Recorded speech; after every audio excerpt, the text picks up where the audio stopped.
I'ma get it, you know I be on the way. Yeah.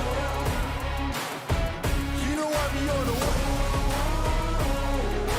Man on a mission, I'ma get it, you know I be on the way. Yeah, it's all hard, ain't no fear here.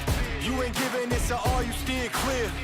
Never beat, I've been down and I reappear. You got some money on the line, you better put it here.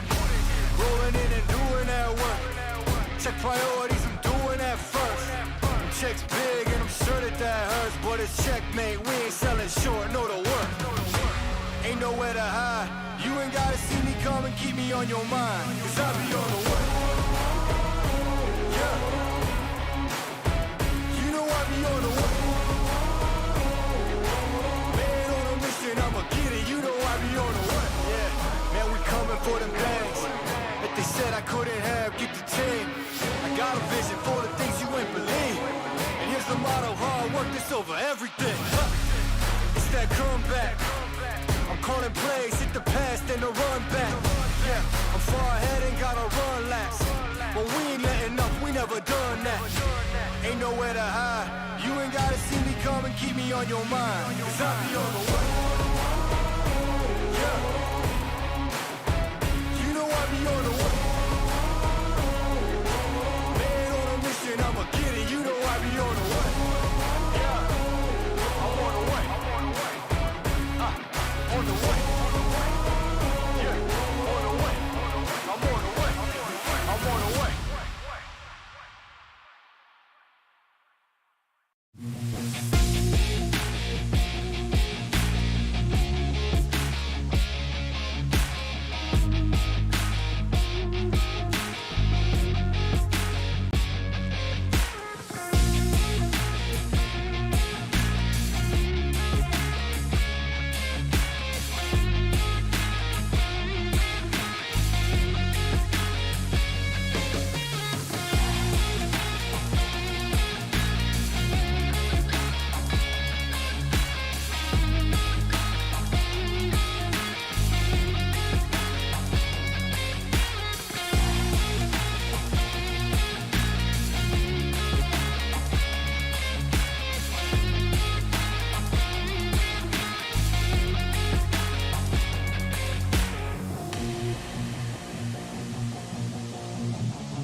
I'ma get it, you know I be on the way.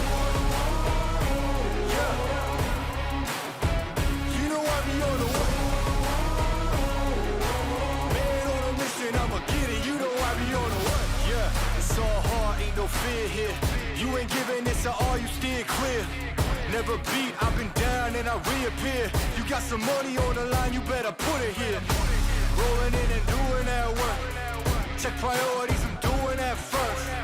Checks big and I'm sure that hurts, but it's checkmate, we ain't selling short, know the work. Ain't nowhere to hide, you ain't gotta see me come and keep me on your mind, cause I be on the way. Yeah. You know I be on the way. Man on a mission, I'ma get it, you know I be on the way. Yeah, man we coming for them bags that they said I couldn't have, get the team.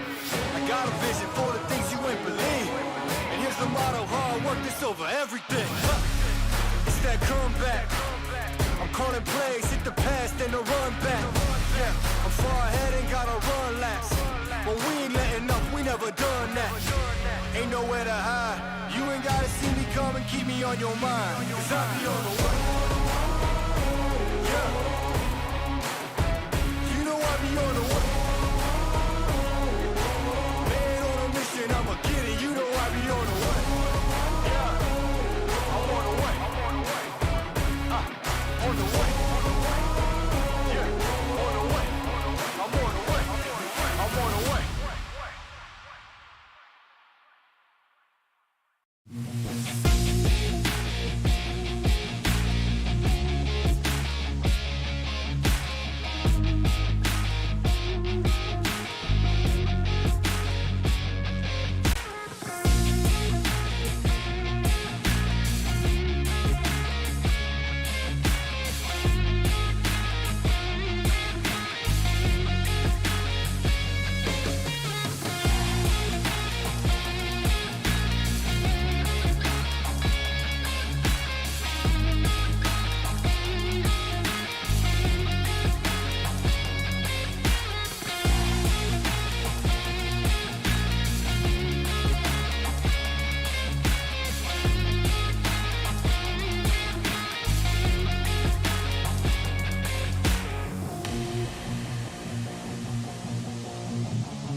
Hi there, you're watching Western Europe PMPL Fall Split. I'm here with Milky Way from MUERTE. How are you doing today, man? Good. Хорошо. There's big difference in your roster compared to last season.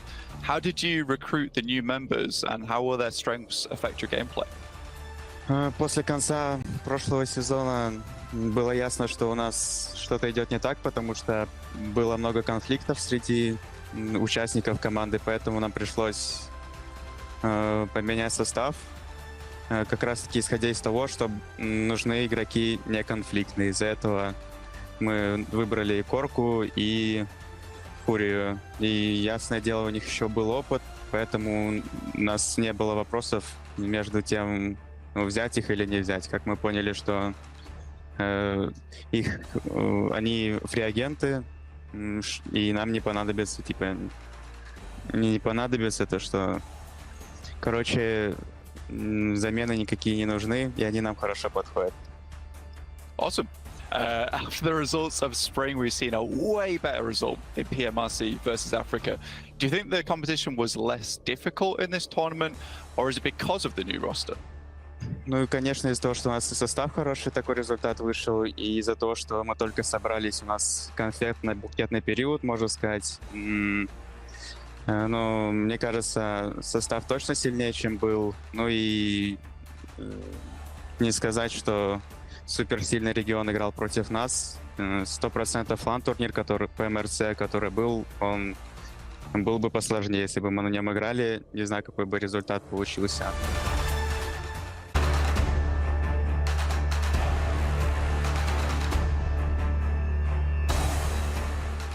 What kind of tips could you give anyone in PUBG Mobile in finding synergy this quick with the new roster? За неделю примерно начали тренироваться, проводить разборы и играть 2-2, тренируя коммуникацию. Я думаю, это нам помогло точно. Do you ever feel burned out during your time on the professional stage? And what kind of sacrifices do you make daily to become such a good esports player? Нет, никогда себя не чувствовал выжатым за все это время. Все всегда получается, время хватает, все норм.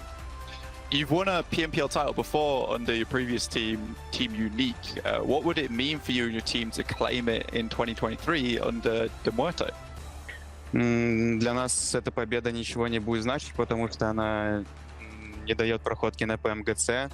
Просто заработаем чуть больше денег, но лучше нам не станет от победы на PMPL, нам нужна победа на EU Championship. Well, thanks so much for joining us here, Milky Way. Is there anything you'd like to say to your fans at home? Спасибо тем, кто нас поддерживает. Хотелось бы, чтобы этих людей было больше, и для этого мы будем стараться. Awesome. Thank you. Спасибо.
crossing here, has to hit the deck, doesn't go down fully, but there he goes. Oh, they send him in through the front, trying to be the tripwire too. They've all got to push in towards the house.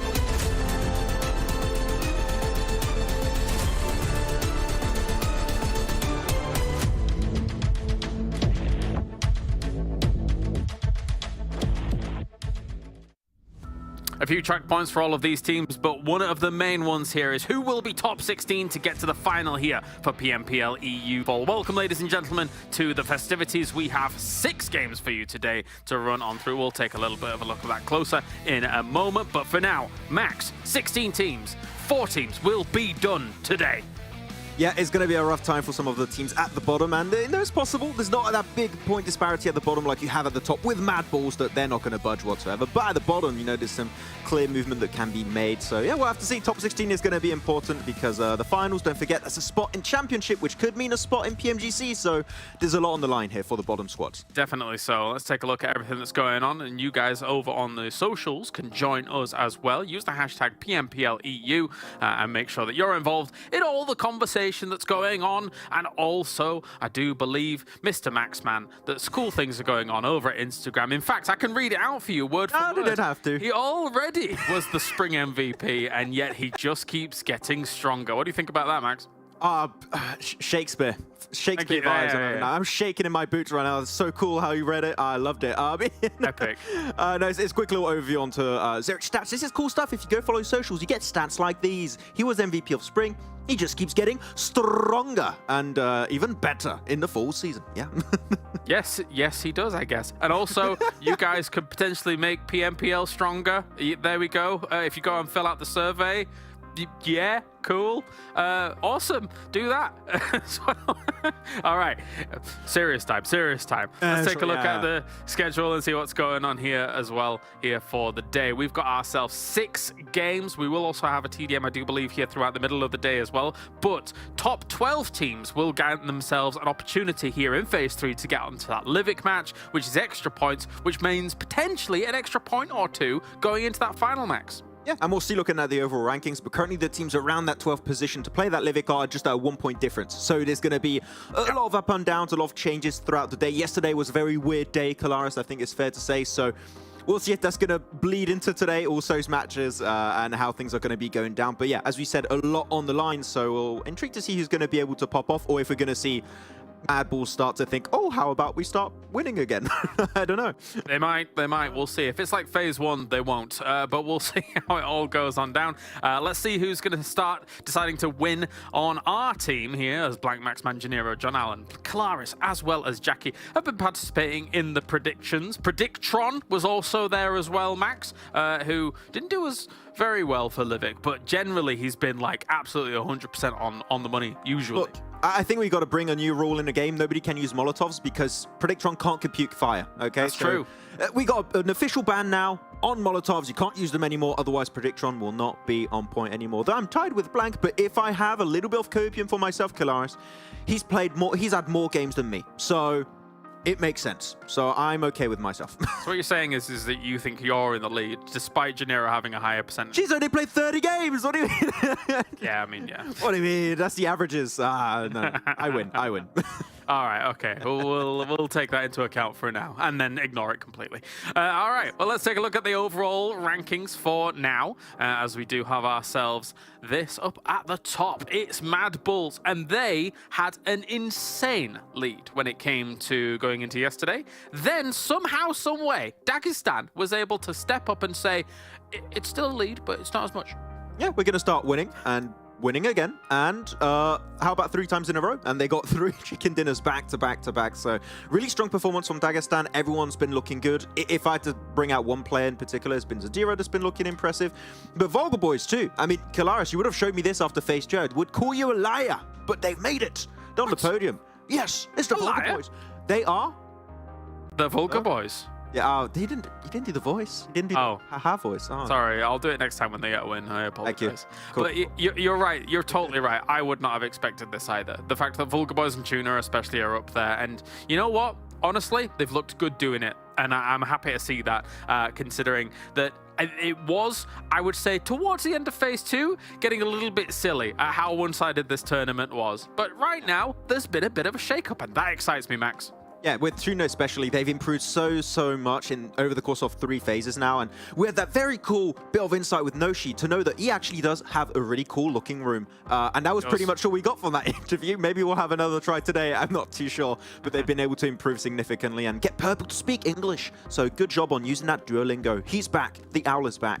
Though one team that's not back, Kalaris' Major Pride. Sure got themselves a win yesterday, but outside of that win, not much is really happening, and again, they cannot afford to have a bad time here because now you only got the finals to try and catch up to MADBULLS that were having a bad phase. Yeah. The fact that they also don't have a good phase, that PMGC race, in my mind, it's pretty much over. Yeah, it does feel that way at the moment. And also, as you were alluding to earlier, top 12 will move on to Livik. And as you can see here, it is absolutely neck and neck between the likes of Alpha Team, VIRTUS.PRO, NEXUS Gaming, MUERTE is really in there. Actually, all of these teams could quite easily jump into that top 12 or fall out of that top 12. So we'll be keeping an eye on that before we get to that Livik, of course. And then that barrier from 16th down to 20th as well. That's kind of on the overalls across phase 1, 2, and 3, of course, here. But still, the names down towards the bottom are kind of the names we're going to be focusing on in that big overalls anyway, right?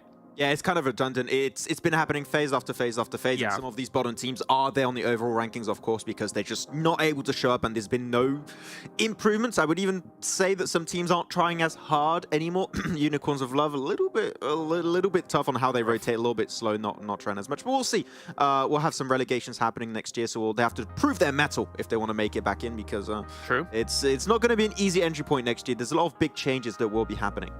Well, one of those teams that I highly doubt would end up being relegated is someone like Dagestan, especially after yesterday's performance, looking absolutely fantastic. They came in yesterday after having a win in the last game the previous day. So they got themselves 3 chicken dinners back-to-back here, and yesterday's performance was absolutely fantastic, Max. Yeah, just under 7 average eliminations. That's absolutely bonkers. Loving it from the guys. But one stat that interests me personally, Kalaris, is when you're looking at a team and how good they are, is I look at their bad games. How did they perform in their bad games? And you can see day 3, day 4, a little bit tougher times, a little bit low on the survival time and lower on the average placement points, but they're still bringing eliminations. They're still packing some significant damage in these matches, which shows to me that even in their bad matches, they're bringing points on board, which allows them to stay relevant in the rankings, which makes those big wins even more impactful because they don't fall that far off on their bad games technically. Yeah. So yeah, they've been looking good. Every single player has had their moment, I would say also. So I'm stoked. I know this team was good, but they just needed a bit of a year to get to this level, and now they're just fully showing what they can do. Yeah, I would say they're playing mature PUBG Mobile. If you look at all of their wins throughout phase 1, 2, and 3, yes, they had that 25 elim pop-off game, but every other win has been about sub-10 eliminations. It shows that they're not wildly going out and looking for fights here, there, and everywhere. They're calculating and understanding, okay, how much can we get away with in this situation? Just the bare minimum to try and get us to a victory, which 10 placement points is always 10 placement points, right? So along with some of the eliminations that come along with it, I think it's, again, mature PUBG Mobile, and they're showing that they could stand the test of time if they stick around here as this 4-man roster. Yeah, and I really like their opportunistic kind of playstyle. If they see an opportunity to go for a third party that would have a knockoff effect of facilitating their late game scenario, they're always going to be taking those fights. And teams, I think, that are not the big 3 or like your MUERTEs or your Titans would be a bit scared to do so. They are not scared. They would take fights against any team in this lobby, which I love to see from Dagestan. And as I already said, I would love to see them go in a championship to get that experience. I don't expect a first place in championship, but just getting to play against the Turkish teams, that is great experience to bring into 2024. Well, Max, I hear that you've got something to break down for us, so why don't we doobity that? Let's do that. Actually, I didn't even open my telestration. There we go. It's going to be open. I got ready. So we're going to look back at one of our Erangels of yesterday. There was one by Dagestan, which kind of a freebie, Kalaris, but we're not going to talk about that. We're going to focus on this fight of Alpha Team versus Gladiators. So in this position, Alpha Team, Blank's favorite compound. So good, so strong. He loves to play. He wins from here, I've heard. And Alpha Team deciding to take a fight versus Gladiators. They do eliminate Tixi, and me, Kalaris, were talking during this game, thinking, this is amazing. You can get rid now of Gladiators. You got a knock and a flush. This is the team at their weakest. If you eliminate this team, you're going to clear your backside, and you could technically then transition into this dip. You got some rocks to play, or you could even play onto this side. You got so many options that are opened up when you eliminate Gladiators. Yet Alpha Team, as you can see right now, after getting that flush on Tixi, kind of pushed himself back, not really too interested in fully taking this fight, which Gladiators, you know, are going to be so good. If they see you give them a little bit of space, they are going to punish you. And instantly, they leapfrog themselves up towards this dip, which is nadeable. Kitsune does get naded up in the end, but they're out of utility, and they can't confirm Matic. They can't get rid of Meku's off angle, so that rotation path has been cut off. So I would like to see from Alpha Team, if these kind of situations happen again, to clear their backside, which is something I believe Dagestan do so well. And here you can see they're getting the cars thinking, we can't push Gladiators. This option is a no-go, so we're just going to go forward. And instantly what they do, they cross over the road and start to fight VULGAR boys as they slowly descend down on their position. And Dakimi has so many nades, so it makes it really tough. So, you know, it's good to take the fight before Gladiators. We need to clean it up because that rotation, it was just impossible after fighting VULGAR boys. Yeah, by the time they move over towards VULGAR boys' side, it's a little bit... I felt it was a little bit late if you want to actually make that move. And secondly, there was an interesting moment there in dynamic where they're going up against Gladiators, and it almost looked as if they were apprehensive about throwing some of their utility, a little bit slow about doing it, or I don't exactly know how many numbers they had in terms of that utility. Maybe they were concerned about their lack of, as you were mentioning towards the end of that. So yeah, a few factors kind of playing there, which I think could, if they'd have been a bit more proactive, maybe could have led them to a victory, but it's by the by. Dagestan had a great compound anyway. Anyway, let's take a look at what's important here, because down towards the bottom, we've got ourselves, not these teams, we're actually looking at MADBULLS here. I thought we were moving on towards our 16 bubble teams, but let's talk about MADBULLS as well, because of course they're excellent. They are awesome. No disrespect in that regards. However, for some reason, it happened in phase 1 as well. In the last couple of days, they fell off a little bit and they're not having the easiest time. Yeah, I mentioned for Unicorns of Love, maybe not trying as hard anymore because they know they're not going to make it. I think maybe, and I'm really, this is pure speculation, maybe they're like, okay, we secured our spot into the finals, we're fine right now, we don't have to put that much effort into it, and we're just going to cruise into the finals, and that's when we're going to start popping off. So taking somewhat of a break. Again, I'm not sure if that's exactly the mentality they're going with here, but this is not just a small drop-off, it is a significant drop-off from what we saw in the first half of this phase and now the second half. And I'm just very surprised because even the way they rotate away, for example, from Rozhok, it doesn't seem like there's that much effort into it. They get caught out very easily by your Dagestans, by your Permittas, by your Major Prides, and they just can't play into the late game at all. They go out relatively early, it seems. So, yeah, it's weird, but I'm not going to lie, I don't expect this to be the case in the finals, so I think they're just taking it chill. Yeah, it sort of feels that way, right? It's as if they show up at the beginning of a phase like, okay, we're amazing, we've done enough, we're done. I mean, there are a lot of these moments when we look at the highlights from yesterday, especially where when they're being eliminated, they are being eliminated by the absolute top dogs, apart from this moment where they got eliminated by Unicorns of Love. That was weird. That was not one of those. But yeah, you're talking about, as you say, your Dagestans, your Titans, your Major Prides that are rocking up in their positions. So you can't begrudge them too much for losing out on those kinds of fights, even though they are very capable of winning those kinds of fights. But it's whatever. I think, as you say, we'll see them in the final. We'll see them strong. We'll see how they do. But let's see who even gets to the finals when it does come to those 16 bubble teams that I was alluding to earlier on. Now, this is important, Max, because in terms of overalls, a lot of these teams are very much in the danger zone right now, and I don't expect a good couple of these to be able to get to that 16th spot into that final, Max. Yeah, I do want to bring up one very interesting point, is that No Mercy Warriors is the only team in this whole tournament to not have a chicken dinner, which means a Dark Project, the Nameless, Permitta tie up, they would win because chicken dinners is the tiebreaker, is the first stat for the tiebreaker. And actually, when you're looking at Dark Project, the Nameless, and Permitta, they're trying to play catch-up with No Mercy Warriors. It is heavily doable for them to achieve that. Permitta would need 34 points, 29 points for the Nameless, and 22 points for Dark Project. That is pretty much a good game and a half for Permitta. And for the other teams, just one strong performance they can catch up. It's just, even when they do tend to get close to those finishing moments, there's just not that many eliminations to back up those podium or top 5 finishes. We need to see eliminations coming out on board. They need to just full send it. Literally, for some of these squads, there's nothing to lose now. You just got to throw everything and a bathroom sink to this lobby, and you might have a chance to make in top 16 to have a shot to play in the finals. So I'm hoping we're going to see some changes here and a change of mentality, but I'm not sure if the teams are going to go that direction today.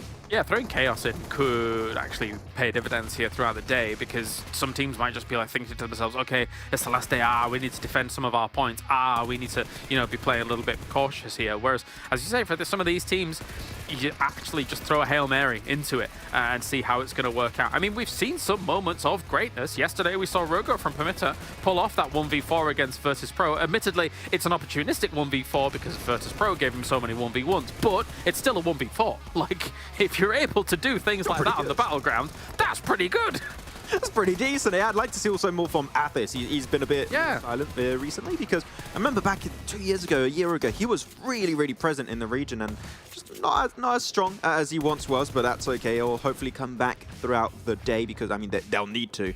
And even Beast, for example, for the Nameless, like, so weird. Has been so experienced playing with Big back in the days and one of the, I would say, used to be one of the top players in Western Europe with his squad, but now is just not that present anymore. Having one strong player with a new roster can work out, but right now the success has not been shown, and as we said, gotta just send chaos in the lobby today, and hopefully things will be working out, but it will be okay for everyone except for Unicorns of Love, that if they do want to make it, Kalaris, they're gonna need pretty much a Dagestan back-to-back-to-back chicken dinner if they want to even hope catching up. So we'll see how that's going to go down. Oh yeah, I mean, for Unicorns of Love, I've sort of written them off here. I mean, me too. Yeah, we're talking about one spot in the top 16, right? Because if you think about where 15th place is right now, that's TUNA Esports.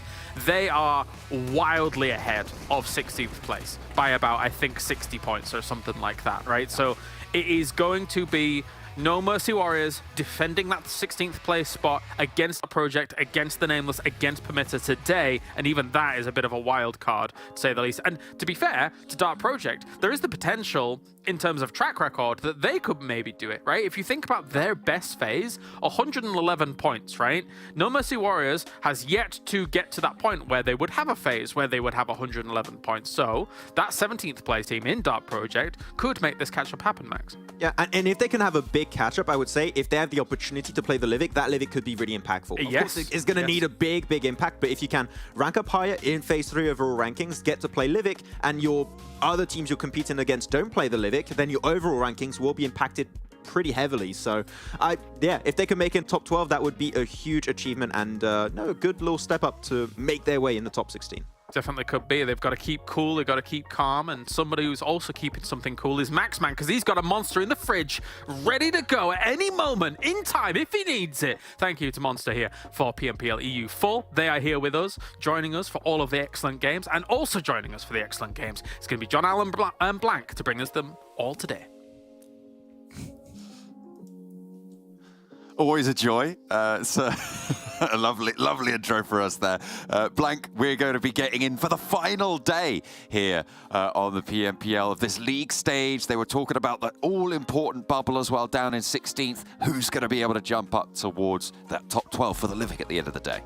We're going to bring you all of the day here, all of it, all the time, everywhere, all at once. I'm so excited for this one going over towards Miramar. It's going to be a good initial map to start off with. We've got 2 Sanhoks, 1 Livik coming through right at the end there. Like you said, John, for additional bonus points for potentially MADBULLS if they do get caught up by Dagestan to maybe bring it back a little bit, just a touch, realistically. But I do think that there is some interesting things on the cards at the moment. We're looking down towards that 15th position, right? 95 points, 87 points, and then 67, 65 for PERMITTA. I think the boys are right in the sense that it's probably a case of these teams are in flux here. There's potential that things can change in that position. It's slightly unlikely though, and it really does feel like with SHOCKWAVE being at 87 points as that cut off at 16th place, it will be difficult for some of these teams down towards the bottom. And you might be saying, Blank, but Dagestan, they did so many points yesterday. What's going on? Maybe one of the teams at the bottom can do the same. I just don't think it's happening, John. I think Dagestan's a very different team to that bottom 8. Yeah, if it needed to come down to it, you would have needed to dig something out a lot earlier than this. In that 16th place bubble right now on the overalls, 253 points is No Mercy Warriors. That is the boundary, sat 22 points ahead of Dark Project, and it goes a little bit tougher as you go down for the Nameless and PERMITTA as well. So 22 points is that margin that needs to be jumped, and as you say, it is just fairly unlikely that is in their wheelhouse right now, but stranger things have happened.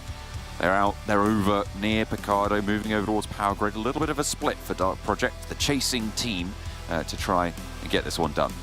Yeah, I just think for Dark Project this is a difficult day as well because Miramars aren't exactly easy for this team. I don't think they've found too much success. Some of their rotates haven't been obviously amazing. Ivaneska is insistent on going for some of these off angles towards the high ground.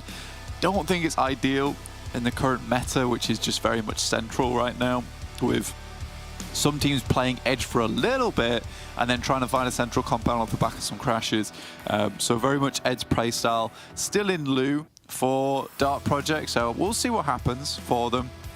In the meantime, I'm kind of curious about Dagestan, how well they'll continue to do. And, you know, looking at this, MADBULLS seem quite furious with the prospect because they've dropped outside of Porto Paraíso, looking down towards Dagestan and Los Leones. So an interesting drop spot from both these teams. Is it targeted? I don't know, but this is the first time we've seen such a stretch here coming from MADBULLS. They are maybe going to poke the noses in or grab some vehicles. It looks like Frozen, I think he's got a teammate with him there as well, moving over actually towards NEXUS now. 2-2 split as it stands, but certainly on the road. We'll see where they settle for the time being. Over on the north side, the Gladiators grabbing some of those vehicles, maybe looking to sweep up to La Cobreria. PERMITTA with their snake down the middle. Look at that line of... I'm going to go with maroon. I don't know if you disagree with me. Spots for PERMITTA, stretched out in quite a long line from Crater Fields all the way down to Picardo. Yeah, I mean, this is a fairly extended dropper, and they've done this a few times where they'll try and get a pick off over towards SPG. We know Athis is all out it for getting that first elimination of the match.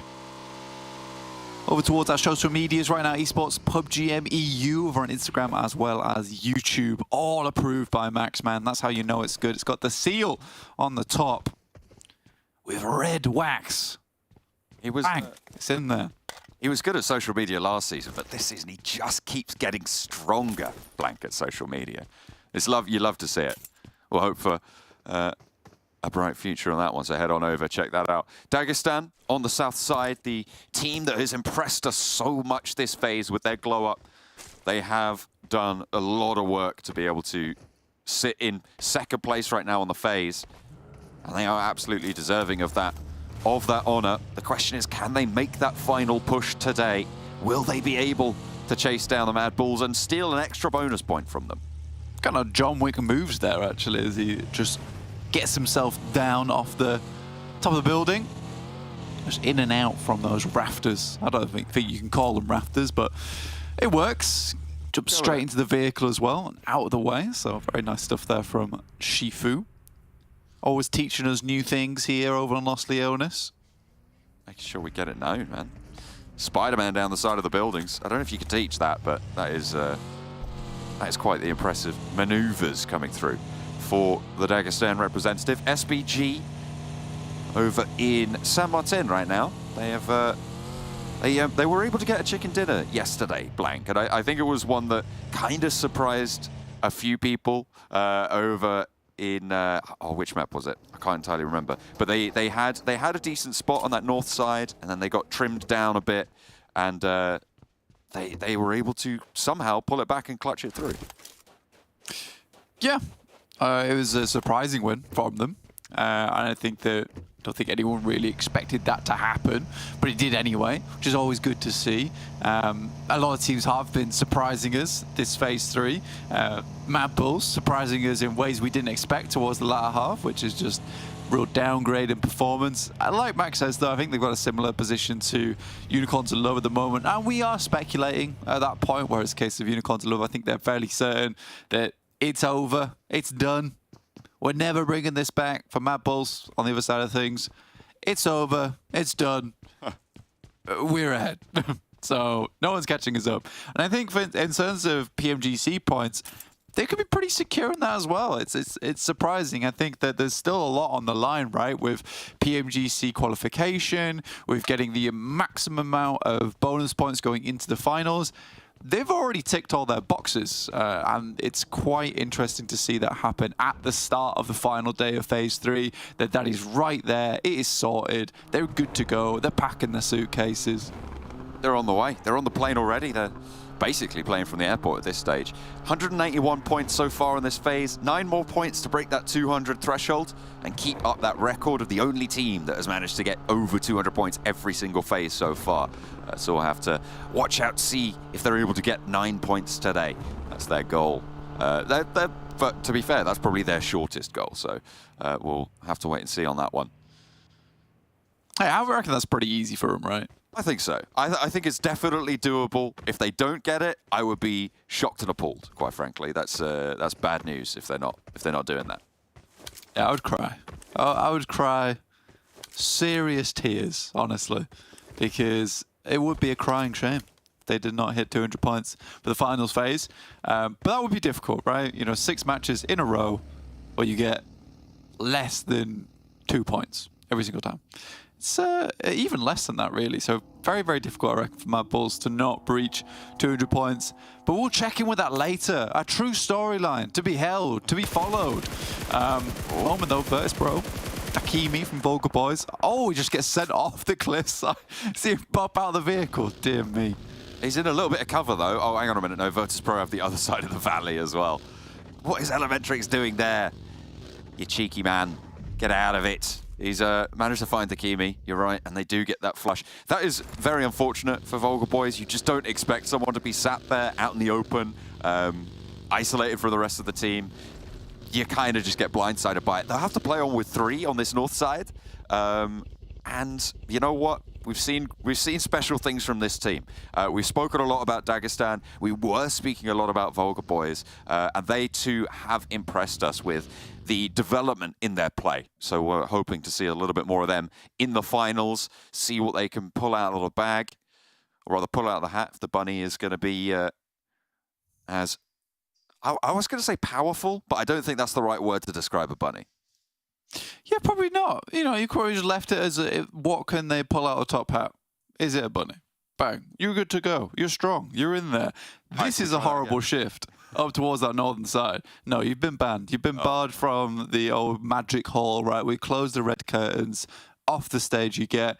But on stage is Gladiators and TUNA over towards Hacienda as well as Crater Fields. Looking pretty good with Dark Project actually shifting themselves in over on that western side towards the ridge. We've seen them make this play a fair few times, but I don't really like this from... you know what? I will take that back. Let's go back to the beginning there. Dark Project in a strong spot. I don't like how they play this spot. They're very hesitant. Ivanesca holds on the backside far too long a lot of times. Maybe they've learned a lesson. That's to be seen. They'll have to isolate that territory. Gladiators close by, towards the roadside rather, the Nameless. You see Major Pride forcing them to send straight through the middle. PERMITTA are pretty much going for the same position here, so we might see a crash fairly centrally on this phase 2 circle. Though neither team really taking control of the warehouse just yet, playing on the outside. And into the hills. Athis is looking for that off angle. The Nameless looking to take control of it fully. I don't know if they're going to be aware of this. They will now, though. Rogo spots that rotation. Dark Project have got their noses poking in, too.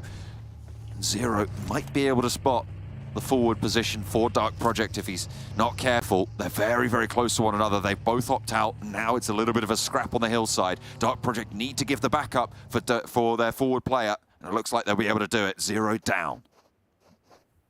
Good shot there from them, and very much needed as well because they want to be able to hold on to this rich side. They had to clear out that angle because they do have slightly bigger of a threat down towards the south right now with Major Pride, who have just made their way in.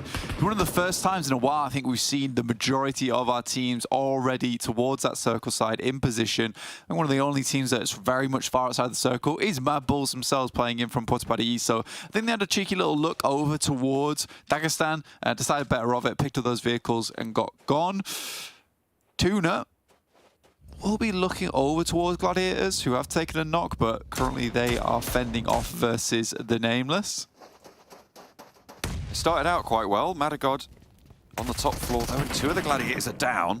Madagod will fall Is anybody going to try and third-party this? There's 3 teams on the northeast side, and probably they're locking each other into their spot. TUNA maybe looking to move over, but I don't think they need to make that decision. PERMITTA as well. They're sort of locked down by Dark Project, so Gladiators should be able to recover in the area that's kind of isolated on the north side, in a nice central spot in the concretes. Northeast side teams are falling. I think that's VULGAR boys out. Yeah, you're kind of flailing at that point if you're VULGAR boys, because you've been taken down by VIRTUS.PRO. They sort of lock you in over towards water treatment. There's only so many positions you can take after that. So for them, it was very much trying to get a mad dash into this particular circle. I think any other circle, maybe it would have been a possibility for VULGAR boys to sort of repair what had been broken. But in this case, it's just quite difficult, especially with all the hardships we've seen. NEXUS on our screens, obviously quite decent at fighting, not decent at living, though. That's kind of the second part, right, of getting these fights on board. NEXUS are starting to be whittled away. 2 players stand, KONINA Power and SBG, very close by to them.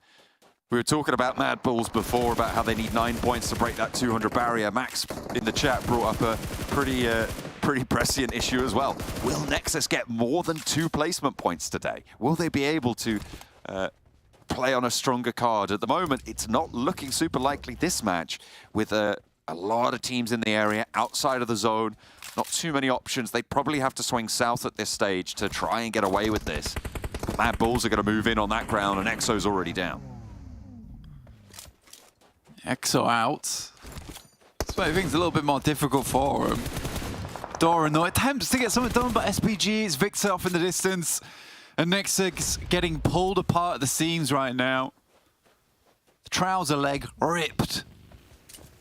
It's just an unfortunate fashion decision here for NEXUS. And in fairly rapid fashion, they will be sent back to the high street. Returned, hope you kept the receipt. Kapahala just dipping in and out of the blue. KONINA Power, they're just going to get away from there. They've already kind of done the work on NEXUS, and they'll probably be picked up by one of these teams surrounding them.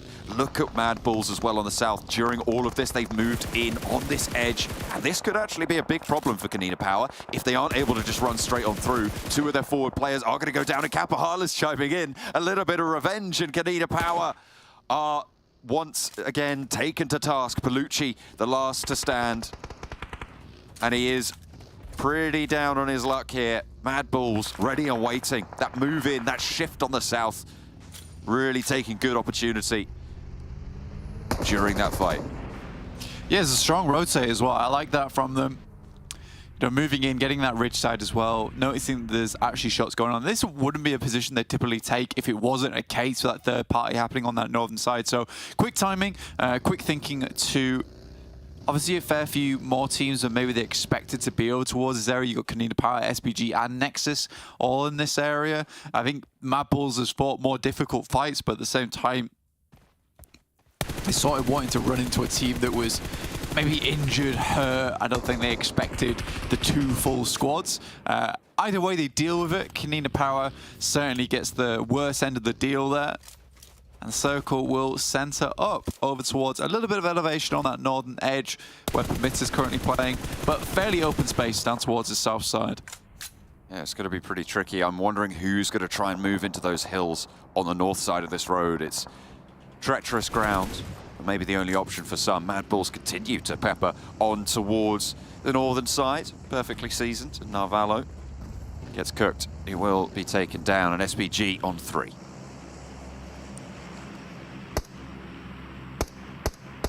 All these northeastern teams, I mean, there's a lot playing on this edge, right? It's a bit of an awkward position to be in. Heading up towards the high ground, towards PERMITTA Esports. It's a bit weird.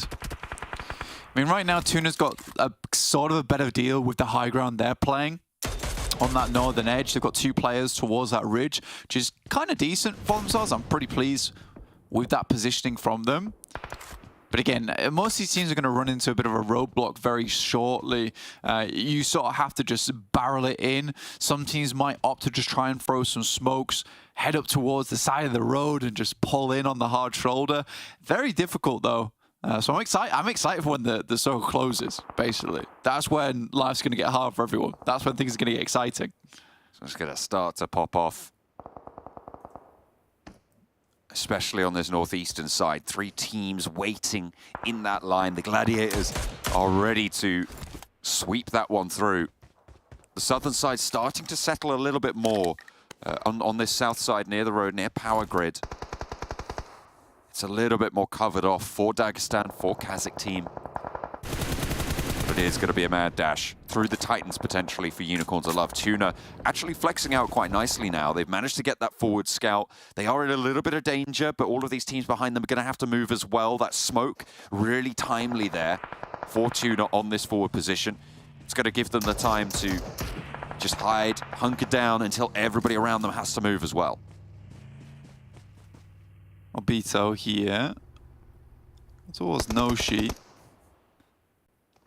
Victor from SPG. Again, this is the difficulty of trying to get in towards this edge. I mean, not only are you trying to force your way in, making sure you're staying out of the line of sight of teams that are already in the circle, but you're also fighting off against everyone alongside you. Rubbing elbow to elbow, already SPG tries to get a forward outpost, but that is quickly dealt with by Dagestan, who have found themselves a decent spot towards the center here. Overall, Dagestan's timing on these positions, on these rotates, have been fairly fantastic so far, always avoiding some of the more difficult engagements. Remember, Dagestan was rotating in from a similar position to the MADBULLS. Titans, they set themselves up for success. They knew that this is going to be an absolute horrible spot to be getting in towards the circle, so they take this compound. It's smart off the back of that. This is a sweeping position, and I am very much okay with that. Gladiators similarly descending on PERMITTA now on the northern side. They are really looking to control the hills on that north. With the next shift, it might favor them. If they're able to take control, Meku, that outpost will be invaluable on that northern side, but Unicorns of Love making their dash past the Titans. As you said, their sweeping action really preventing the Unicorns from getting much done. Rolkis, you're not getting away from that. 2 nades just roll over the top. And it is going to be Curtains. Woodson not able to land the shots. Robs has gone down, but they will be able to pick that one back up. The rest of the team will rally around it. MacVin's the last to fall, and the Tite pick up a 4th point. Make that 6. Yeah, so again, this has just worked out wonderfully for them. MADBULLS take a bit more of a reserved approach, and I think the turtling up there from them was actually decent. Considering they had one of the most southern edges, they already knew they had one of the most southern edges, considering the fact that they were clearing out the teams over towards that north side. They cleared out the south very early on. They opted to just stay out of the way of all those engagements, kind of force SPG up towards the north by taking their little scrap with them and then send down towards the south, which has actually given them a fairly decent position to start moving in towards the circle. We've got 9 teams in the lobby, 34 players remaining, so it's not a huge amount of people. It's still inside this lobby for a stage 5, so I'm very, very curious to see how this one does end. I think Titans might have a slightly struggle rotate towards this west side. The boon that they've afforded themselves is they've got time. They've got time to work this out. They don't have anyone knocking on their doors on this eastern edge just yet. For the time being, they'll be able to hold it down. The Gladiators have really extended their control over those northern hills, Blank. They were able to take down, I think it was Athis from PERMITTA, leaving them on 3. So really very minimal threat to them in the hills on the north. The scrap for the south side, though, rages on as Dark Project, the all-important bubble team, the team that's chasing towards that 16th place on the overalls, looking to prove themselves, and it will be most likely against Major Pride. There's potential the Dark Project just try and send over towards PERMITTA as well and play on the north of the road. There is that potential. Again, it's all going to depend on this next circle, right? I think that for Gladiators, it's going to be a fairly comfortable podium finish if we get a north shift, right? Everyone has to fight against one another. They already have fairly clear ideas of where TUNA is. They know where PERMITTA's playing. So for them, this is sort of like a gamble play, really, at this point in time. No need to head down towards south unless it's absolutely necessary. If it comes up towards that north side, they've got a lot of work for themselves to be doing. Unfortunately, it's a case of that circle heading their way in the first place. Dark Project taking shots back and forth with Major Pride. They know the time is nearly right. We've both gone for Gladiators on the north. We like the gamble play. Major Pride for Kalaris and Maxman with the MADBULLS. Major Pride on that southwest side. MADBULLS kind of at the back of the queue on the southeast, but with some fairly solid spots. We'll see where the circle goes. Yeah, I mean, I think I'm kind of just playing the gamble pick right now with Gladiators. If it heads over towards that north side, brilliant, it's a win, potentially, with how Gladiators have been playing recently. But if it heads down towards the south, there's way better teams that are going to be winning out this game. I mean, Major Pride, MADBULLS, Titans all have a chance into this one. This is a very interesting circle, though, because it keeps both sides in, and Gladiators will be able to sort of confirm their spot on that north side, which gives them a lot more time to work with. So this is actually nice, and especially a little bit of high ground that is cut off there. They just need to be very careful of teams swinging up towards their east, teams swinging up towards their west. Dark Project attempting to get something done, but PERMITTA is quite handily putting them down. Kespo has a nade in hand, but I don't know how much good it's going to do. Only 2 players from Dark Project tried to cross the road here. They didn't fully commit to the send. And PERMITTA were able to pick one off. They are playing as 3, so it's even right now. But I think Dark Project might have locked themselves in, leave Ivaneska on this high ground and regroup up towards him. Aces just makes the way back, folds through. But where do they go from here? Major Pride will be looking down this way now. It's a difficult route in for Dark Project. They don't really have too much cover to work with from the teams on the south. They have to just play this incline, and the Gladiators will be able to spot them as soon as they roll forwards. Yeah, it's a struggle, right? And I mean, for Dark Project, they're more than likely going to get shot at by some of these other teams within the lobby too. PERMITTA Esports make a quick send over towards that east side. This is what Gladiators need to be very aware of. I'm not sure what's going on here. Teammate forcing him out into open ground, which is sort of cruel, I guess. Kespo, you need to be the distraction. I don't want to be the distraction. You are the distraction. Just like rails him off the road. Pretty mean. I mean, he's still alive, so fair enough. He's drawn short right into the next circle as well. Look at Titan trying to crash onto TUNA as well on the eastern side. Nades flying back and forth. A lot of bright red bars here as Zero playing in the divot with 2 of the Titan players. That's likely going to cut them down to size. Icy, the last going for them. We've seen a 1v3 from this guy before against the Gladiators. He was able to do a lot of work. Can he replicate that performance here? TUNA trying to pull as many as they can back in, but the Gladiators moving in for a timely third party. Is that going to allow PERMITTA the ground to move in on the west, though? I mean, if you're PERMITTA, you're still worried about a lot of the players on the south. I mean, they're not out of the woods yet right now. They have to get up towards this high ground. Gladiators with Kitsune and Meku's just holding that position down, with Tixi as well as Matix just sending back up towards the position. Overall, a really strong rotate from Gladiators, and it's the first time they've had the confidence, I've seen that in quite a while, to make the quick rotate. They see all the knocks in the elimination feed. They're like, we have to send this. It's been quite a lot of times now where we have just left the fight like that on our side of the map. It's come back to bite us later. So really good clear from them. MADBULLS are still going strong. PERMITTA take a knock in Mixer. That's from Kitsune. They're on board with Major Pride on the south side. They crash straight into KASIK. Got a knock almost immediately. KASIK playing as 3 now. The nades are going to continue to bombard. They didn't fully send in when they got that knock, but they have now got their side of the building. Look at that knock as well. Over onto KASIK coming through from Nomi. Really great to be able to find that. The high ground position now destroyed for KASIK. They are going to be on the swivel though and take a little bit of retribution. Major Pride wanting to push through, get this control. The crossfire is set up and it's working wonders. Nomi, the last now standing for Major Pride in a crazy twist, and it's a turn. It is going through for KASIK. They hold it off. Major Pride step into a corridor and get burnt up by the DBS. Damn, I mean, for KASIK team, that is a really good hold. And to be fair, KASIK has been known for their holds in the past. PERMITTA will find Kitsune, and it's a bit rough right now because realistically, Matic and Tixi, they'd be needing some help, and soon. Now, Mixer makes his way up to the underside. I think he's assuming there's not a lot of players over towards that south edge just yet from Gladiators. Matic tries to get a nade over towards him. Doesn't find anything just yet. Just going to try play around this smoke, and I think that's smart. Nade over the top for Matic. The team's back to fighting form. It's a good nade, actually. They need a little bit more control, but those sightlines from the south is making it very tricky to give the backup that they need. KASIK gets spotted by Dark Project, who are still going. They had a tricky rotation. They made a pullback from that PERMITTA rotation, and now they're playing on the south. They're ahead of KASIK, and to be honest, they're in a pretty decent spot to place top 3. Could do. And I mean, we said that it's unlikely for Dark Project to get too much further in this tournament, but I mean, they're putting a good show for after their chicken dinner yesterday, which was sort of a blessed chicken dinner, let's be honest. But, you know, it has started that run for them. I was saying it's a really good nade from Matic because it's not realistically for the knock coming through.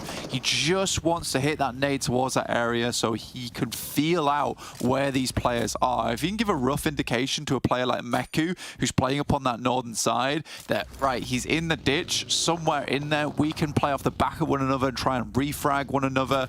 That's fantastic. And PMPL Esports slowly will get picked apart. Tixi tries to get up, but a nice little spray down. But that's two players getting absolutely rinsed there on Gladiators.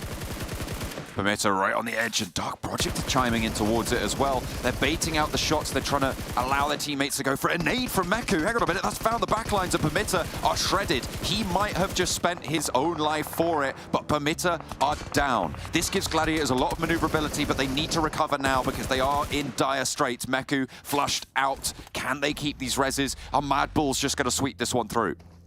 Yeah, I mean, Zerich is already up there, but they do maybe have to worry about Dark Project, who are looking for a little bit more, but I think Gladiators are going to be first to face.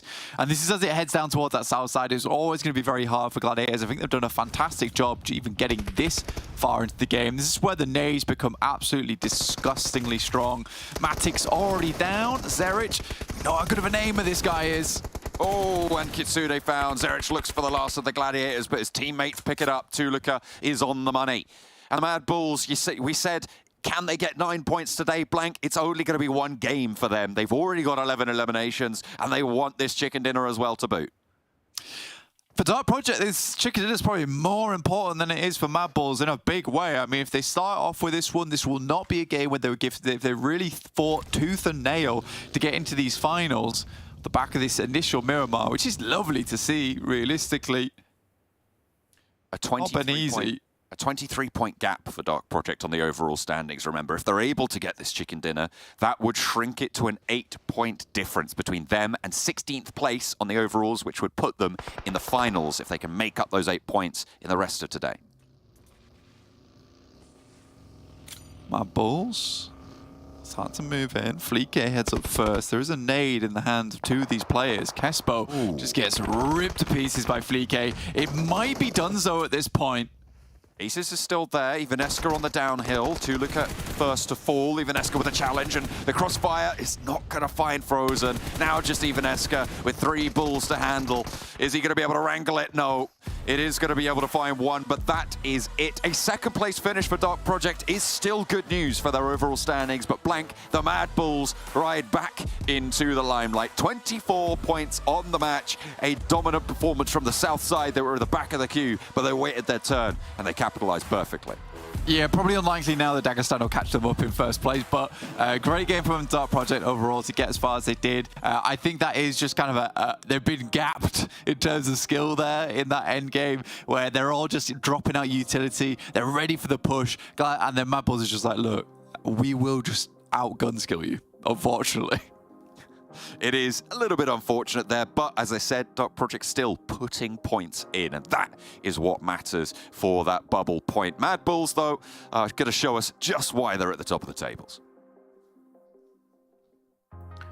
The boys are back in town. We've got MADBULLS back on top here with a victory. It looked a little bit easy towards the end, admittedly, here.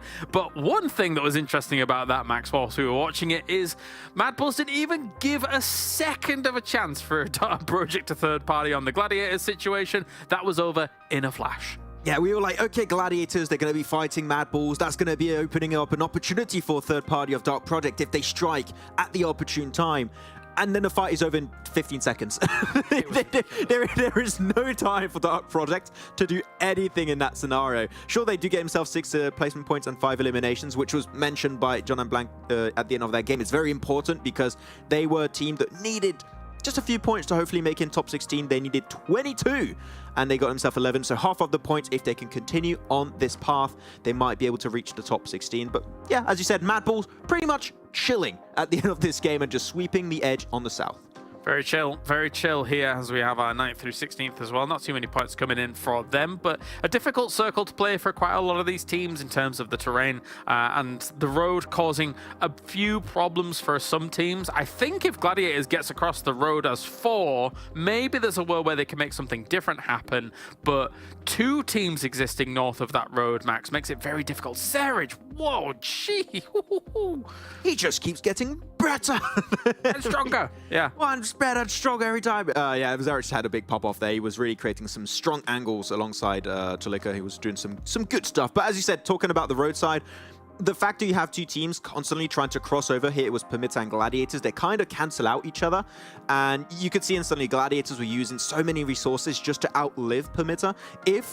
And I think this was the right strat. If PERMITTA breach GG or if GG breach PERMITTA, you clear the entirety of the north. You're the only team up there. Then you can play the ridgeline completely safe. And I think Gladiators, as you said, if they remain as 4, win the game. They still do good in terms of limbs and placement points, but I think that was the game-winning play if they wanted to dominate the north road side. Yeah, it makes for an easier potential strikeout over across. If it was anybody other than Gladiators, I don't think they actually survived with 3. So well done to them for being able to do so. But yeah, then MADBULLS comes along and absolutely steamrolls their position.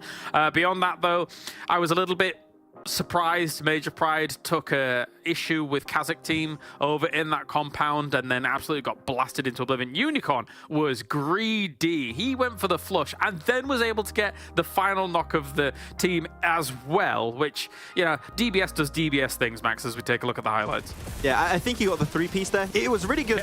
Our position actually was right behind the door and he was looking on a tiny gap through the stairs, gets the opening knock, and then he goes for the flush. And he doesn't get body. I hope we're going to see it in these replays. It'll be really cool to see it happen. But yeah, Major Pride just getting completely destroyed. It was a bit complicated. I get it because they were just coming out of the smoke like, oh, where are we? What's happening? Yeah, I can understand, but you should have been able to get at least unicorns, I believe. But yeah, it was a tough rotation. As you said, it was a tough circle for a lot of these teams trying to rotate in position.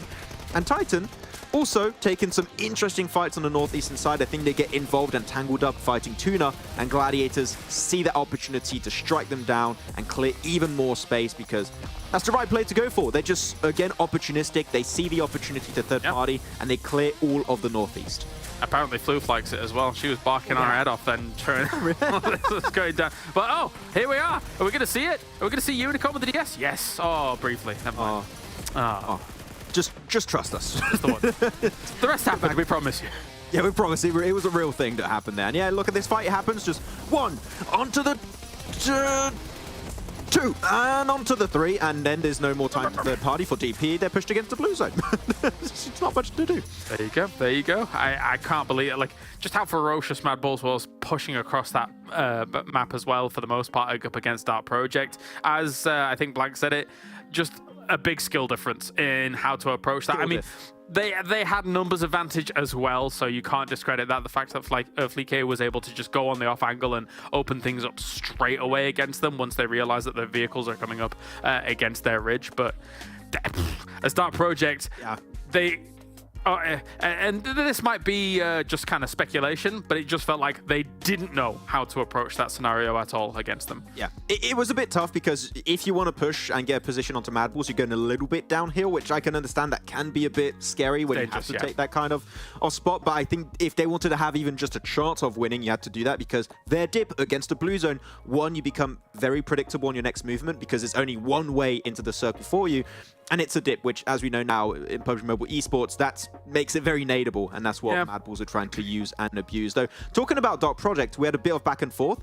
Their cross around the road, their 2-2 split versus PERMITTA, that was not required. An interesting approach. I think if you just wait for the circle to pop, you understand that is not the right option and you just stick to the southern side of the road. But they went a bit too early and because of that lose Forced. And if they keep Forced alive, maybe, who knows, win the game because 4 players would have been a bit easier for them to take that fight versus MADBULLS. Yeah, in my mind, crossing the roads there, especially when they did, was just not an option at all. Like, you have to...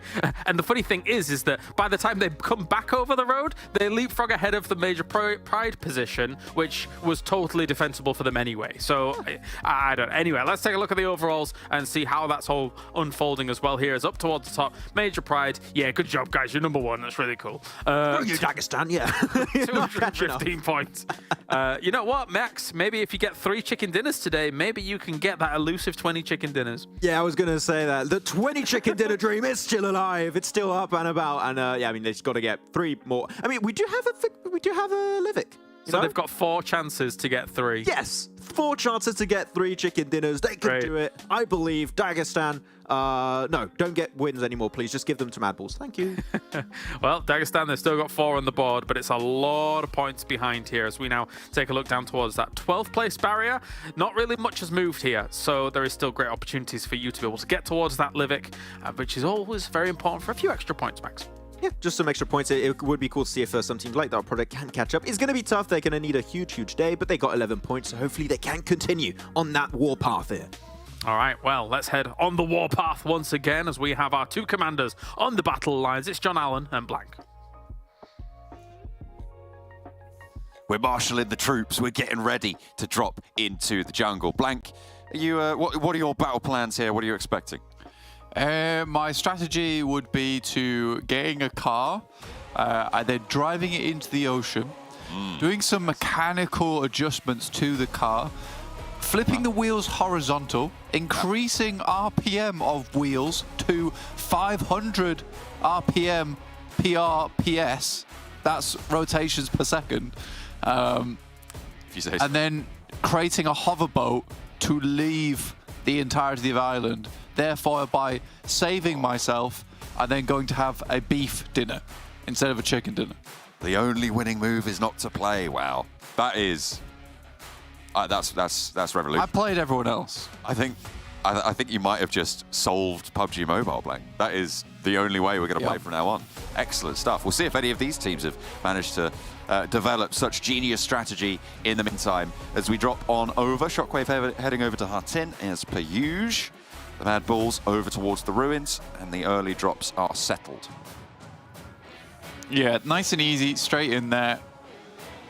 Gladiators on that Northwest Island, Shockwave above them. Shockwave would like to have a decent match here, I would say, considering Dark Project kind of catching them up, say kinda, after that last game. So they only need to get a few more points on board now. So Shockwave do have to have somewhat of a decent match. They'll understand that as well. So it's most likely going to be survival mode, the old hover car mode, over towards for Shockwave. Live out as long as possible. Go from there. Sanhok, always an interesting match, John. Yeah, Shockwave on that 15th place in the general rankings. At the moment, they're quite far ahead of No Mercy Warriors and Dark Project today. It's fairly certain that these guys are going to stay in, but they do want to keep that standing this time around, keep that bonus point for the Phase 3 tables. Moving into the finals, and we are getting a Northwest Circle here, Black. I don't think we've seen this, certainly not in a little bit. Yeah, I had a couple last week, but this is first time in a little bit. But I think for Sanhok, in terms of those Northwest Islands, the Gladiators are slowly but surely figuring out how they want to play it. There's been times where it's been a bit annoying for me in terms of Gladiators getting absolutely wrecked on some of these rotations, on these spots, and then never wanting to go there again, even though they are winning positions. You just have to fight for it. Sometimes you lose, sometimes you win. That's just how the cookie crumbles. For No Mercy Warriors, they move it towards PERMITTA Esports, who once again are looking for first blood. Denied by Aztec. Not going to happen. Not going to happen. No Mercy Warriors, again, one of the bubble teams. Currently, they are the 16th place team. And with Dark Project getting 11 points last match, they want to put up this scorecard as high as they can. So PERMITTA are able to cut them down. This is great news for Dark Project. Athis moves on in. They've already lost 2 of their players. They've got a point for it, sure. They managed to find a second by the looks of it. Aztec able to keep them going, but 2 points not going to be enough if Dark Project can survive long into this game. We'll have to wait and see. Aztec has the challenge. Athis around the side, already a lot of damage, and it's going to be sent both ways. No heals to be spoken of for Athis on the forward position, and there's an A from Wobbly. Mixer now stepping out wide, gets cut out in the open, and 2 players from No Mercy Warriors are going to continue. 4 points blank, all important. Very nice there for No Mercy Warriors. And like you said, PERMITTA Esports can be pretty unhappy with how that one went down. KONINA Power, though, hear a lot of this fighting going on. Aztec's got nothing left in terms of medication. So we'll just have to go for the res here, John. They're going to be on stims alone. That painkiller and energy drink is just going to have to do something for them. I mean, they are super early into this scrap, so they haven't had any time to loot for it, but they'll have to get a move on fairly soon. Unfortunately, KONINA Power just going to roll on up. They're checking every rock. They're being methodical. They don't want to lose a player to a snake in the grass. Wobbly gets spotted first. Aztec will most likely go down next. The nade banks off a branch and hits the deck near it. Aztec gonna be swept around now and has to step out with the DBS. Finds off Hayes, doesn't find the second. It's a little bit more damage than maybe KONINA Power would have liked, but No Mercy Warriors will go down. So 4 points, meaning that overall, Dark Project so far today have been able to profit 7 points on them. Kind of interesting so far. And it seems really going for that mad dash at the end of the day as well. It's always lovely to see. Oh, you've got to do the full sprint. It always annoys me though as well, because it's like, just imagine that you're always in 17th place. That's how you should be playing these games. If you're going to get me decent points every single time when it's on a final day, then there is certainly potential for the rest of the tournaments that to be happening as well. Obviously, there is that slight change in terms of some of the teams at the top not caring as much on this final day because they've already qualified. They're pretty confident in their position. So they don't have to give it that same kind of welly. They're not launching those as far as they can. They are just playing a little bit more reserve potentially. The Gladiators still on their 2-2 split. Still having some players over towards the north side of Camp Alpha. Meku and I believe Kitsune are over on the hillside. Just trying to hold up the top of the mountain. 4 teams now joining them on that northwestern island. Obviously, Shockwave start there. Major Pride, VULGAR Boys, and KASIK team all making that push up to the north. NEXUS from Cow. Probably got in a little bit earlier, but looking to deal with SPG first. Let's head up towards this ridge side. I mean, it's fair play as well around these paddy fields. You kind of want to be able to clear out some of these teams because some of the angles that you can take afterwards, very nasty. Yeah, that curved ridge of the paddy fields. Great territory for trying to hold, but they're going to have to figure out how to leave it now as well with that threat nearby. MADBULLS stumble there. Well, stumble. Probably not the most illustrious way of putting it, but they move on towards MUERTE's spot and they will see it. Tulika already across on the northern side for the MADBULLS, so a nice little outpost for them as they look to try and cross from the other end of the bridge. Corker may be able to get a little bit of a backstab here. If he's able to find this high ground, he's going to rotate towards it, stop off by the drop maybe, get that level 3 on, see what weapon you're able to find. But not really going to have an impact here. And actually, MADBULLS are just going to be allowed to get across now. Just leave. MUERTE losing Fury as well. Always a bad sign. MUERTE's had a real drop-off in performance. I hope they come back strong coming through into finals. See them more, their players trying to make their way through. Alpha team also. They picked apart. KASIK team. Oh, it's a weird day, this final day of the tournament, I would say. It has been a little bit chaotic. We've only had the 1 match so far, but this Sanhok, plenty of fun to be had still. Dagestan, I hate this so much that they're all in the same vehicle, but it's working out for them for the time being. I just wonder how much longer they can afford to go for something like this, especially if you're moving close to Major Pride. As soon as you start taking damage, as soon as that vehicle eats a couple of bullets, it's going to be a bad time, and they crash straight on in. All 4 players hop out. Maybe they weren't expecting that. They see the roll-up, and Major Pride are going to have to fend off against Dagestan. They are doing well now, Blank. 4 players all still standing. They are going to have a little bit of a recovery from their previous match over on Miramar. They find Dagestan, they get everything done, and that is just not going to be enough for Dagestan. Yeah, I mean, for Major Pride, that last match versus KASIK, it's an unfortunate push into the building, getting picked apart by the old DBS.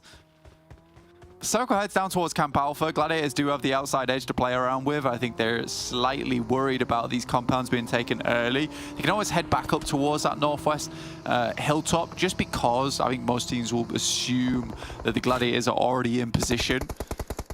So it's fine for them to take this spot on the outside edge for the time being. Looking over towards MADBULLS right now, the first time in a while we've seen Gladiators be able to hold out the MADBULLS instead of vice versa.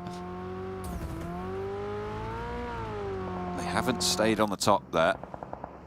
Moving down south. SHOCKWAVE playing around this bridge. They want to curtail all of this northeast side rotation. They have a lot of control over the ground. Playing on these rooftops. It's really difficult to get through. Dark Project was forced on dry land over in Hartin as well. Might be able to catch them unawares for Dark Project. There's the flush coming through as Aza picks it up. Yeah, for SHOCKWAVE, it's very important. Like we said earlier, they get a decent game here. They want to continue their lead over in the front lines. Maintain their position going into finals, at least. Or keep themselves on board, trying to get over towards that Livik. Very unlikely, though. Oh, there's even Esker. Dark Project, they sent 2 players out early, and there's a botation coming through for the other remaining duo. An alleyway to line things up, but a really pivotal pick here from Wagnerzada as he's able to move around the side. Aza challenging off against Forced and Nade versus DBS. Even at that close range, the DBS is just going to be able to tear through this one. Unfortunate for Dark Project. They wanted to have that opportunity to put more on the board, to catch up to No Mercy Warriors, but at the moment, they're being denied. Even Esker crawling away. Aza hasn't spotted him just yet, and if Dark Project are quick about things, they might be able to get back, but I just don't think it's possible. He is likely spotted here and will just be flushed away. Now, do Dark Project try and get some revenge and swim up to this land? It looks like they're going to go for it, but Aces is already low, and they're out in the blue. Out in the blue at the moment. We're heading in towards stage 3 soon as well, so this will hurt a little bit. I think Aces is most likely going to get knocked by this blue.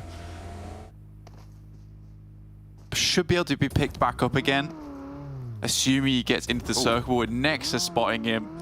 Phew, a bad deal. It's just not going to happen. Unfortunate, but they still have the profit so far on the day against the No Mercy Warriors. That is the silver lining. They can rely on that performance that they had on Miramar, getting that second place, a couple of eliminations as well. We'll see if they're able to continue. They still have Kespo to maybe try and grab a couple of points here, but hang on a minute. Blank, this is a real hard west side shift. It really is. I mean, down towards where Gladiators are currently playing in that compound too. So a fantastic rotate from them. That has worked out. You know, I say fantastic rotate, but it's off the back of kind of a little bit of luck they heads over towards here. But it's still a heads-up decision to take this, understanding, as you can see, VULGAR boys only just now making their way through that valley. No one's taken the hilltop. So if it did shift back over towards that eastern side, Gladiators would have had that option to move back around again. I don't think we've seen in a long time anyone else try and challenge Gladiators for the hilltop. So it's a very smart move from them, and it works out perfectly in this situation. I do worry about Tixi and Meku. I'm glad that they're still trying to make this work, but it hasn't always paid off playing over on that western coast, trying to get information on players. Sometimes they'll just lose one, instantly get flushed, and then it's over. Getting those flushes on board for SHOCKWAVE as well. Nice to find Alpha. Close by, Zerich with the sightlines down. Not going to be able to peep through those windows just yet. Mage Pride, they moved nice and early into their position. They've been holding it down for a while. KONINA Power and the Nameless, the 2 teams on the South Island, the only 2 teams who have not made it to this Northwest Islands as of yet. And they are going to face a real fierce battle to move this one forwards. No one's directly guarding the bridge at the moment, Blank, but as soon as you move from that edge, it's going to be tough times. VULGAR boys on the north side. They aren't in the circle, but they are all on the land on that northwest side. And NEXUS have kind of given them a lot of ground in front to move around this edge. But as we know, John, tough times never last. Only tough teams last. We've got a fair tough teams inside this lobby. MADBULLS down towards that southwest side. Alpha team currently holding that compound. There's a Major Pride as well just underneath Camp Alpha. So we do have some of the big top dogs, the tough teams, still remaining in a lot of really strong positions. Nexus doing Nexus things on this northern edge, just absolutely obliterating SHOCKWAVE, who are now sending the marching band in over towards their position. Redoc's going to have to try and hold it off. Aza still Reservoir here on the far side, on the coastal side of this building. Nexus don't have the sight lines for this flush. Magnazada will be able to find the first. Redox looks for it, will be able to spot a couple of players, but not before he goes down, and immediately they're on the swivel. Nexus, SHOCKWAVE, a really good response to that, as Kapahala now the last to stand for Nexus. He's sending down the roadside, might be able to get into this watchtower, but will be spotted by pretty much everybody in the local area. Magnazada on SHOCKWAVE, I think that we haven't really talked about him too much, but he's actually been fantastic for the team in a lot of games in the past. So it's always nice to see Magnazada doing really well there. One of the newest additions to SHOCKWAVE. He looks fantastic. Very cheeky little headshot on the DBS. I mean, you saw how quickly he made that flick as well. So very mechanically skilled player. Gladiators will all regroup towards their compound on this southwest edge, as you can see there. Looking to probably hold out. The majority of the teams holding down towards the south side, which would be the smart move.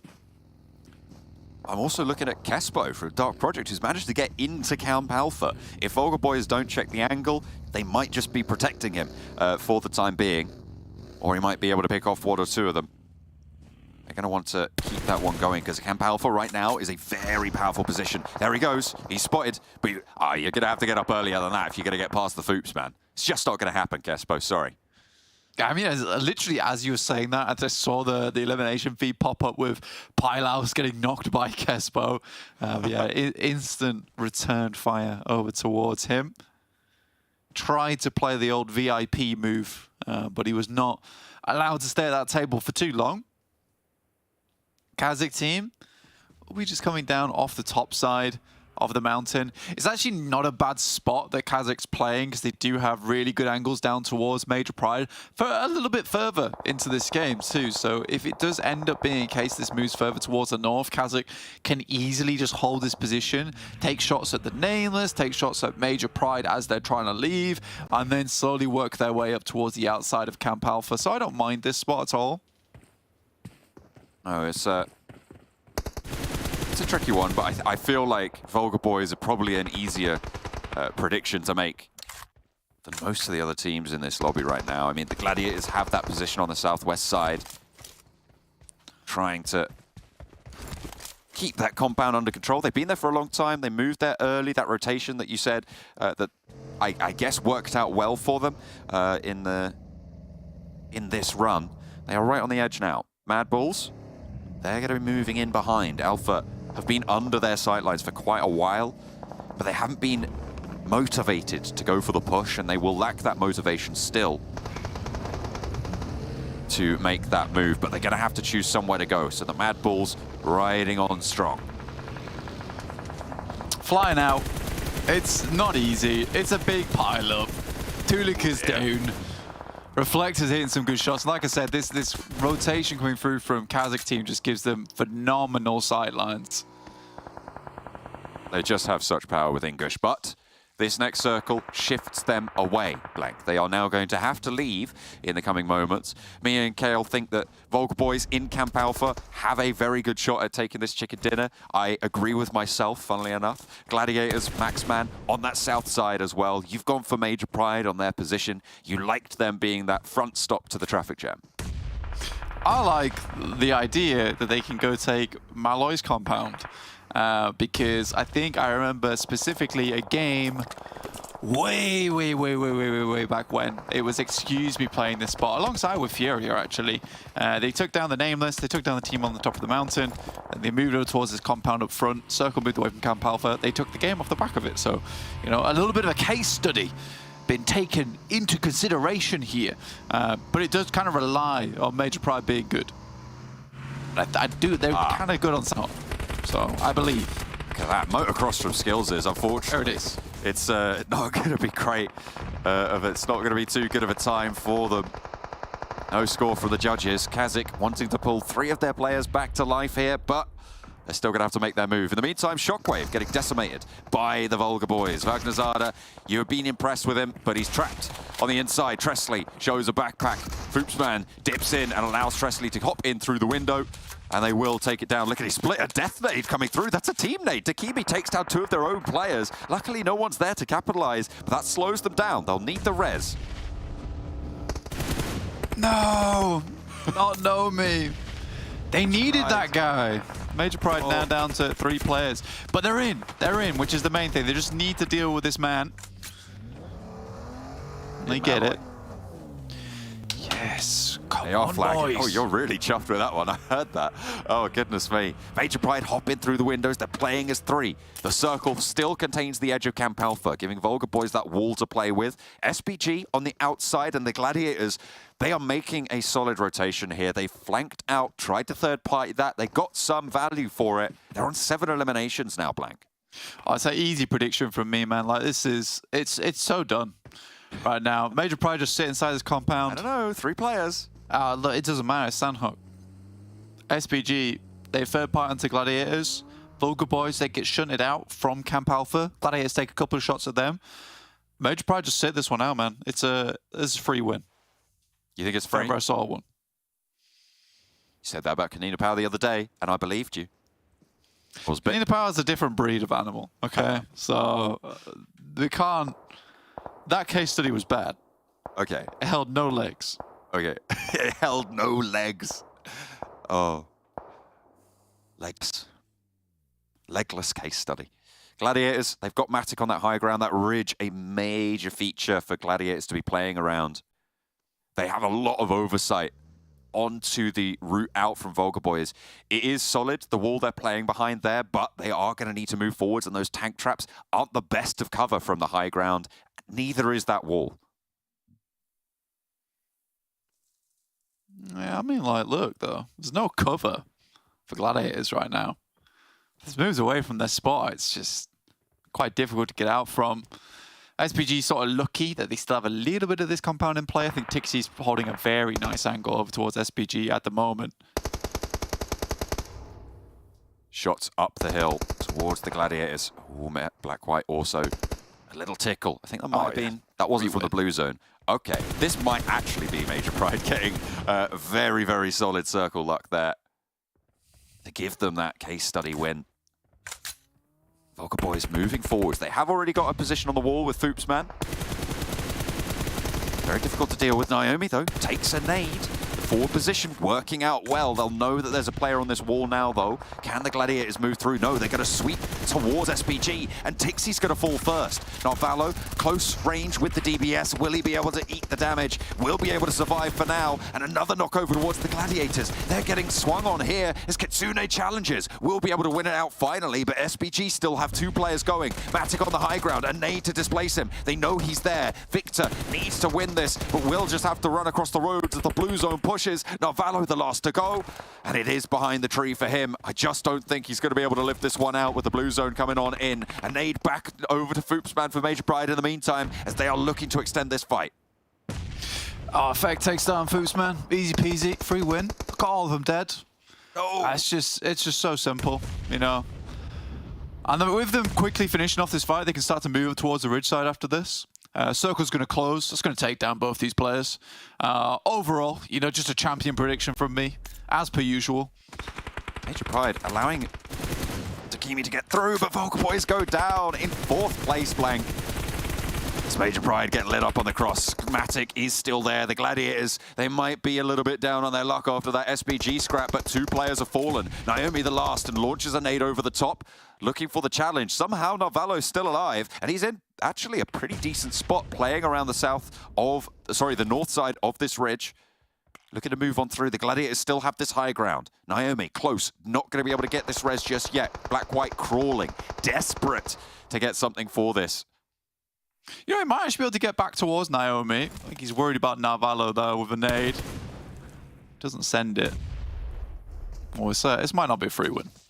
Might have lied to you. I think you might have done. The Gladiators from on the top, they are...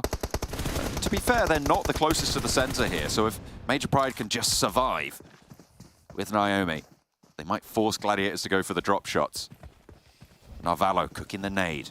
Wants to launch one up. Kitsune and Matic for the Gladiators. 10 eliminations. Narvalo goes down first. Naomi spots the first player flying, launching himself over, and it's all going to be done in a blink of an eye. The Gladiators send from the heavens. Blank, you were denied the case study, and instead, it is Max who knows what he's talking about with that chicken dinner prediction, and the Gladiators know what they're doing. It looked dangerous as they took that fight with SPG, Blank, but they made it work, and that high ground ended up playing well. Max said I was on copium as well before this game started. Well, you're going to be on a little bit more copium. Not as much as me and Kale, though, with that Vulgar Boys prediction. They played a horrible time. We have had a horrible time. They played from Camp Alpha, just weren't able to leave. Yeah, honestly, I think overall Max is just too good at this game. There's not much I can do about it. But I did like how that match proceeded. I think Gladiators played a strong match. It was difficult when they got on that ridge side, and again, I did feel like regardless of whatever happened between them and SPG, it was never going to be an easy fight for either of those teams. Matic plays really well off the back of that, very patient in the first place. If they lose one more player, it might have been a major Pride win. It's just unfortunate that Narvalo is able to get out that far over towards that side. Really, really rough stuff. I was so surprised that Narvalo was able to live that fight at all, really, and get away with any health whatsoever. But he was able to do so, placing up into third. Good news for SPG. Good news, somewhat, for Major Pride, but better news for the Gladiators. We'll take a quick break. We'll be back over with the desk.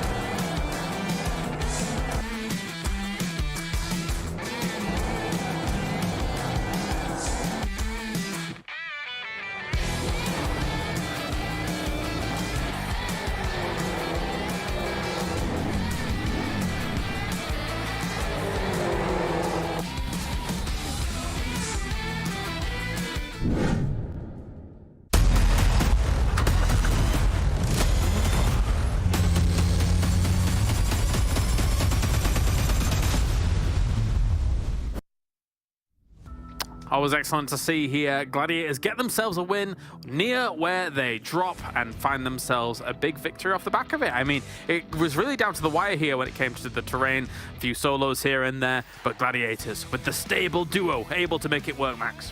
It's been a weird 2 days, last 2 days, but now we're back to normal, okay? The big three are back. The MADBULLS win, you get the Gladiators win, you got Major Pride getting a top 3. Everything is back to how it should be in the European region. But yeah, interesting game.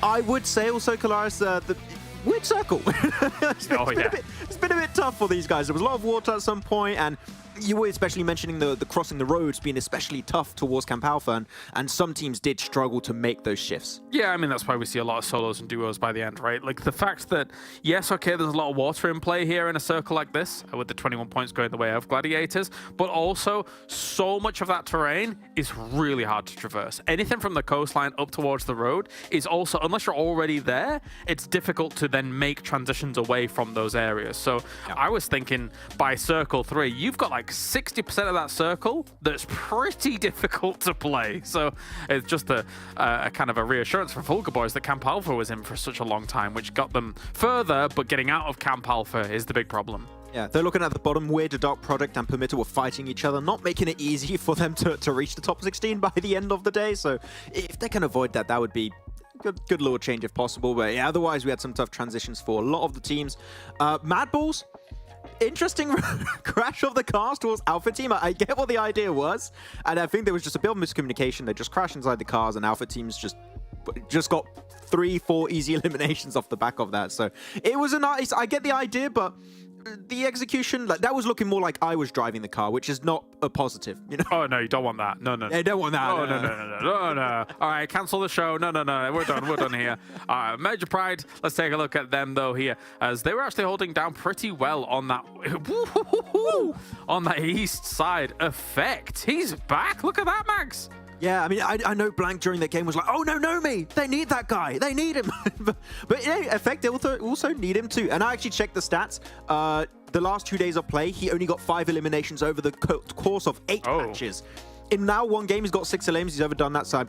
He's back. Effector's back to the standard that we love to see him play at over 1,000 damage. And looking really good on their rotation. Leaving that building was going to be always tough for them, but they capitalize in terms of eliminations, in terms of damage, and they get that second place, which is what we've been missing these last few days. And going up against a duo here of Gladiators on with a high ground as well, it was always going to be difficult for Major Pride to make any huge clutch happen with a solo left alive here in some of these final moments. But you know what? A second place with the elims they got is still good on Sanhok. As we take a look back at the highlights here, and some of these teams that are trying to battle for the 16th spot all just end each other very early.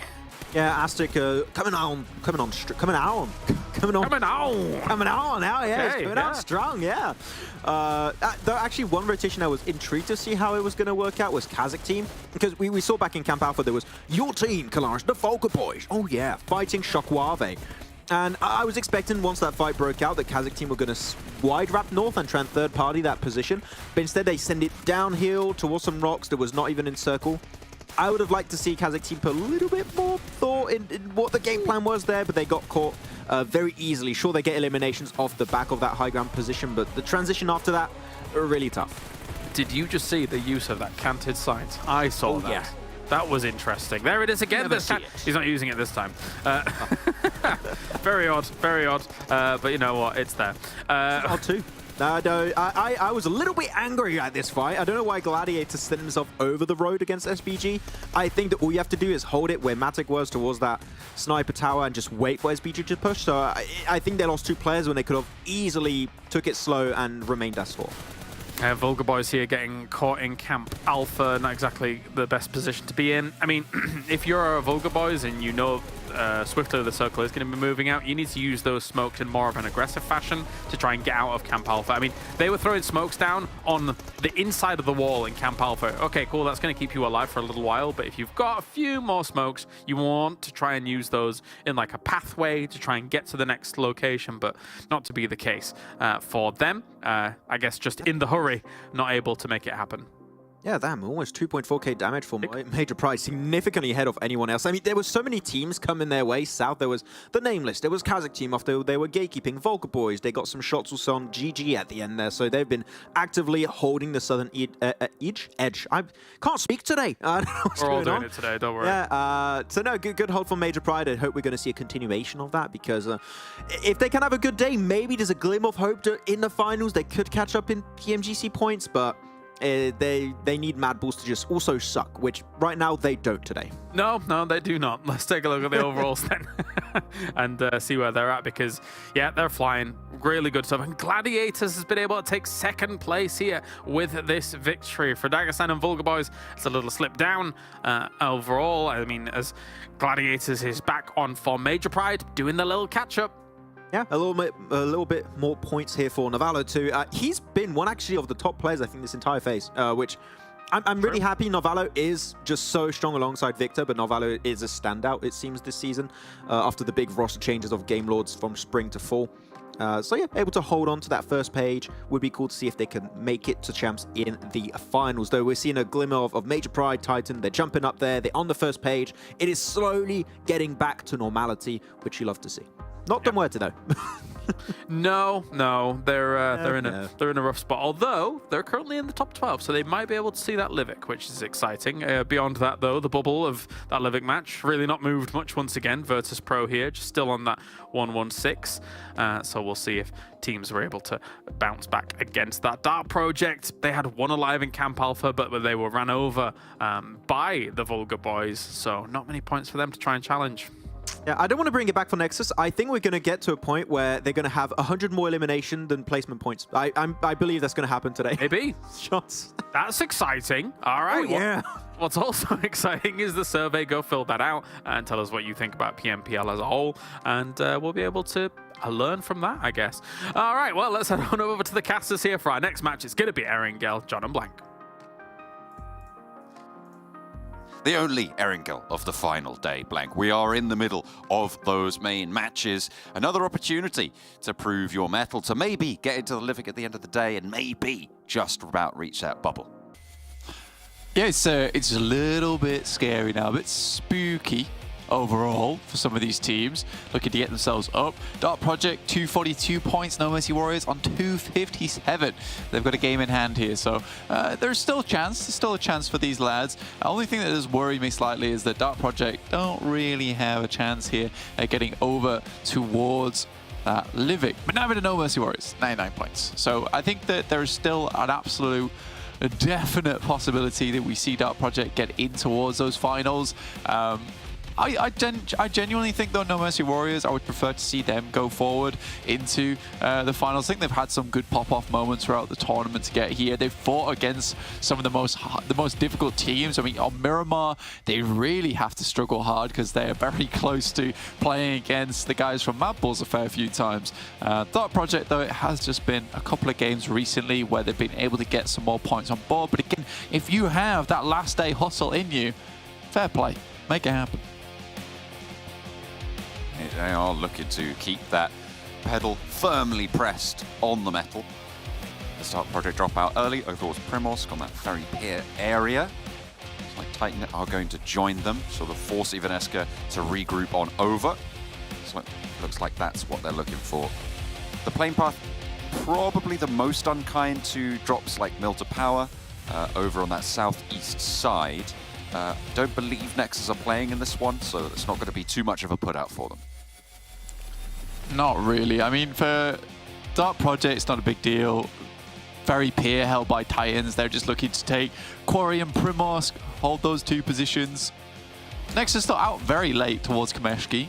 Ooh, I like that. I like that a lot.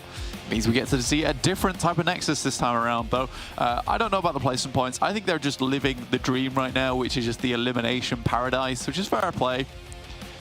Right now, they are very much confirmed to go through to the finals itself. Currently sat in 8th place, 430 points. A little bit of wiggle room there in terms of teams underneath them. KONINA Power, 427, VULGAR Boys, 424. But overall, they are definitely safe in their position. We'll keep you safe over in our space, over on the social media. It's pretty dastardly, though, the meme that he's putting out, Mr. Maxman, as is this rundown coming through from Titans, who are just chasing KONINA Power. That was a bit of a crazy play from Icy. I respect it. I mean, it's a tactical jump out, looking for more shots from stable ground. Tactically reducing your health bar to almost 0. I like it. I mean, to be fair, you hop out, you just go for the flush. You don't want KONINA Power to wrap back and maybe get a cheeky res on board. First elimination. Cool collected. It's Icy. They are really going for it. A little bit of... Where did he go? What? What just happened? Disappeared, bro. No idea. I tell you what, that is an excellent move. He's Houdini'd him. It's over. He's disappeared. Oh my goodness, mate. You love to see it. Or if you're Titan, you hate to see it. Or not see it, as the case is. Yeah, invisible. Just dropped on the cloaking system. Fair play to him. Gets out of there. Happy days. Over towards Rozhok. Major Pride. No MADBULLS. Oh, so much space to play with. So much time to work with. It is overall a good time for them.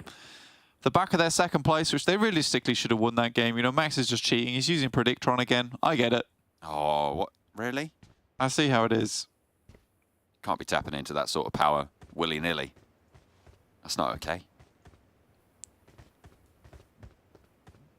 Next, Kameshki is kind of an interesting one. I do actually sort of like it, just because they seem to kind of just lock themselves in over towards MUERTE Power. Drop down a campfire, you know, just roast some marshmallows, not do too much, and then send themselves in later on, realizing that they've sort of missed the boat slightly, and will have to go for something a little bit drastic. So Kameshki Stalber, that gives them a lot of time to work with here into this next circle, which is on the eastern side. Third match of the day, we still have 3 more to come, including a tasty little TDM after this bad boy, which will be, again, the semi-finals deciding who will be heading up against in our winners bracket. Lovely stuff. Make sure you stay tuned for that one, but for the moment, you've got an Erangel to whet the appetite for it. Over on this northwest side, it's a lot of teams now. Gladiators, PERMITTA, No Mercy Warriors, VULGAR boys over in Zaki. A very, very difficult rotation set, probably for quite a few of those teams now, as they're going to have to figure out how to navigate to the east side of the island.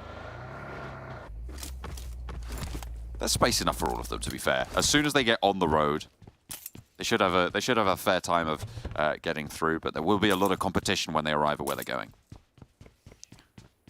Yeah, I think there's a lot of teams really not very close to the circle right now, and I think some of these teams that are within the circle already just have a huge amount of room to pick and choose on their compounds. I think most of them will try and head as central as possible, so they get the bead, the drop on the stage 2 circle.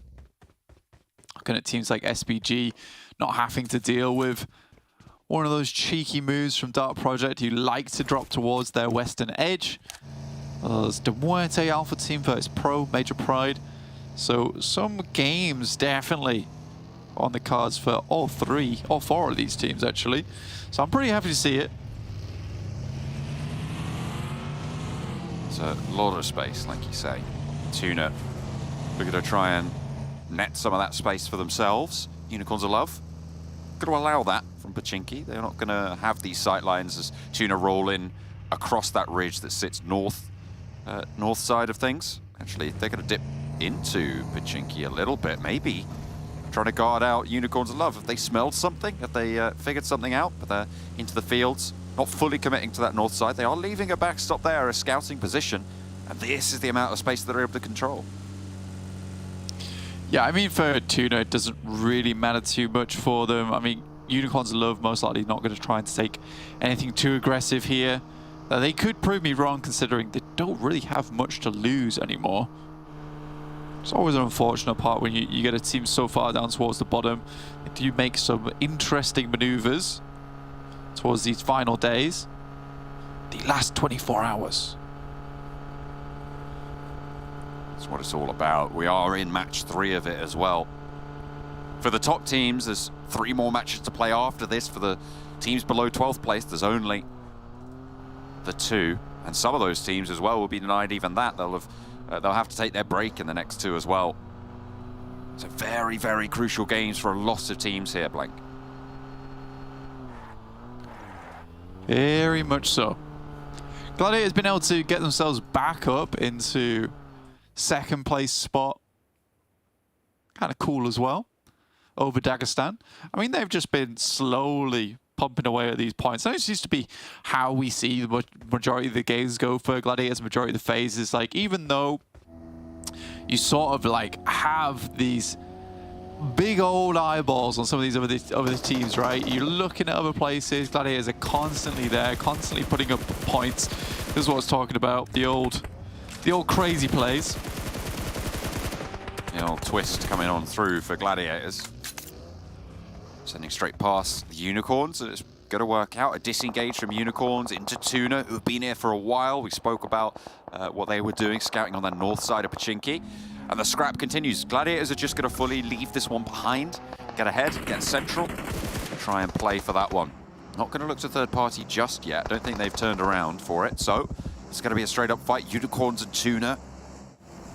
Obito crawling back behind the shack. Trying to stay safe for now. They should be able to pick this res up. Can they get on their bike? Can they get safe? I take that back, actually. This is very much not a resable situation. I thought they had a backup player there. But no, Roll Kiss takes them on down. Spurts the water from the ground. Refreshing. Very nice. Very, very nice. TUNA now making their way further in towards the circle here. As you do get that zone 2 shift up towards Yasnaya Poliana. So SBG in the mix here. Just taking a look at SBG though, this phase 3, 6th place position. You know, it's constant improvement from them from phase to phase. You know, 13th place phase 1, 9th place phase 2, and now looking to finish around that top 5 position, top 8.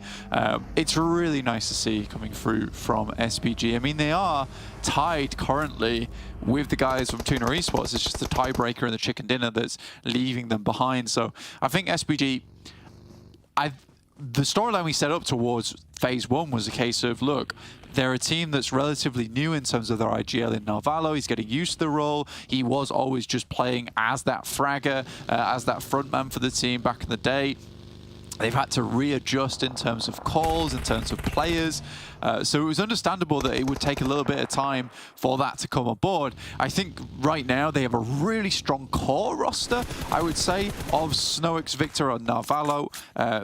Possibly between Alex, Alar, and Inaus, there could be some changes happening because I do think that 4th player is a little bit in flux right now. But for SPG, if they continue on the trend and just stick around in the game, certainly there is very good potential for them in the future. They're currently, this phase, in 6th place right now, Blank, which is better than the performance that they've had so far in the other 2 phases. 11th on the overall ranking, so they have had that step up. They have developed that IGL dynamic, that new player dynamic. You're right. That has been good to see. They haven't managed to reach the heights of Dagestan or maybe even VULGAR boys when we look back at this phase, but still impressive nonetheless. The Gladiators, they've been impressing us all tournament long. They've had their slumps, they've had their couple of off days, but they are always there. They are always in the conversation. They were able to take their 2nd place back as well against Dagestan this time around from this phase. They're both as well on the same number of matches, so it's not like one of them has more matches played or anything. They have managed to just do that off the back of their own talent, their own skill. It's great to see. Well, T800 vibes, right? They're always in the rear view mirror, chasing you down. It's a bit scary. You can never fully get rid of the Gladiators. They'll always be in the conversation. I think that's what I've always praised them for in the past, is the case of just consistency is marvelous from this squad. Yeah. You can't fault them for it. No, it's what Max was saying as well about how Dagestan have played so well, is their pop-off games are made so much stronger by the fact that their bad games aren't even that bad when you are able to get a couple of points on board and prop yourself up like that. It's kind of the same throughout the last year of watching this roster on the Gladiators side. Unfortunately, as I say that, Major Pride are going to take one of them down. They're going to find a 2nd knock as well. There's a lot of scrapping going on the southwest side, and further in, Unicorns of Love and Titans are being at loggerheads. The Gladiators fall down, so the point that I was making just then, it's kind of just don't pay attention to it for this match, but in general, I find it to be true. Unicorns of Love as well, doing good stuff against Titans, but they're down to 2. Your point is still technically true, though, right? Because even if they've gone down here, they've already got themselves a chicken dinner. They are putting up points consistently. It's just, they'll have some games where they go down. That's fair play. And I think that we just focus a little bit too hard in on those games because of who they are, of what the prestige that is behind them. I mean, we saw MADBULLS done absolutely shockingly for the past few days as well. Despite that, we haven't really talked too much about the same. They'll say they'll get back on their bike, which they certainly have, get themselves chicken dinner right at the start of the day. Always lovely to see. And it's just, it swings in roundabouts for these teams, it really does. Sometimes you get unlucky, sometimes you can't make your way in, especially with a very hard Eastern shift like this. For Gladiators, it's even more difficult when you're playing in from North George. Titan. Very wide split here on the south side with a lot of teams nearby trying to move around the Jasnaya fields. It's just a little bit too much to bear in my mind. Dark Project, looking for the push forwards. We've talked a lot about the dynamic between this team and No Mercy Warriors, the 2 teams hovering around that 16th place bubble. The Nameless starting to pale in comparison here. But Blank, there is a very real possibility the Dark Project are able to push this one through, are able to push past the No Mercy Warriors. The 15-point difference that sits between them. 2 matches to play. Can they make something of it? Can they get that opportunity? It's a tough one. It certainly is. And like you said, only a couple more matches to play today to get it done. So it's not easy by any stretch of the word. If No Mercy Warriors go down here, they'll be on 0 points, and that's the window just opened a crack for Dark Project. You have to get their little grubby paws in there, scratch it open. and get moving. With this circle, there is potential he can get down there. L compound currently free for VIRTUS.PRO to try and take. Ruder's already over towards it. You got Nexus on this north side. Oh my days, is this a Nexus game? It's a Nexus point scorer. We currently have 3 teams with 1 player still remaining. So there's 1 team with 2 in Unicorns of Love, so a bit of an odd start to our Erangel here. A lot of eliminations already going through by stage 4. 47 players still left alive. A little bit interesting. By Roga. Solo player and Nexus are going to get 1 step closer to a placement point. You love to see it. Aztec behind the shack, maybe. Their next point on the cards. Unicorns of Love going in against Old Boy. That's a bad time. 2 players still active for Titan. They played that wide split and they still maintain it on the southwest side. The Titans are a weird team. This is the replay over towards PERMITTA as VULGAR Boys just kind of tore into him a little bit. But yeah, Titans definitely a weird team. There's times where they look like they're not amazing, right? They look like they go down a fair few times. They look like they lose players. They hemorrhage players frequently.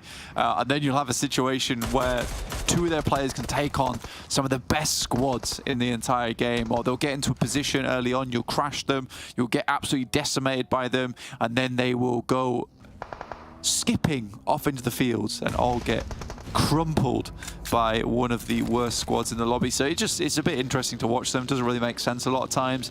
I am curious for their finals performance. Is it going to be a change in playstyle? Who knows?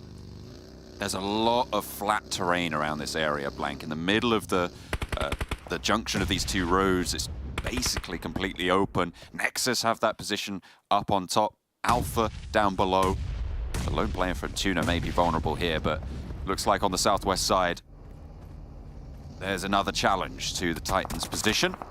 3 points so far on the cards. The back shots from SBG gonna pull Titan Old Boy off of that angle. Icy playing on the inside, lights up Kespo for 1. Gets the knock, retreats upstairs. They are gonna try and push through with the DBS, but Icy turns around on the corner. There might even be off angle still pouring in through the window. Aces goes down next, and Icy keeps it together for Titan. Old Boy is not into the scrap just yet to drop down. Oh my god, Icy is pulling them apart at the seams. A Dark Project don't know what just hit them. They are into the freezer and down to 1.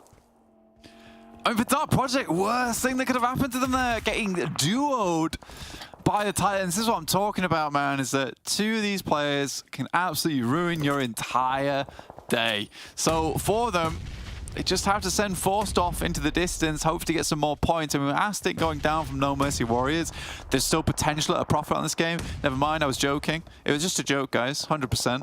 Just a funny Blank joke.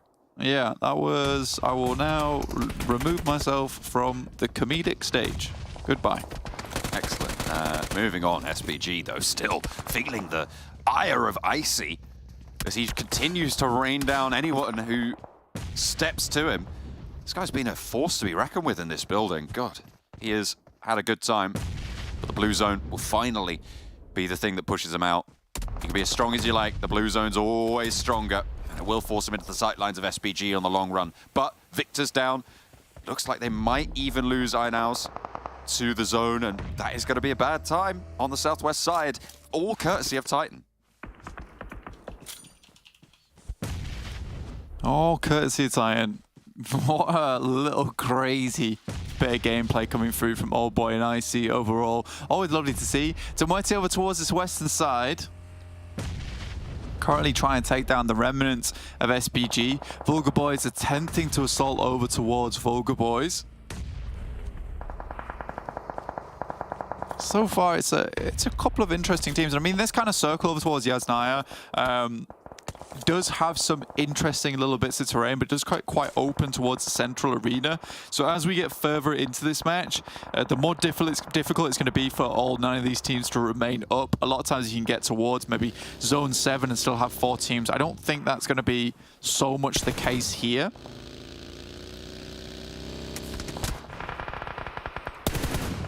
Spray down over towards Narvalo. A clean sweep prediction here. Nexus on the high ground compound.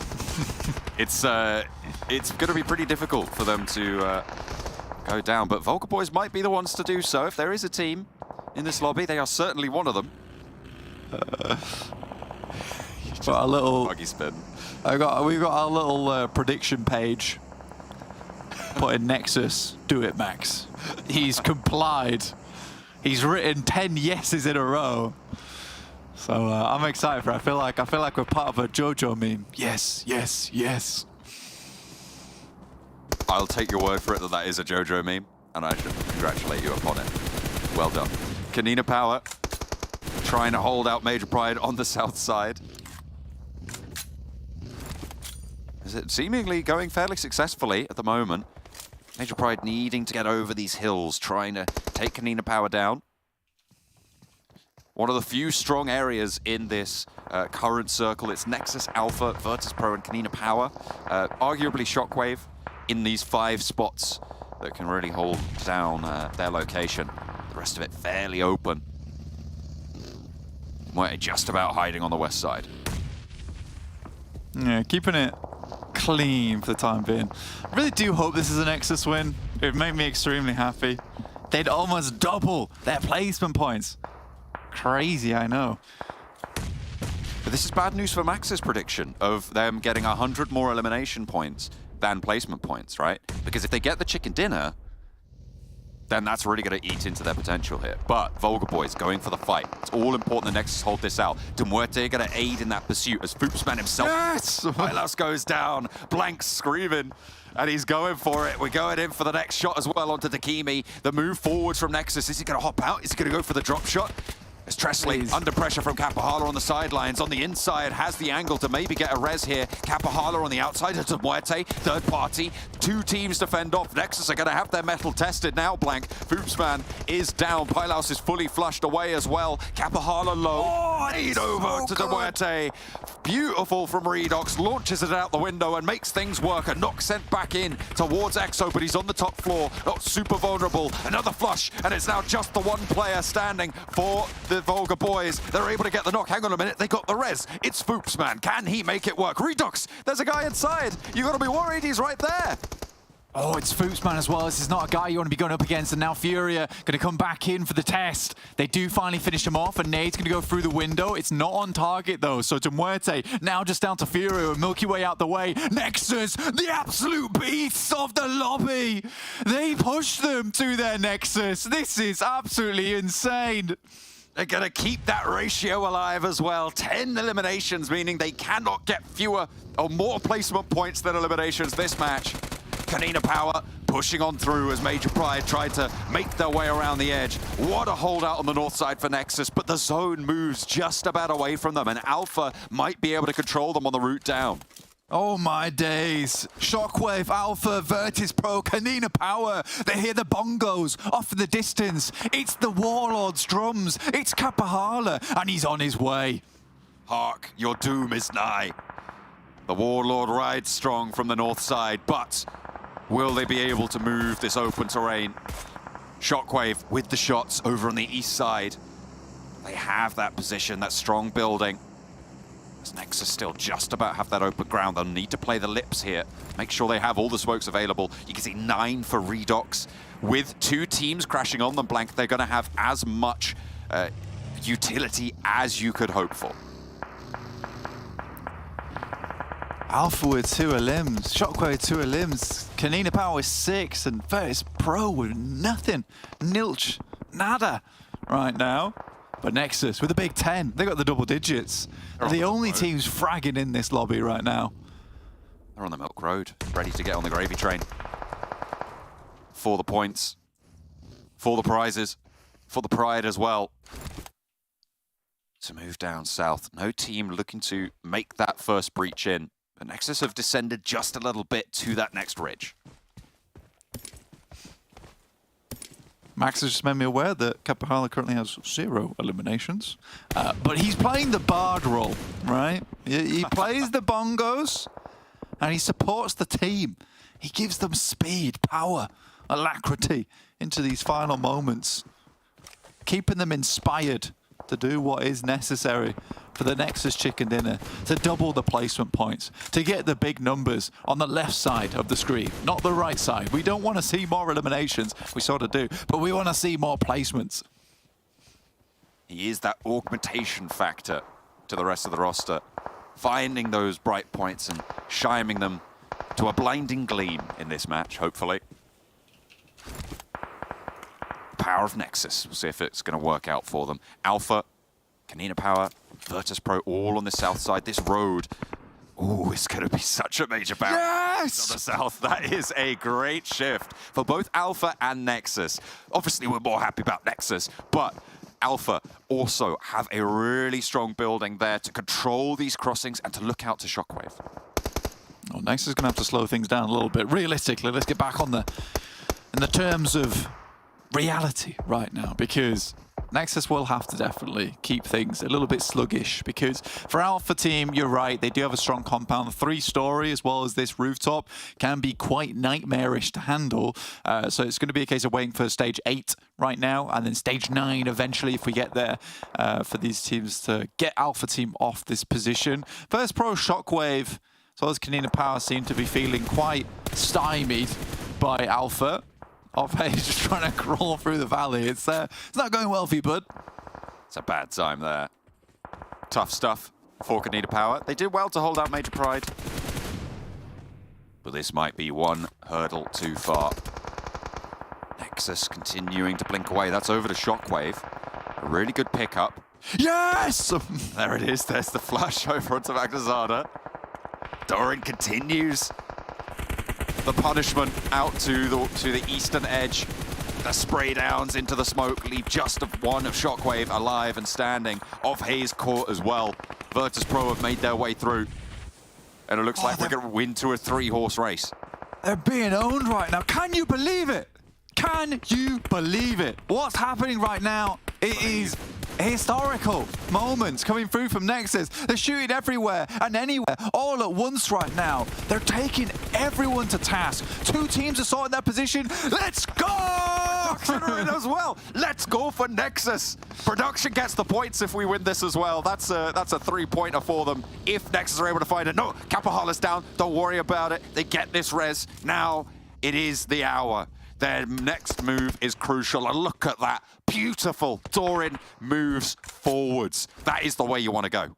He knows he needs to get up front and personal to ensure the res goes off in the back line. This next circle going to be so important. It needs to get out from that zone, but unfortunately, it is further down towards Alpha's position, which makes the life of Nexus a little bit difficult. But these guys, they're wearing armor. They're like knights shining in the sun. They're defensible. They're hardy. They're strong. They're going to make their way over towards Alpha, and they're going to dismount them from this dominant reign of terror that they've had from this building's rooftops. Find the tilt yard. To the joust, friends. Nexus need to ride on. This is their next hurdle. Sally forth. Redox breaks wide. The forward position from Nexus can control potentially this high ground, this rooftop, and Redox, he's dodging, he's dipping, he's diving, Blank. Nothing hits this guy. It does not stick. Oh, Kapahala is down though. Unfortunate business coming through from Elementrix. I don't think they thought Redox would continue to that position, if I'm perfectly honest, from Alpha, which is why they stopped shooting him, and then they look immediately to the right like, wait, he's still going? Kapahala almost certainly will be going down. The buggy was busted. He tried to hop in and get in the vehicle, but he couldn't move. And Kapahala, you're right, he will fall, but Nexus have their line. There it is. Possible. The nade from Redox breaks them. Oh my god. That's huge. 16 limbs right now. Zone 9 we're getting into. They have the open zone. This is so important for them. It's a 4v3. But as Alpha has to leave this building, there is a slight advantage going over towards Nexus, because as they get off from that rooftop, the high ground dismounted, they can start to move a little bit further. Doran realizes there's nades in the mix. This is where the masses of utility that Nexus were able to pull out of all of those teams' boxes is going to come into effect. Look at the smokes blooming around this stronghold. Mandarin and Redox, the off-angle competitors, to keep Nexus going. Come on, Doran. Spotted. Go on, get in. Oh, that's actually huge. I think he's trying to tag him with the shotgun to get a little bit of damage. Now he knows the general location. This is Mega Brain. This is Mega Mind Brain. He drops the nade over, but he goes down to a nasty nade from Zashipa. Reflect is caught close to the zone, but he continues to bombard. Exo is the cruel target. The smokes continue to pop, but Alpha might just take this opportunity. That one looks good. That might just be a little bit short, though. They're right at the end of this smoke train. He's up and crawling. He's going for this res now. The smokes break forwards. Mandarin is still there. Redux, long nade. Oh, it's a Molotov. Burns the front of Mandarin's rock. He stays alive, and Doran back up. Can he keep himself alive? Can they get this shimmy shake?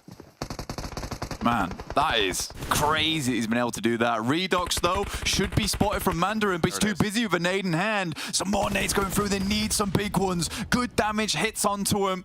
And now it's just Exo and Doran sending the bombs over the top side with these nades. There's a fair amount of damage going through. Alpha Tenshik goes down, but there is the next knock, and it might just be all over as Alpha takes the win. But Nexus can hold their heads high. What a game from them.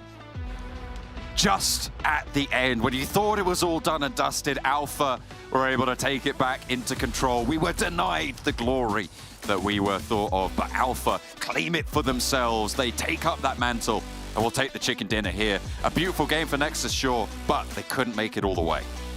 Yeah, the commander, the warlord, slightly useless, unfortunately.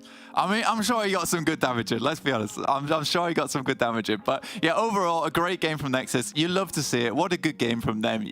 Big respect out to them. 16 eliminations. That's nice. You know, to be fair, they only got a couple of points in terms of placements off the back of that. So Max's prediction might still come true. Yeah, might still get a couple more. We'll see. But Alpha Team taking the chicken dinner away from them.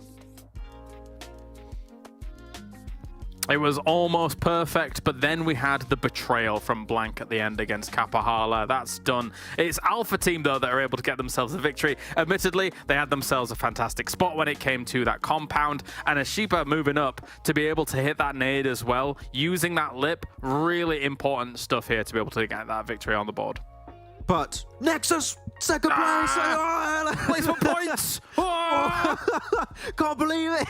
I think I've never seen Blank pop off more on the game, to be honest. He was off. He was going. He was popping off that match. But yeah, 22 points on board for Nexus, 6 placement points, 16 eliminations, which, yeah, I mean, I think they're still going to have 100 more eliminations than placement points by the end of the day if it hasn't already happened with this game. But yeah, Alpha Team, I was surprised. Their rooftop Kalaris was so strong in an L formation that the teams across the road and even the teams north and east of their location had no chance of fighting them. So they had 3 players on the rooftop just blasting at everyone around them. Yeah. That was interesting. Yeah, it's definitely a strong spot, especially once they realize that all of the threats south of them are completely eliminated, right? Then they have free reign over being able to be on those rooftops and then have the cover that they need against the teams in the north, like Nexus, for example, here. But again, you know, we know that Nexus can frag. Let's be real. We've seen it throughout this phase especially, but we didn't know whether or not the placements could come their way. There he is, Redox.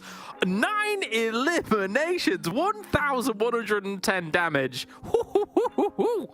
Yeah, the Warlord this time taking the pacifist route, it seemed, in this game. Just doesn't want to eliminate anyone, just taking it very slow. But yeah, Redox off angle, Kalaris. We looked at the way he pushed over there. I think the entirety of Nexus was surprised to see he was able to get there and live. And then he was able to just get rid of VIRTUS.PRO with some amazing nades. The moment he got knocked, you couldn't do much off the back of that. He was serving as a really strong off angle. But anyway, 16 eliminations. I'm having PMRC flashbacks here, Kalaris, where they have this one big, fantastic game, and then they disappear for the rest of the day. Hopefully not, but it's happened before. Yeah, I mean, let's take a look at the highlights and see how much of it is Nexus here up in the north side, as well, of course. I mean, we have plenty of moments as well. Icy was able to do a lot of work himself. Yeah, Icy's breach was... I mean, playing in heaven. I want to get back to that moment. Just show me the Icy plays, please. The Alpha Team were fragging out since the very early stage. So Titan, talking about Icy, they had this very big split that I do not comprehend. If you want to do a 2-2 split, fair enough. They were doing a massive 4-man split, and they just got picked up one by one. Then it was just down to Icy. Not sure, but this is the play. And he just drops down, gets Dark Project, gets 3 points. Oh my god, what a gamer. Yeah. Yeah, I think with him doing that against Dark Projects especially, it feels like they're done, right? Like, I don't know whether or not they're going to be able to rise back up against that 16th place position that we're seeing No Mercy Warriors in, with Icy making plays like that against them.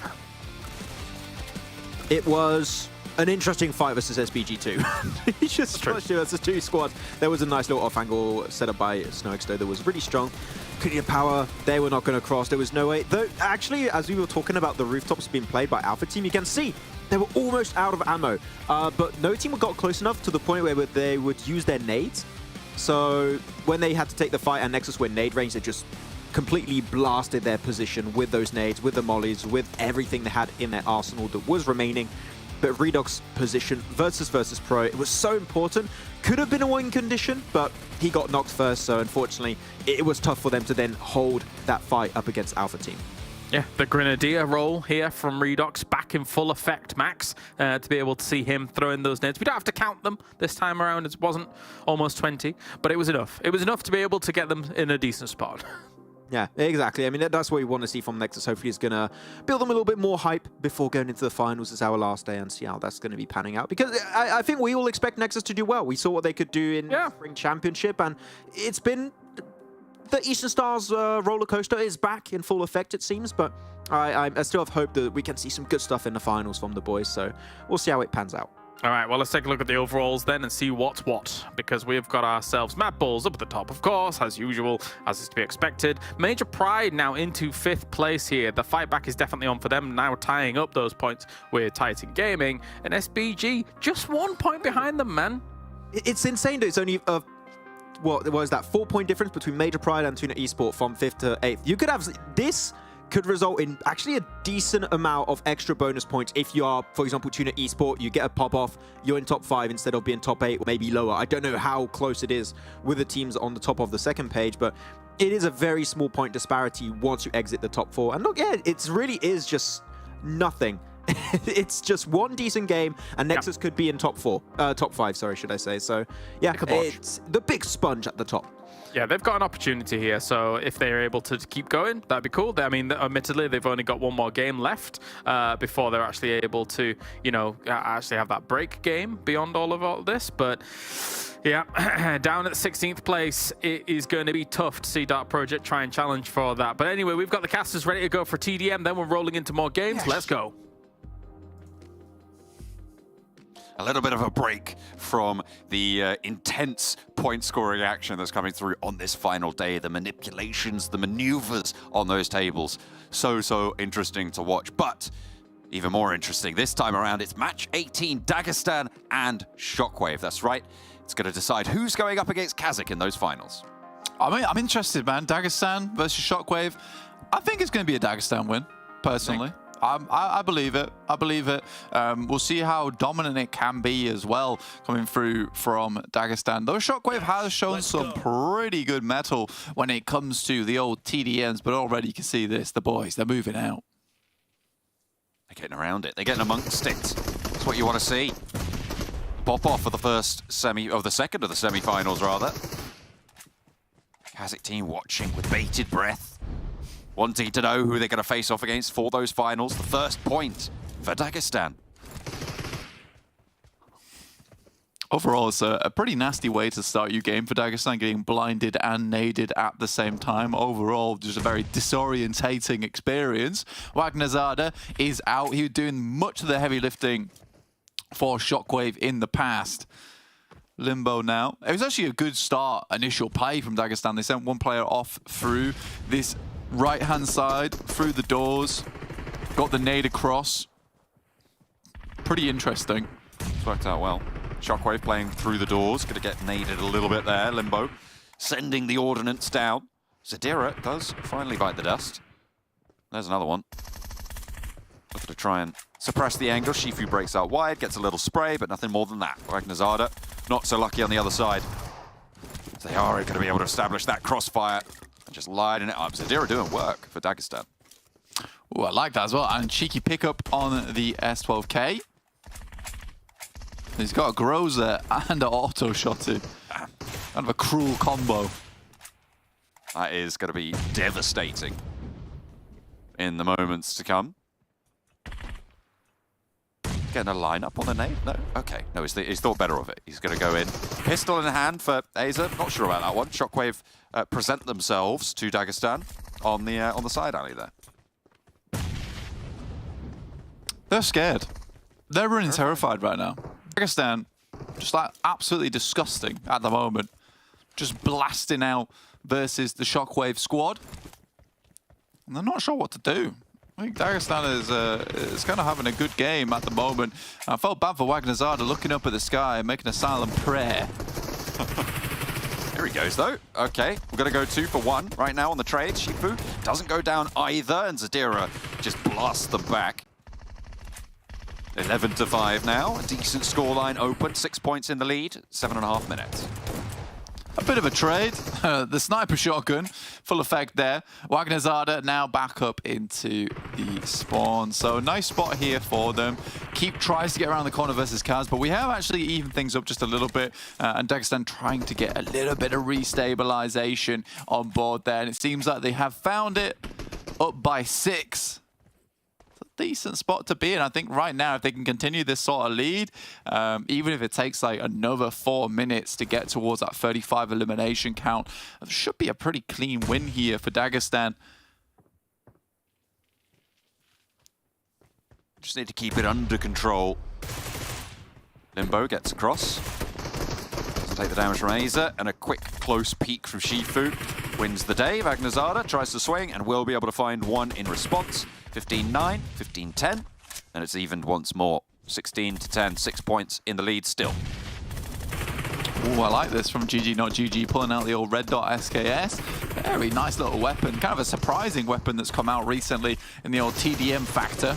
Wagnazada here gets up close. Shifu just runs in, trying to open things up for the team, get them a bit more space to work with, just sacrificing his life for it. And it's worked out fantastically. Look at this, they've retaken control. They remain 6 points ahead. As long as they can keep doing this, it should be curtains for Shockwave.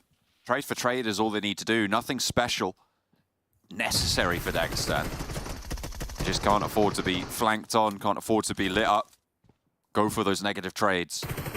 Well, they can afford to do it 5 times. I'll wait and see how many they're able to execute on, but the sprays just seem so clean from Dagestan. There's very little that they can do in the face of it. Yeah, Shifu's really not letting up. Kaz comes around the corner with the S12K. It's not enough. Zadira will take him down. Again, these trades are just coming through thick and fast right now. Beautiful headshot from Shifu. Spraying on the corner, looks for more as well. Bold, and we love it. 10 points in the lead now as we near the halfway mark on the timer. First to 40, or most at 10 minutes is the rule set. And 25 points right now at the halfway mark. Good stuff from Dagestan. There's the DBS, and Zadira will continue the marksman rifle prowess. Moving through for a second as well. Look at him go on this SKS. It is brutal in close range. Yeah, just blasting out of it. Dagestan looking sort of like the puppeteers right now. They're just controlling Shockwave's pushes, getting a little bit more aggressive now as they head to 33-16. One of our most dominant games here in TDM. Wow. And in the semi-final as well. It's over double the points total that Dagestan have been able to achieve here. As they do manage to even up just a little bit, but still 35-18. You don't even need to trade evenly at this point. Just throw 4 players at each person, and you're gonna find this one. It's kind of a cruel tactic that Dagestan has employed as well, which is all pulling out Grozers, handheld shotties, and then just stealing the shotguns off the side from Shockwave. 40-20. What an incredible win there coming through from Dagestan. Only Limbo kind of trailing behind, but I think he was playing majority of those off angles, trying to create space for them. And they'll be heading through to the winners bracket versus KASIK team. And what a little finals that will be, because both those teams, probably some of the most improved squads throughout the entirety of PMPL EU, and so it'll be fantastic to see exactly who wins that showdown. We've also got Titan Gaming and Shockwave competing in that match 19 down there to decide 3rd and 4th place as well. So we've got plenty more TDM on the cards. But I'll tell you what we're looking at right now, Blank. It's the next match of league play with the final 2 games. It's the final match for a couple of these teams as well. Yeah. We're looking at Major Pride, NEXUS, KONINA Power, and Dark Project. All 4 of them. This is their last chance to shine. Yeah, last game here for the entirety of the league stage format before we head over towards the finals for a couple squads here. So it's nice to see, and then we'll be heading over towards Miramar to just round things off. Top 12 will be heading through for Livik for a couple more points, and then next week it'll be the finals. Sneaks up on you, doesn't it? Feels like just yesterday we were kicking things off, observing the MADBULLS' dominance over in Phase 1. That point sponge replicated now in Phase 3, bookending the league stage. In violent fashion, the MADBULLS are able to keep that total up. They are not catchable now, Blank. The Gladiators just too far behind in that second place. Second place, not firm, and as Max was saying over on the desk, all the way down to pretty much TUNA in 8th, maybe 9th, 10th, 11th as well can have a shot of jumping straight on up if they get that pop-off game here. There is a lot of teams looking to find that. A lot of teams looking for it indeed. Right now, MADBULLS 100% will be taking first place in the general rankings at the end of this. Second place, dominantly held right now by Gladiators. Titan Gaming, though, between them and Major Pride, third place in general rankings is still a little bit iffy. You know, 527 to 525. There is a difference maker to be had here. Could all change. There is a lot to play for, even right down to the wire. At the end of this marathon, these teams will have played 75 matches, some of them with all the Liviks involved as well. It is a long road, but it is still so closely fought for some of these spots. For those bonus points, all important moving into the finals. Playing path up towards that northern edge. MUERTE out early towards Monte de Nuevo. Dark Project, that last game to make something happen here. I said before, it's just so unlikely of what we're seeing at the moment. Very hard shifter towards that northeast side as well, so not an easy game for your final match of the day. No Mercy Warriors, 2 matches left to play. They've taken their break already, which means that Dark Project need to find the 14 points necessary to catch up in just this match. Facing off against a double billing from No Mercy Warriors. It is dire straits at the bottom of the tables, and I think you might be right. It is just fading away from them. It requires No Mercy Warriors pretty much to be going down with 0 points in both of their matches, which is not an impossible feat for them. They have done this before. Yeah, it has happened. So, you know, looking at this, 15 points in terms of a profit. Realistically, it's a chicken dinner here for Dark Project to make things feel a little bit more secure, glued together. Somewhat unlikely. So right now, I think we're sort of just looking up towards the top side of the table. Definitely looking at Titans. And also, by the way, I forgot to refresh the general rankings page, so it's even tighter than I initially thought it was. Which is Titan Gaming's third place, 534 to Major Pride's 531. So there's 3 points difference in between. Will be the slight little thing that will push Major Pride into a podium finish. In which case, you know, MADBULLS, Gladiators, Major Pride, that would be the standard, right? It would be the de facto. With Titan Gaming up there, it's a real good breakout performance. Joining us in PMPL EU with Old Boy back in the mix once again. I mean, I always had faith in them right from the start. Blank, I had them in my top 3. I think I had Gladiators, Major Pride, and Titan. But to be honest, I am still a little bit disappointed with some of the ways that they're playing here and there. They've managed to make it work on the points totals, though, so you can't argue with that. And they've done pretty well in general on these bonus points, placing 4th place both phases so far, looking good to certainly have a shot to jump up to 4th place here as well, to get a very good start moving into those finals. Be within striking distance of the MADBULLS, within striking distance of the Gladiators, keeping things nice and fresh. KASIK on your team at the moment. 3.29 average eliminations here. A little bit of a fall off from KASIK team overall. I haven't minded it too much, though. I think that they had sort of their pop-off moments over towards Phase 2. Faded out just a little bit in Phase 3, but they've secured their position. They'll have time between now and finals. Try and figure out what kind of strategies they would like to implement going into that one. You know, you're only having to prep now for 15 other teams every single time. No rotating lobby, so a little bit easier to determine exactly what you want to do, which is probably what a lot of teams have been doing maybe this past week, in fact, who have already been confirmed themselves in towards those finals. So I think about strategies, think about tactics, what we can be able to do next week. This final day is just a bit more points they can get on board, get themselves a little bit extra cash as well. I mean, the more info you can get from the teams that you know you're going to be facing off against, because most of these teams will have pretty much locked in the at least 15 teams that they'll be facing off against, right? That last spot really the only one that was subject to volatility. So they'll have been able to research specifically on quite a lot of teams moving through. SHOCKWAVE trying to move through onto the position that KASIK team rolled up on as well. Near has he ended up with Thron. As Terminus looks for the knock, looks for the flush to push on towards KASIK. Scars is there for the backup now. Not jumping the gun for Terminus, good stuff. There is a real long backup there for Vagnazada. All the way on that off angle. Aza as well, circling up to the north.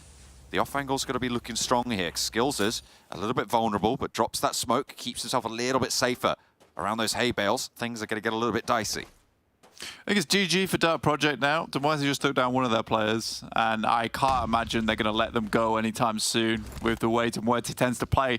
Very scrappy team. Once they get in towards a boxing match, it's not over until the bell is rung and one team is knocked out. So for Dark Project, it's going to be difficult. Even if they move away now, I think MUERTE is likely to be close on their heels, hunting them down.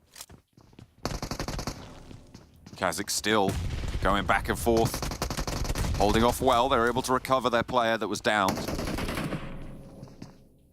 And now SHOCKWAVE have 3 inside the stables. KASIK, lovely spray onto Terminus, catches their forward position, launches over as well. He wants this flush. Titan are chiming in. Look at this, Old Boy's moved in on the south side. He's playing very split once again from the rest of the roster. Look at that. But he's going to have an impact here. And Aza takes the knee. Oh, aye. Old Boy's bored once again. Wants a little bit more action. Thrown into the mix here. KASIK team, though, done pretty damn well to hold on as long as they have done. Didn't start out too well for them, and there's still a chance they get all 4 players back up. Vagnazada drops the first 80. Only have 1 left in the back pocket now. Quick stim to full. He's ready for that 1v4. Ready to go. Ready to try it. Will he impress us? Will he make it work? Hops out the back of the longhouse. Nade around the side. Ingush is down already. Skills is a little bit isolated. If this fight goes pear-shaped, it could be troublesome, but such low HP bar there. With a shotgun at this close range as well, with the backup coming around the corner. Sure, you get 1, but they'll pick this back up. Can Titan find an injured KASIK team, though? Ingush still down, by the way. They didn't go for the res with Unicorn. Skills is getting rezzed up as well. Titan giving them the time to get these reses through, but the health bars will not be super strong. Icy and Rob's forward position, and they want to go for this full fight, end to end. They light up the end side. And that is excellent start to the fight. Titan, excellent third party. They move in. Havlik, the only casualty. That's an easy pickup. Yeah, it's sad for English there. He did actually get res and then just immediately re-knocked by Titans. So it's kind of sad for him. Circle goes a bit haywire up towards that northern edge. So a lot of teams will have to get a move on right now towards that top side. Titans with 4 eliminations decide that they want to hang on to their podium finish. They want to get a few more points on board. And in terms of just prestige as well, for Titans, you know, coming into this tournament as a fresh face, as a team as well, like putting up a 3rd place versus like likes of MADBULLS, Major Pride, Gladiators, who all had a really strong shout at that top side. You know, it's a fantastic result for them, including, you know, just hot dropping on Sanhok every time versus KASIK team, we could have seen a very different scale of events coming through for themselves if they didn't have these weird agendas on the side. I mean, unfortunately, KASIK most likely definitely into the finals, right? It's they'll be seeing that Titan prison over there as well, so they'll have to continue that train seemingly if they want to take control of the area. Are KASIK team going to adjust though? That's the question I think that is most interesting moving forwards. I mean, if they do, it's still a win in Titan's book, right? They have Pine under themselves. Yeah. So I don't think they'll really care. If they stay, again, they're just going to hot drop on them and be confident in their ability to get into that top 8. If they don't, it will be horrendous. Can they do it again? Can NEXUS get deep into this game? With the last match, they were able to get 6 placement points from that second place blank. They started on 16, so if they're able to get a chicken dinner here, they could rival their phase placement points in just the last 2 matches. Max is wondering if there's going to be a little bit of a flashbang game for them. Last time, you know, it just gave us a couple of seconds of blinding goodness. But then after that, no more. None left for you. But hopefully we continue to see some more flashbangs being sent through from NEXUS and they hit some more huge games. Dagestan attempt to move their way through. Dark Project's already in position. They don't get hunted down by MUERTE and they're able to get 2 knocks here towards Dagestan, which is fantastic. Currently they're fairly central. Zadira downed with his teammate as well. Dagestan, tough time for them. MUERTE finding the Nameless. Nameless not having the best of runs so far. 18th place on the overall standings right now. An insurmountable position for them to move up. With 2 matches left to play, this being one of them. We won't even see that Livik either. It's likely we're saying goodbye to this team. MADBULLS heading up towards MUERTE. Fury, I think he knows 100%. He's been cooking the nade for a little bit longer as well. Just needs to be on target. Immediately moves to the side. That should be free as Malloy picks up the elimination on top of that. Very nicely done. Titan's currently swinging over towards that eastern edge. We don't go fully over towards Oasis, which is where currently MUERTE is playing. Some very tricksy hills, but NEXUS have nice position. So do VIRTUS.PRO on the southeast side of it, to try and control the terrain in the middle of this circle. Pretty difficult movement around this area. Dark Project's actually not in a bad spot, you know? Like the only difficulty is that for the couple of eliminations that they found, or at least knocks, they've all been fairly easily stolen away. MADBULLS tries to get in, Frozen realizes he's not wanted here. We'll have to leave. Playing out around water treatment, getting sent down that way is a smart move from No Mercy Warriors. Realistically, you never want to go down towards water treatment at this point in time. It's not a great place to be. Dark Project on the north side of things, though, they have managed to sequester themselves by the roadside in a couple of buildings there, playing on that little curve in the road. They might be able to stay safe for quite a while. Everybody's going to be fighting for position further down south. There's potential for teams like MUERTE to try and swing through, maybe even Alpha or TUNA on the east or the west of Dark Project. But as 3, they definitely can have a good chance of holding this down, getting later into this game.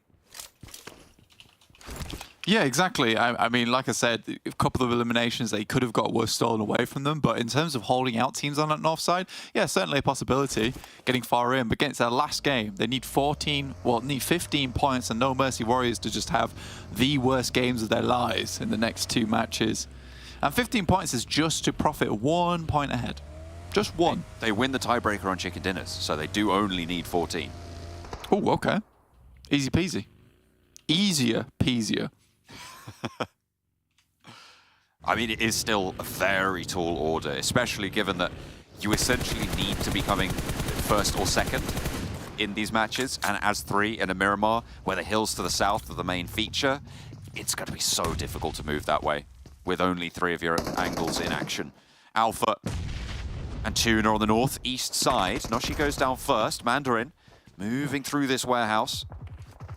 Zashipa breaks out wide, but Obito has got the angle on this, spots the hop in, and will feed that information back over. The smoke's bloomed, and a second TUNA member does fall down. Mandarin able to light that one up. There's the flushes coming on in, and TUNA, they are having a tough time here. 2 players now standing. Obito just not doing anything in this engagement.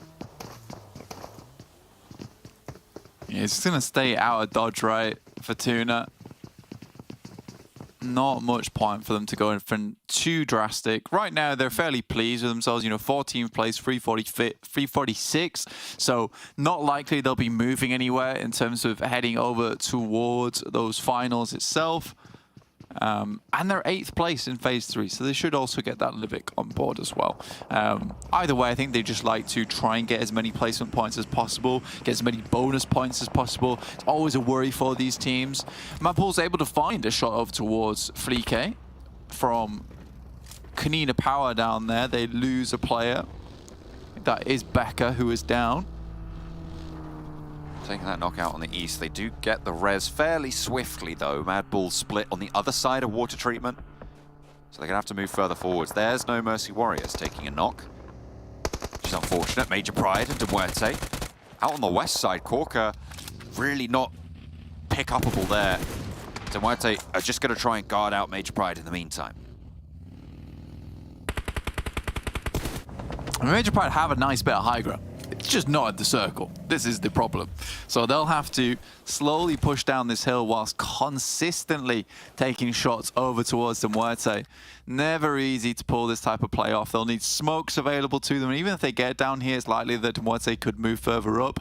MUERTE do only have the 3 players though, so there is a chance to sort of overwhelm them with Effect finding an anchor point down towards that south side inside a compound. That's good news for the guys on Major Pride. They're able to join up with him.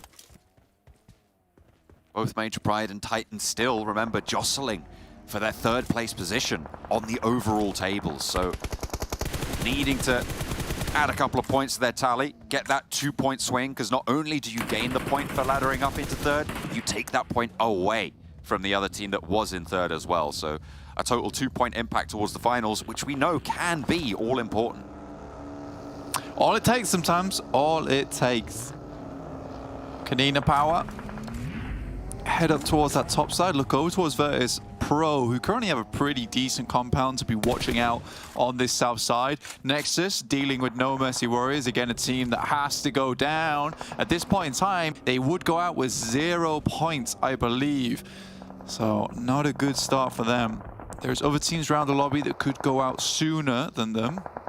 Dark Project crossing their fingers and will watch me going down as well. It's not looking good for No Mercy Warriors.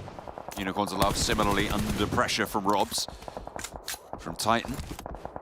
Looking to add those points. 5 eliminations blank. This is really good to try and stretch out that lead that they have in 3rd place against Major Pride. NEXUS take a knock, unfortunately, though, on that southwest side. There's more punishment dished out towards the No Mercy Warriors. They try and find their way around, try and figure out how they're going to navigate this. NEXUS with a really solid line set up against that push. Yeah, NEXUS at the moment should be able to easily gatekeep the guys from No Mercy Warriors. They'll likely want to start moving back up sooner or later, though, with one not going their way. No Mercy Warriors able to get one of their players back up on their feet, up to 3 now. Titan Gaming's taking a significant amount of hurt here from Unicorns of Love before Icy comes in and puts a quick stop to it. That would have been a potential nice 3rd party there for NEXUS. Woodson, challenge over the top, and Rob's able to shut out the fight towards the end. Old Boy will get rezzed, and they'll play on as 3 blank in a really solid high ground position. But the teams to their south, they're not going to make it easy. Redux actually hits Marlow once again, and that's right on the outer edge here. Stage 5 starts to push in right now, so very difficult to get him rezzed up again. It's going to be on the wire here. MADBULLS moving on in, though, and maybe looking to take NEXUS out of this guard. The play zone claims the life of the No Mercy Warrior on the back. They're just trying to survive a little bit longer, but MADBULLS going to try and move to that right-hand side along this ridge line, try and corral NEXUS a little bit further forwards, but they made it to the buildings that are in the next zone. Yeah, it's an important retreat here from them. You know, KONINA Power, VIRTUS.PRO, as well as MADBULLS, all have to fight against one another to get in towards the circle. Watch me's also desperately running around to try and regroup with Wobbly, unlikely to happen. Last chance now for No Mercy Warriors to get a little bit of points, which is why they split off so massively. They want to make things hard for Dark Project.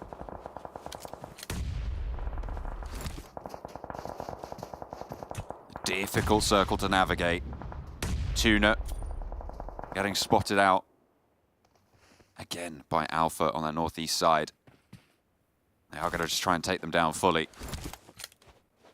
With that, I think TUNA only relying on Zero now, right in the center of the circle. Ruder spots of Haze, a perfect nade, a perfect cook. I don't even think he saw it coming.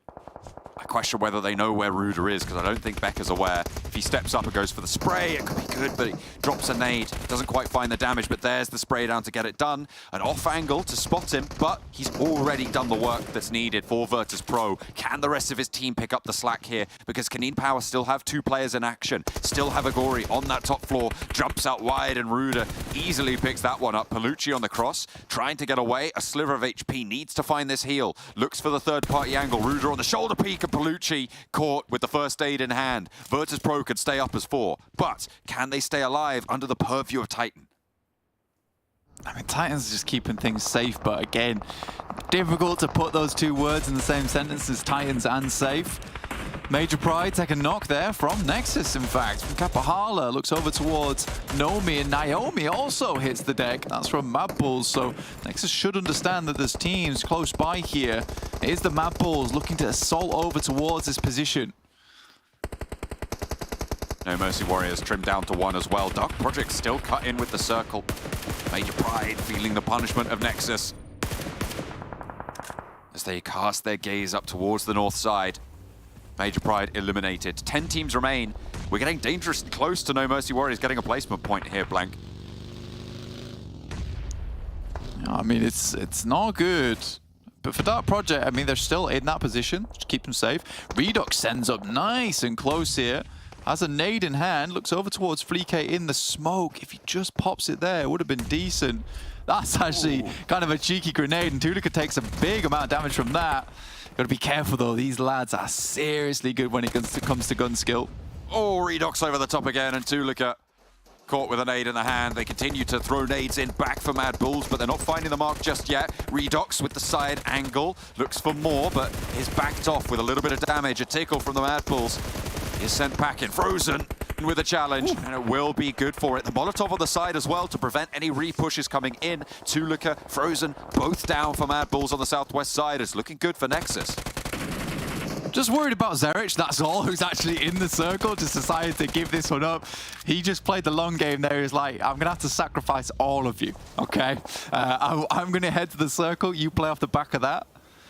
Yeah, overall, really nicely done from NEXUS, feeling a little bit more confident after that last game. Currently, one of the only teams that has all 4 players up, as VIRTUS.PRO do finally get their 4th player back up on his feet now. Dark Project getting a couple of points back over towards MUERTE. No Mercy Warriors did get a point on this match, Blank, which means 15 now is the threshold that Dark Project need to meet. So every single point matters. 2 eliminations so far for them. They need 3 more and a chicken dinner to make it work. But it is a tall order. In the meantime, by the way, Titan did just go down to VIRTUS.PRO. I didn't quite catch the push, but it seemed pretty clean by the looks of the VIRTUS.PRO roster.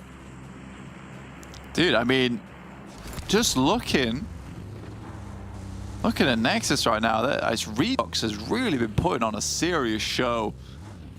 I actually kind of love the current roster going on. I am a big fan of Octavian as a player, but right now Redox, Exo, Kapahala, Doran just feels so unbelievably strong for the squad.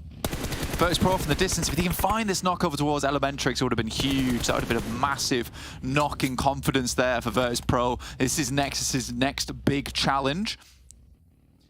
The 100-point gap, Blank. If Nexus want 100 more eliminations than placement points, they need 6 more eliminations than placement points in this match. They've already got 10 on that elimination count. So if they just go down here, they'll be good. Oh, it's the complete wrong direction. He's trying to get into the shack and ensure there's no one in there. So they know that's clear. If anything, those 2 nades were sort of valuable. Allows them to rock up towards that shack and play off it in terms of cover. Next circle coming through. Sends over towards Zero as well as Furia. Just basically gifting this one across over towards the solos. So how this fight between Nexus and VIRTUS.PRO have to conclude soon. Giving them that chance, that opportunity to snag a couple of placement points where perhaps they need it most. MUERTE and TUNA both confirmed to be going through to the finals. The question is, are they going to be able to make it up in those finals? Because they haven't had the sort of power that you'd like to see from a top placing team. We'll see if they're able to make the top 8 in the finals, but I imagine we'll be seeing them at Livik as well. MUERTE 13th, actually. So pretty important that they're able to pick up some points here. As many as they can get. Alpha is the threshold. It's at 8 points behind. Oh, dude. These shots felt menacing over towards VIRTUS.PRO. That would give a good chance for Nexus actually to move up into a stronger spot right now. They do take a bit of a heavy hit. Kapahala has eyes on, but VIRTUS.PRO slightly fragmented in this engagement. Oh, Kapahala, you are lucky to get away with that one. But everyone needs to move into the circle. Currently, VIRTUS.PRO got a fair few players towards the backside, and Nexus still available in terms of being able to wander up and through. Elementrix gets up and close, has a Molotov, sends it behind the shack there, might burn Doran out just a bit. Elementrix stepping back and forth.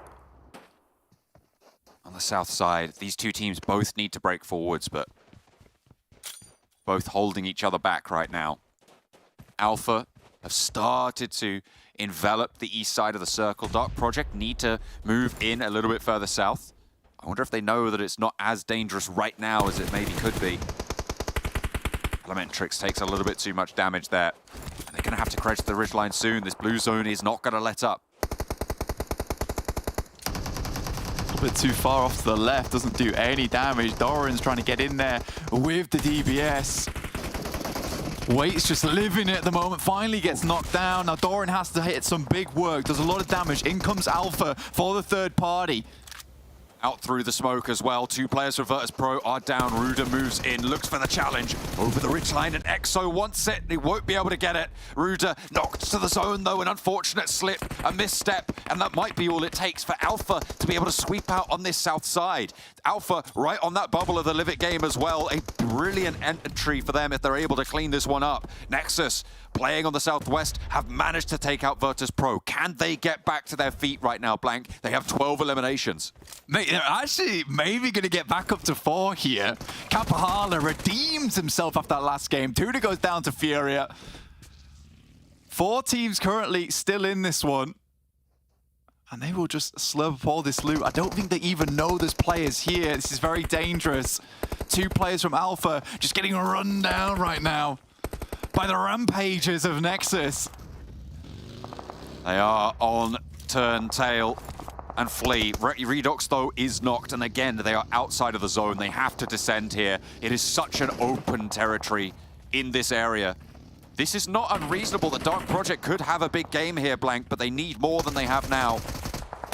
As the Nexus push continues to go through, and finally, it is going to be curtains for it. 3 eliminations on the cards for Dark Project. They need at least 2 more. This is actually huge. I mean, we talked a lot about Nexus, but you're right. Dark Project is sort of the big storyline at the moment. Any more eliminations at this point is fantastic. Like you say, though, they will need a chicken dinner and a couple more eliminations. Kespo taking a heavy hit there. Will have to engage the old first aid kit. And we're in final zone now as a Sheeper with a nasty off angle that they're looking to try and clear, actually, as Ivaneska gets closer to spot him. but they're on a real broadside of a barn here. Nade up top. That's beautiful. Furia finds it. Even Eska's down, though, in the meantime. Alpha losing a player.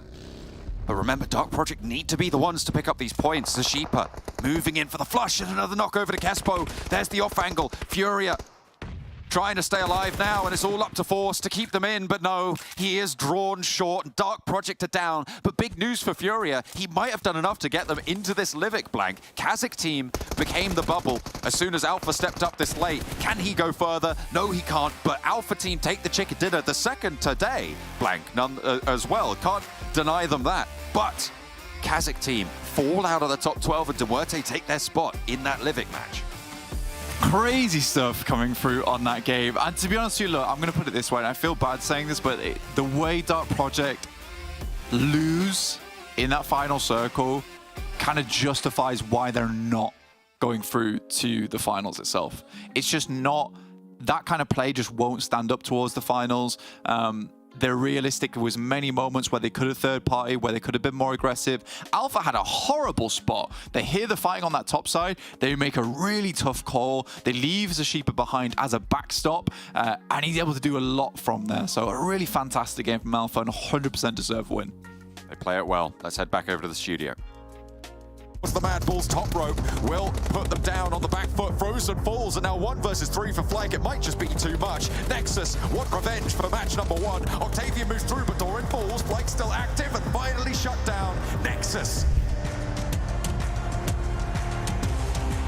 Of commission, and it's all down. The Havlik, the Lone Ranger, will finally be spotted out as NEXUS picked that one, and there when it mattered most. Avalanche, can they actually clutch onto this? Look at this, Octavian's got a massive sideswipe after so many players. Quickly. Oh, this is worst case scenario. He's driven back to home turf, but the car's detonated in the... Whoa!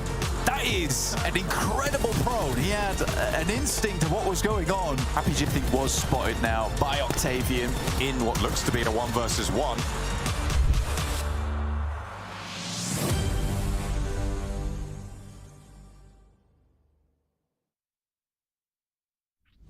Alpha with multiple wins here on the day. Maybe they are looking to challenge here in the final. However, so might NEXUS be. Who knows? Max, what a day so far. What a day. Another big pop-off, and I think that if we do not predict Redox as MVP of the day, we're doing something wrong here. Okay, it seems like it is pretty obvious who the MVP is going to be, but what a game from them, able to take a head-to-head fight versus MADBULLS, and they're not just winning the fights now in that engagement, Kalaris. It's a dominant fight that they're taking, just absolute pressure displayed in those engagements, and I'm loving it from the guys. So it seems like they've just said, how about we start playing good PUBG Mobile? And they have. They really have. Because we know that they're capable of. It's so silly. Here's the entire day from NEXUS as we take a look closer at them. Of course, we'll get on to Alpha in just a moment after having, 2 fantastic wins. Interesting damage received. Dead even there from EXO and Kapahala. Spooky. Ooh, so scary. But Redox is scary with his eliminations, though. That's a great conversion from like 2.6k damage into 15 eliminations. Yeah. As I said, MVP, I don't think anyone is even remotely close to what Redox has been able to put up today. It's just, I'm hoping, again, please, PUBG Mobile gods, stop the NEXUS roller coaster. Just let them get average points. No, it's never going to end, but I hope it's good for them to have this kind of jump up before the finals. I think we can agree that it's good for their moral boost, hopefully. But please don't play bad in the finals. I want to see good stuff. I disagree with Max. Keep the NEXUS roller coaster going. I love roller coasters. Stop it. Big fan. We're off to Energy Landia. We're doing everything. All right, we've got ourselves Alpha Team in first place. 21 points go their way. And I think that when you kind of think about them getting 2 wins in a day, we expected this team to have more wins under their belt before they got here, I think is fair to say, but they weren't able to do it. Now, we're seeing a little bit of that, Max. Yeah, I'm glad with it. Reflector was holding a very pivotal position. He was a bit hesitant if he had to hold it or not, but he was good at kind of holding back into the blue zone, your Nexus, because they did res as a full squad after their fight with VP, which I think we were both a little bit surprised with that actually happening. And he just kept them in a position where it was really hard for them to leave that high ground position, and then they were just kept out in the blue. Yeah. So Reflect was a very important player here as we go lower on the rankings. Not too many points scored for squads like the Nameless, which is a team that could have competed for the top, and also No Mercy Warriors, only 1 point on board.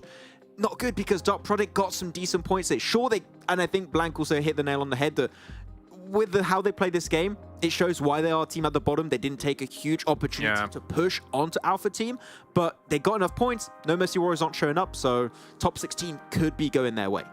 Maybe here as we've got ourselves 3,160 damage done by Nexus. And as you said before, I think that something that was super impressive really was the recovery state that they were able to find after the VIRTUS.PRO fight. Like, I expected, because I had predicted VIRTUS.PRO, assuming that they were going to be one of the teams that crunched down on those teams on the higher ground as they moved north.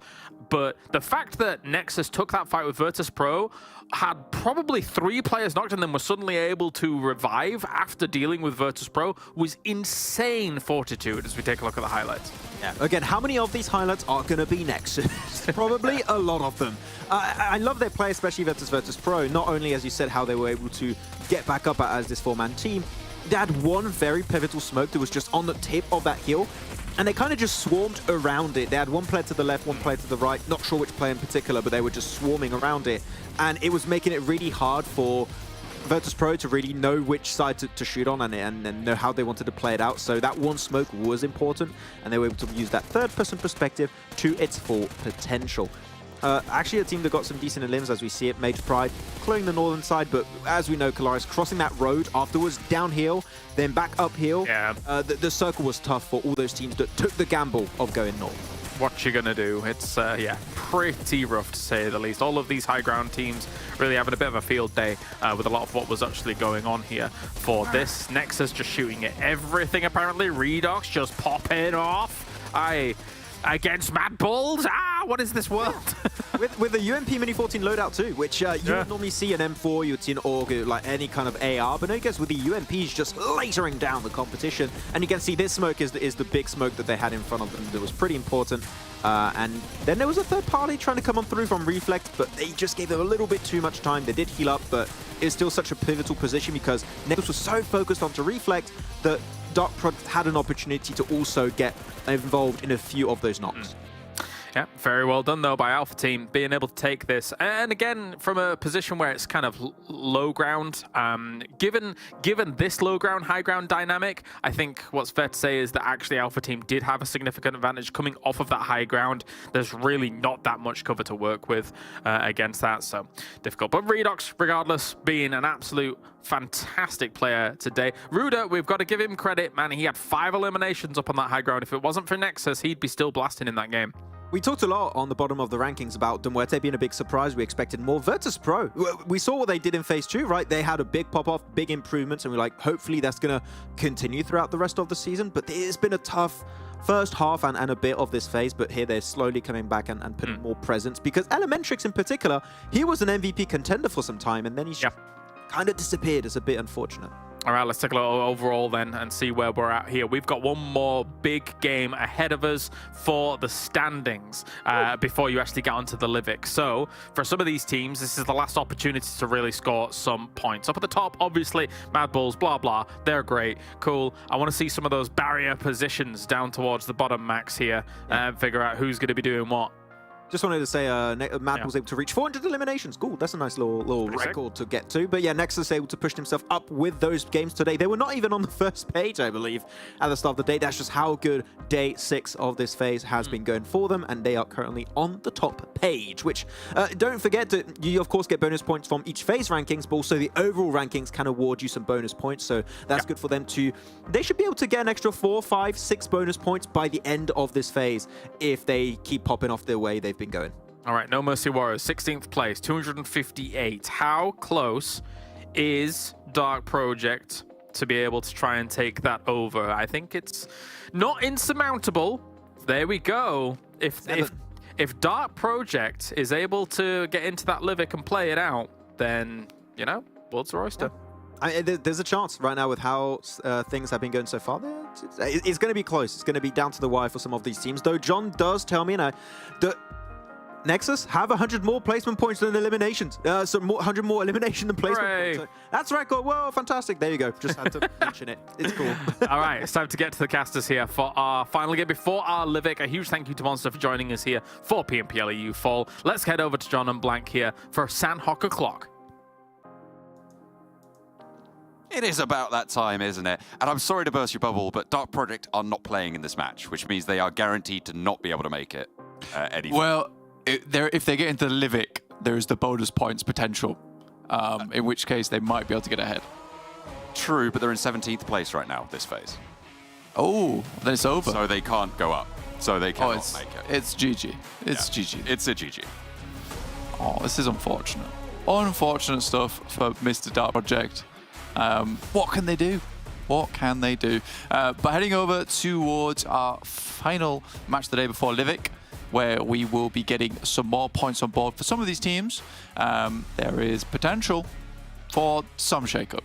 Nothing too huge. Sanhok is probably just going to be a very chilled out game. This is where Gladiators might be able to get some more points, hopefully fight off against Dagestan. I think that's probably the biggest story right now is between VULGAR, Dagestan and Gladiators, who's able to get those additional bonus points. It's very minimal, but it can change things in the future.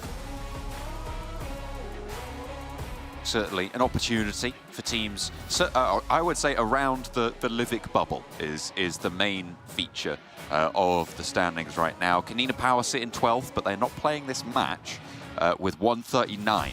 So KASIK team in 138, very likely that they're going to be able to jump on up, unless they go down immediately to Titan. That is the big deal. If they're able to get that elimination point against Titan in their early scrap over in Pinar, which seems to be developing already, then they will win on the tiebreaker against KONINA Power. So they need 1 point this match. Just one already. There's a not going through. I think that's on a Titans player too. So this could be the changer. This could be the Livik. Trying for the Livik, not the Dedic. That's what you want. That's what you want. Icy is down already. A big player to get out of the mix. And oh boy, he's bored with that fight. He's already somewhere else. 1 point is all it might take. But VIRTUS.PRO are still going to champ a little bit behind them. They're 4 points behind and are playing in this match. So they still have a threat, even if they're able to take this 1 point down, which they have managed to get, which means that KONINA Power not in the Livik. Goodness me. Icy also soon to fall. He's trying to crawl back to his teammate and Robs, but KASIK start to swarm over the top side. I think, realistically, most of our storylines seem to have come to a conclusion. We're closing the book now on this chapter of the league stage. The Sanhok is sort of just the cherry on the top. We'll see what happens, see if there's anything interesting going on. Unicorns of Love dominantly take out Bootcamp. They're in there by themselves. TUNA and PERMITTA down in Sami. Max is popping off in the chat. TUNA rushing for a limbs, he says. Seeing if they can add some more points to their tally. PERMITTA, again, a team that just isn't going to make it, unfortunately, into the 16th place. They sit 31 points behind the bubble right now. And so it's just not going to happen. It's just not going to happen for PERMITTA, unfortunately. However technically possible it might be, its improbability outweighs that by orders of magnitude. KASIK team, they want as many points as they can get to try and get into this Livik. Anything additional is nice. And right now it's been quite a confident and clean fight coming through from KASIK team. Ever since they dominated Titans over in those semi-finals in the TDM, it's just felt so much easier for them. Rob's just waiting with a nade of his own. And I'm excited for Livik as well. I mean, Titans, it's unfortunate for them here because now they're kind of leaving everything down to chance in Livik versus Major Pride to take that 3rd place spot in the overall rankings because they're just 2 points behind in Major Pride. I think it's 534 to 532 currently. And we know that Livik can be a bit of a topsy-turvy match. So for Titans, it kind of does matter a little bit. Yeah, so pretty closely fought race there. Trying to keep that position under control.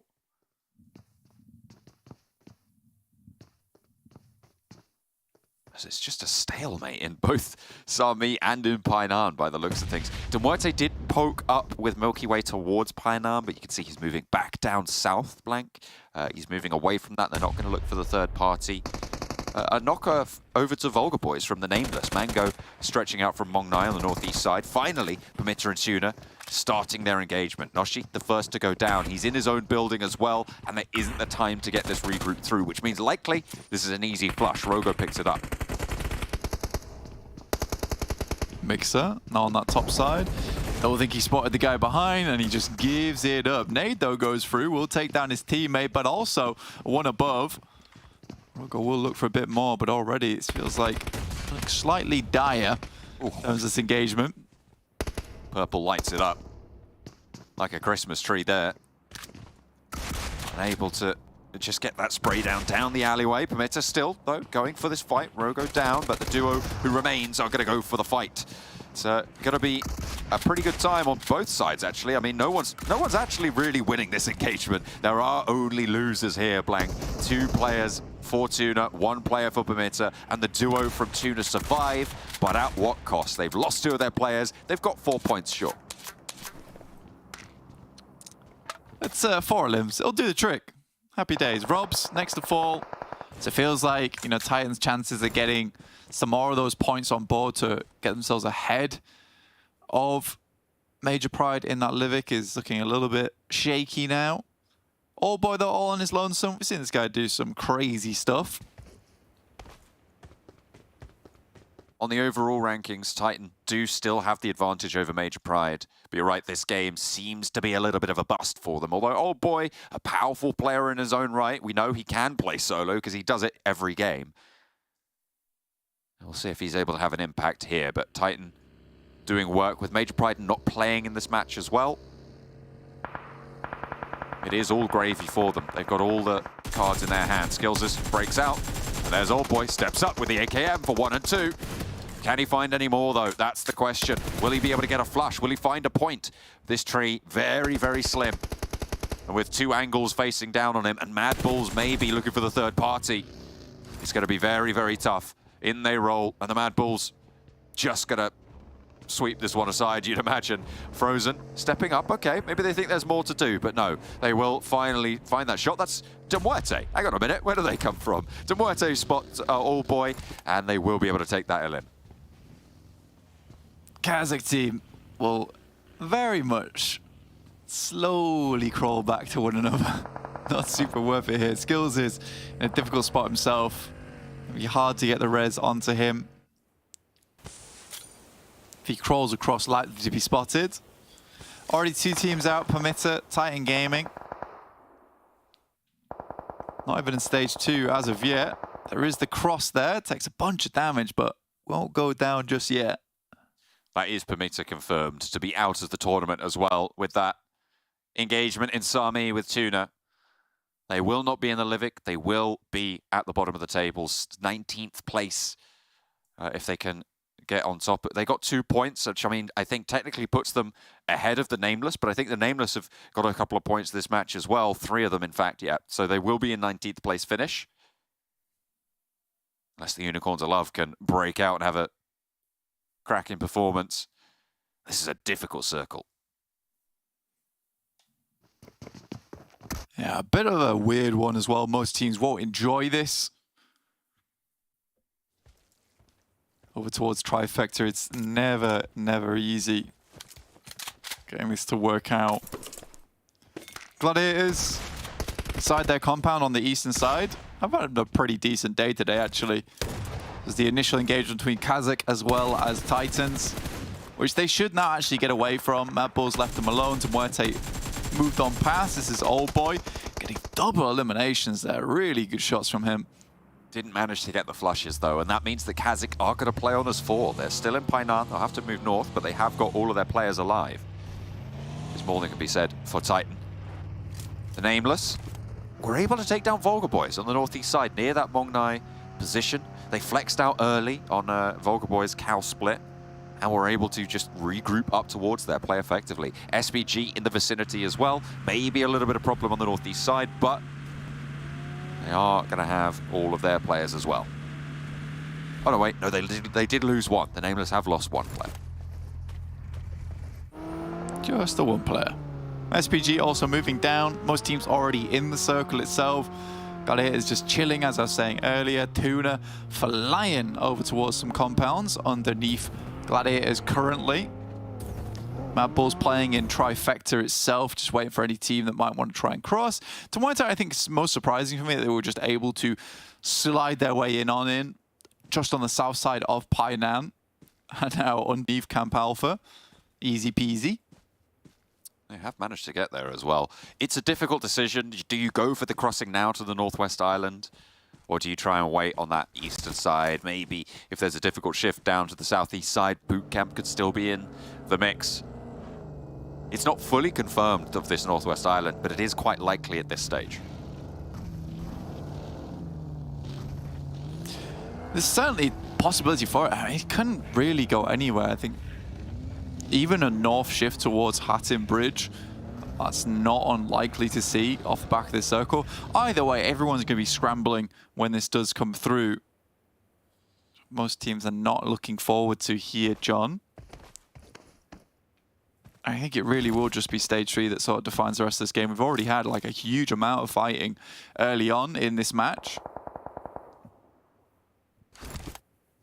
SHOCKWAVE taking that high ground on the western side. SBG flying in over towards the Nameless, who gets some really good shots onto him. Where's this Nameless been for the rest of the tournament? They're playing well in these engagements, but Narvalo might have just found their Achilles heel there on the back. Cut the tendon, and Zero is the next to fall. It looked like the Nameless had it fully under control, but Narvalo, the wild card from France, able to do a lot of work to keep them down. There's that northern shift you're talking about, although I think it does isolate the Northwestern Island a little bit more than it could have done. Yeah, I mean, this is nice. I mean, most teams can now just confirm themselves towards that Northwest Island. Unicorns will have an easy rotate.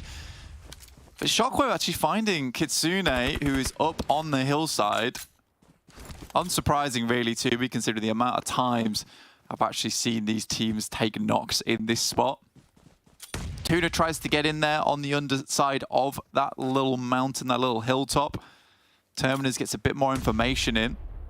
Goodness me, everyone's just flying in over towards this spot, and VIRTUS.PRO will absolutely ruin the day or two of those players. That's the second time that's happened as well, so kind of annoying. I thought there was only one VIRTUS.PRO player, but no, they were all just in the same vehicle. Mango finally goes down, and Narvalo really did just play spoiler to the Nameless on the northeast side.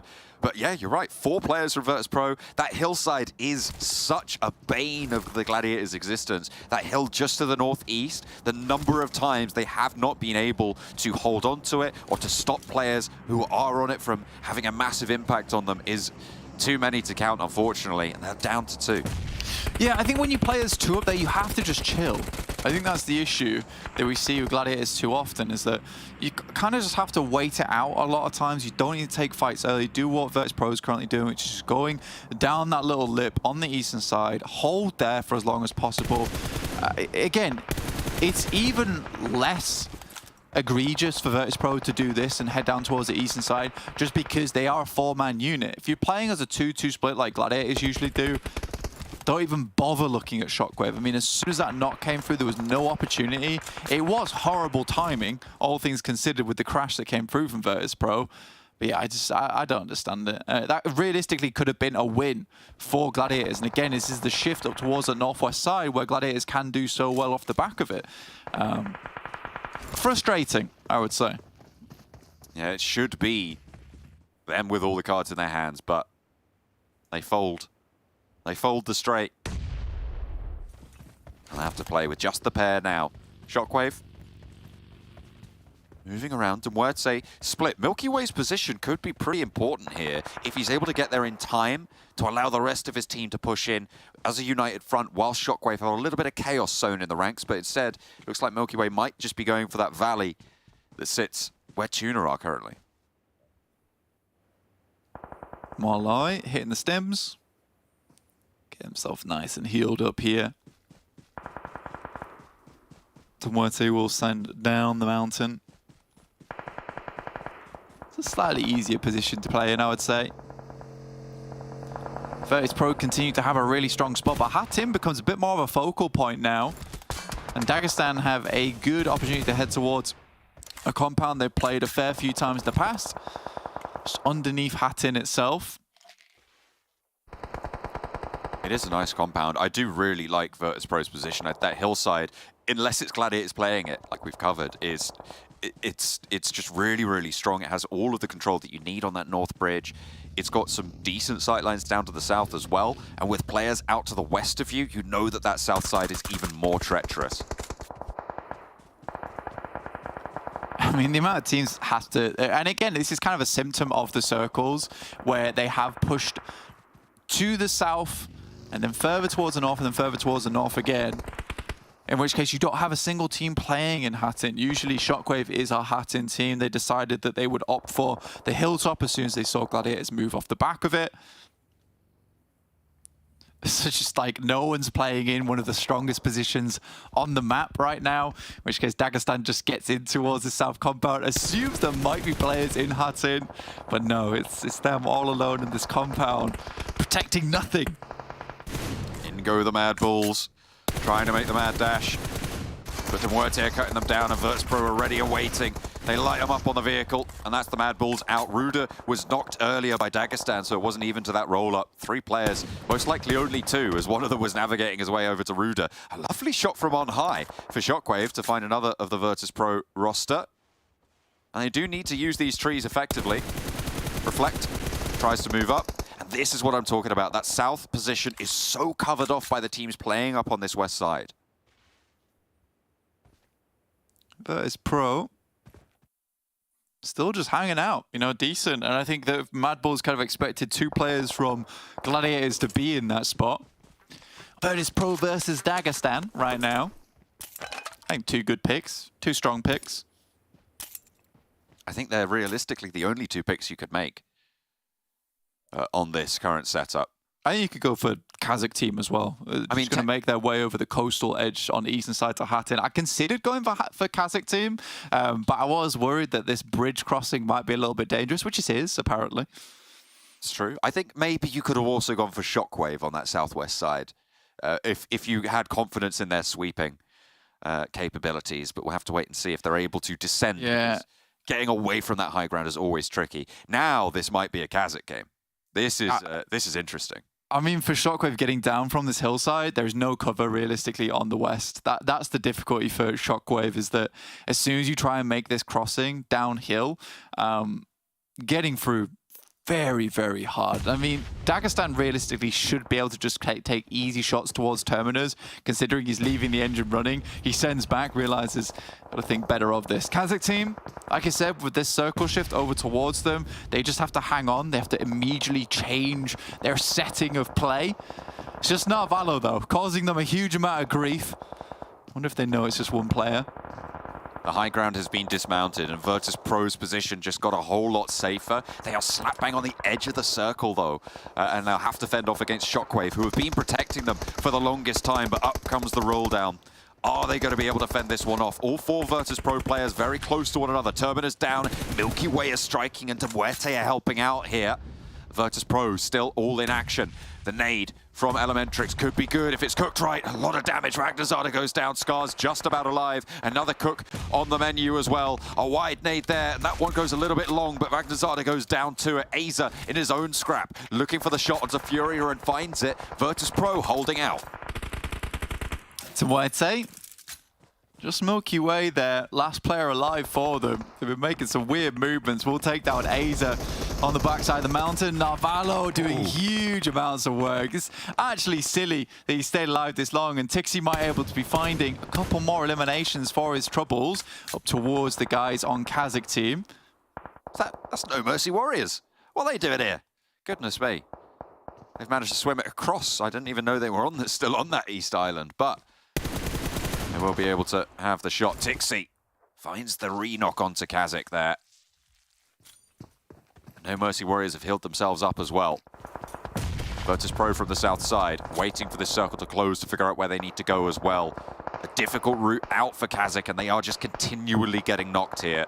These bleed outs are going to bite them very, very quickly soon. Yeah, I mean, for Tixie, he knows exactly what he's doing. He's being a very naughty boy on that side. I mean, he's just waiting for the circle to move away from him, keeps re-knocking them. Eventually, the circle's going to push them, and the delay is going to become so big that life becomes very hard. This could be an interesting lineup. The Molotov here, actually. Bounces off, but isn't really going to burn on too much. Go on, do another one.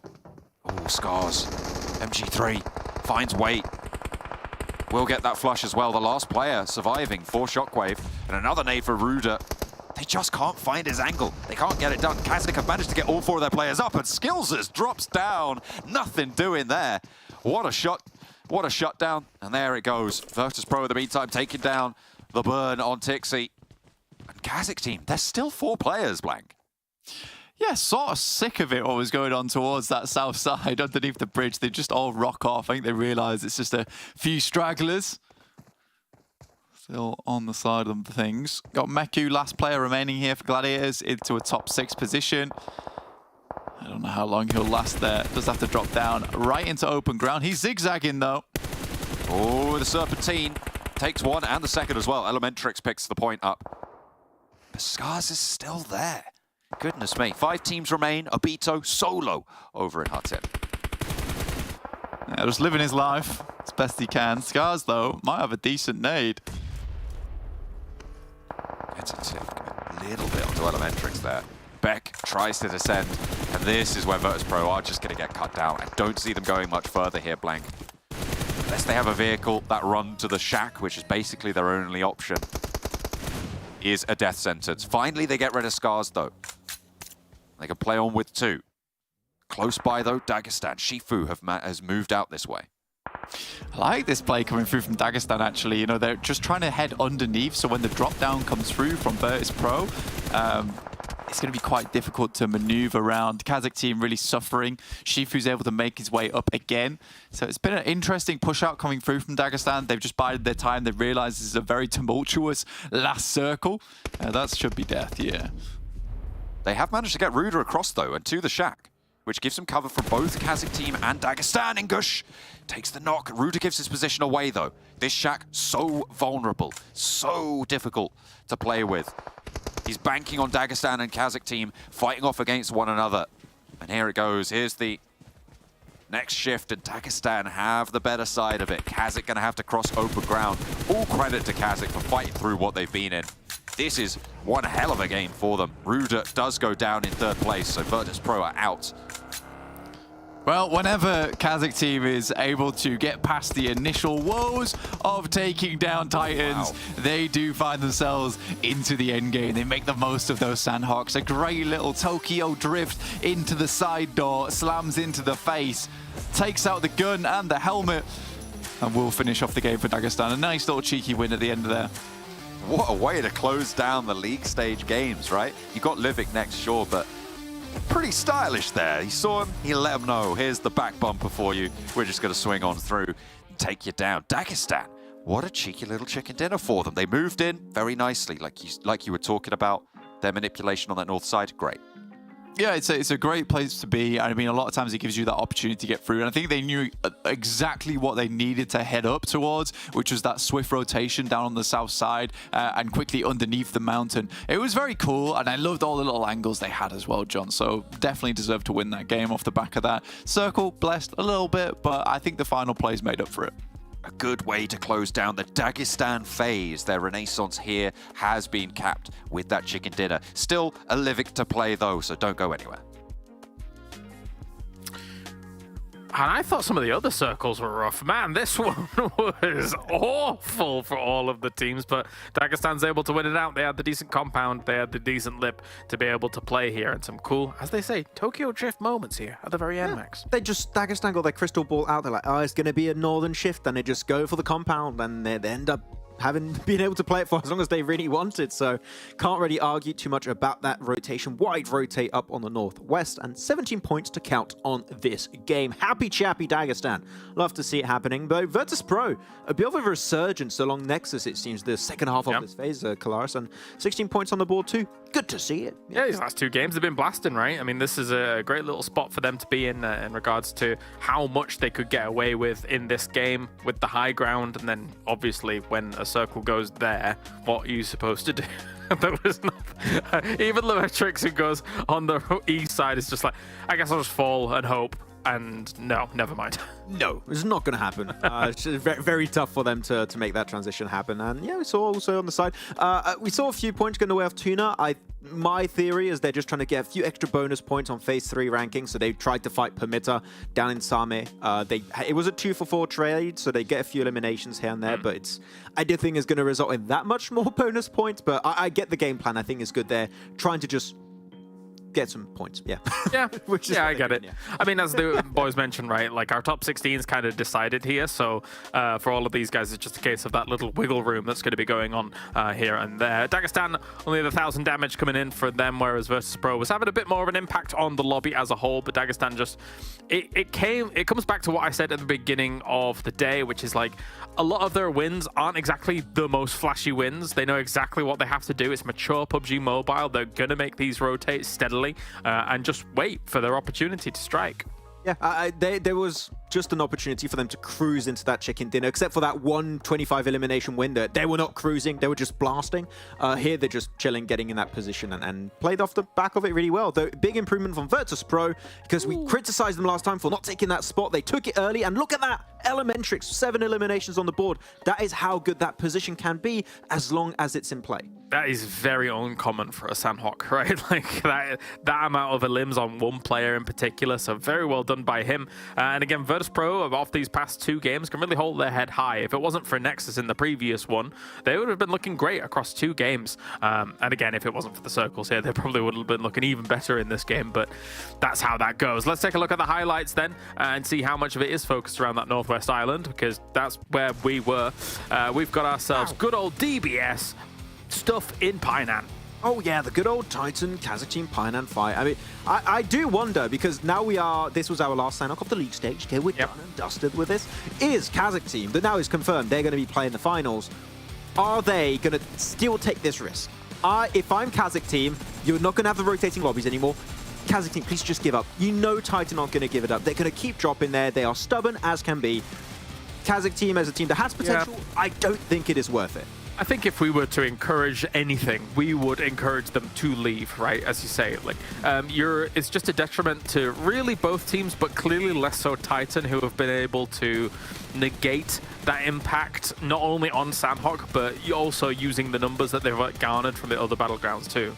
I mean, look at this game. They had fantastic rotations, clearing the bridge side also, able to play that little ritual. They don't get the chicken dinner, but it goes to show when they survive that bloody Painan fight, they can make it really fun to the game. They can get podium finishes, so it really does hinder their average results. So yeah, that's my recommendation.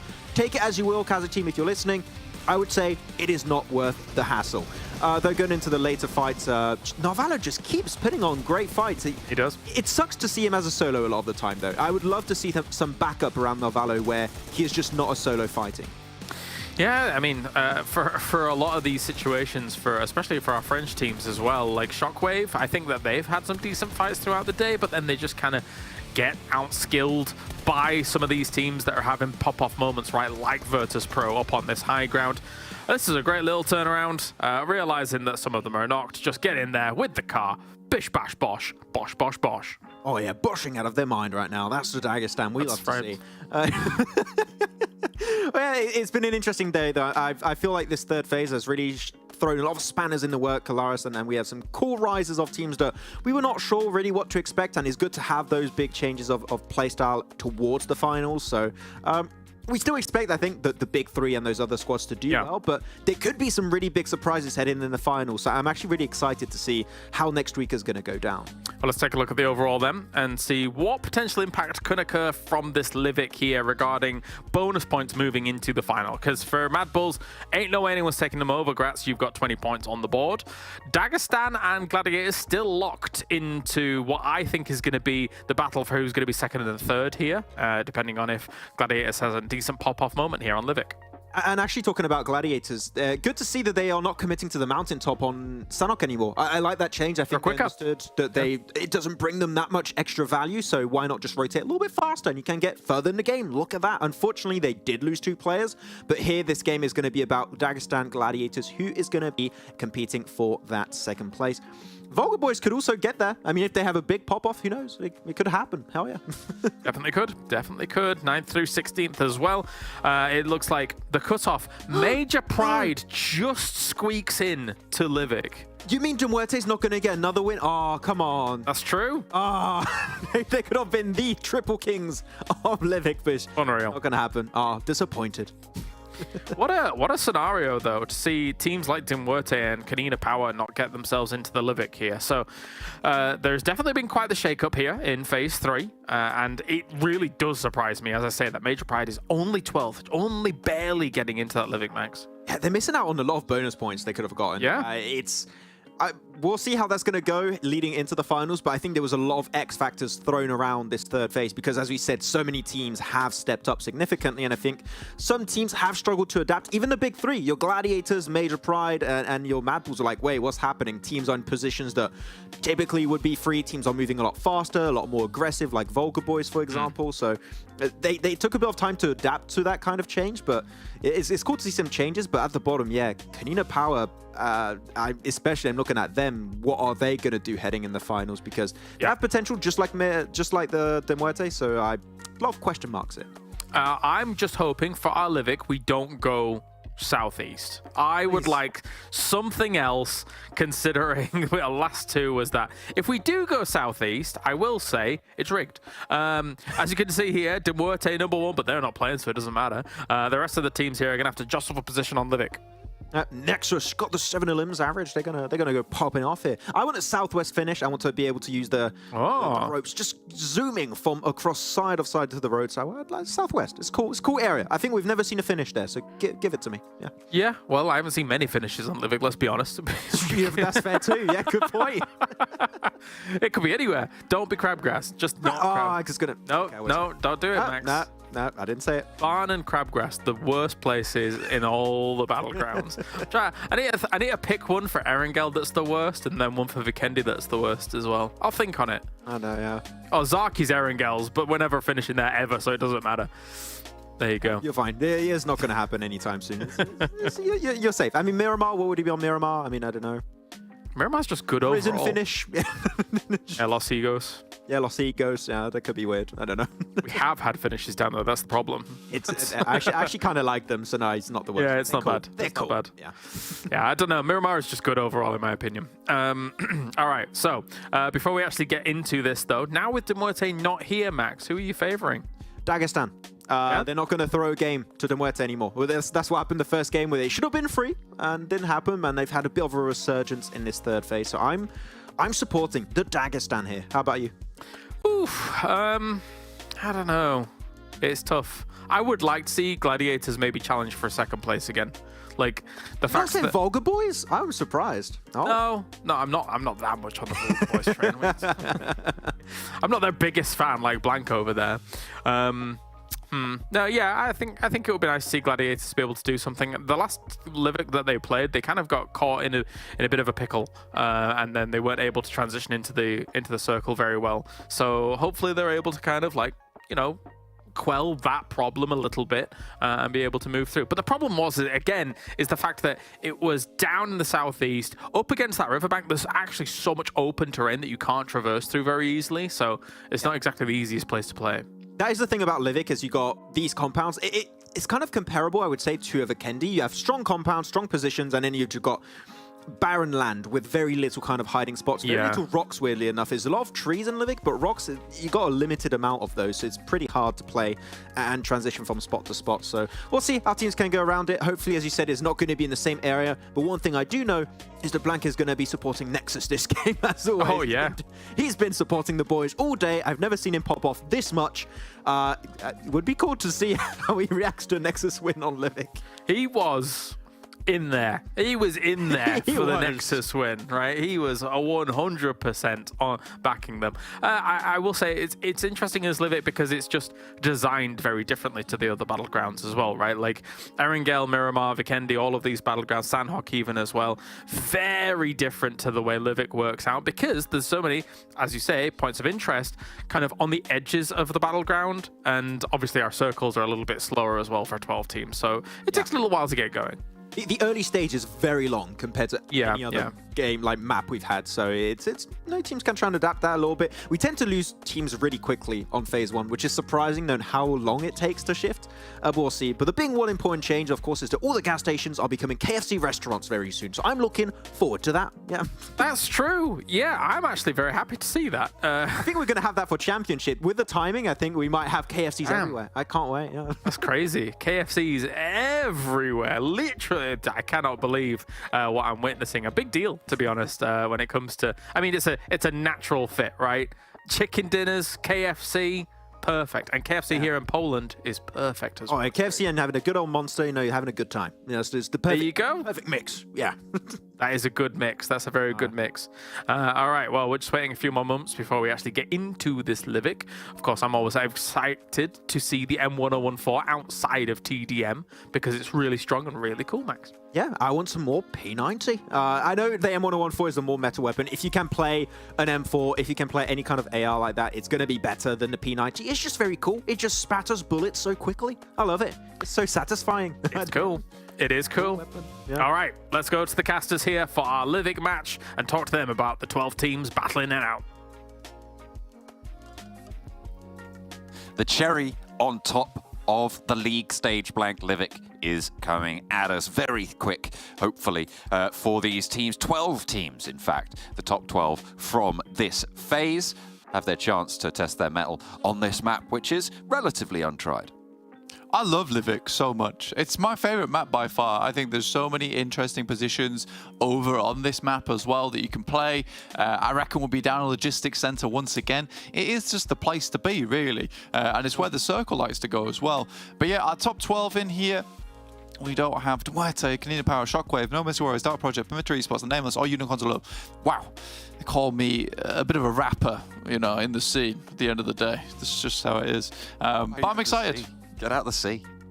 In the scene. Oh, I thought you said sea. Okay, yeah. The N was important there. You've never been in the scene. What do you mean? I am the scene. I'm the most hip-hop person on this broadcast, I'll have you know. I was born in the scene. You've never even heard of the scene. You know nothing of the scene. That's right. You can't tell me I don't know about myself. It just doesn't happen. Or you can try. Right now, Dagestan, 186 points. Gladiators, 179. So they did have that second place spot robbed from them after that last match. The Dagestan were able to take their chicken dinner on over on Sanhok. So this will be a game for Gladiators to try and pick themselves up some more points. The colors have changed on the maps, so don't let that surprise you like it surprised me the first time. Spooked me out. I was scared. I thought Halloween had come around early, so don't worry about that. Just look at the names. Still a couple weeks to Halloween. We'll get that one sorted, but for now, the spooks are purely just the color changes. MADBULLS, a nice bright red, heading over to Eastport. Nothing too chaotic going on early game, which is interesting here. This is something we normally see. Some of the hot drops going through on Livik. Not going to happen this time around. Zadira, though, and oh boy, they've got a hot drop of their own. They are a little bit split from the rest of the team. Dagestan have Limbo close by, who might be able to come through for them. But none of the Titans seem to be responding to this, and maybe they're just sick of old boy playing so split. Either way, he's going to have a chance to take this challenge, whether he likes to or not. Shifu with the M1014 around the side, and oh boy, handles Zadira with a fadeaway nade. Drops it on in, makes it work. The rest of Titan are actually slowly now moving this way. Dagestan got Limbo off in the distance, just watching, observing, seeing what's going on. Everyone's in their drop spots, they'll be looting, and then we'll wait for them to have a move. Have a little jog on. There's the first circle, only just popped now. It's over towards that western side, around Crabgrass. Spray down from Havlik from the top shelf. Certainly performing to the pay mark there, but Limbo answers over towards Robs. 2 players down for Dagestan, 1 knock sent back towards Titan so far. Not going to be able to get that confirmed just yet. As they continue to scrap for this area central towards this circle as well. Old boy breaks out wide. Titan trying to keep that position on the overall standings as well in that 3rd place, away from Major Pride.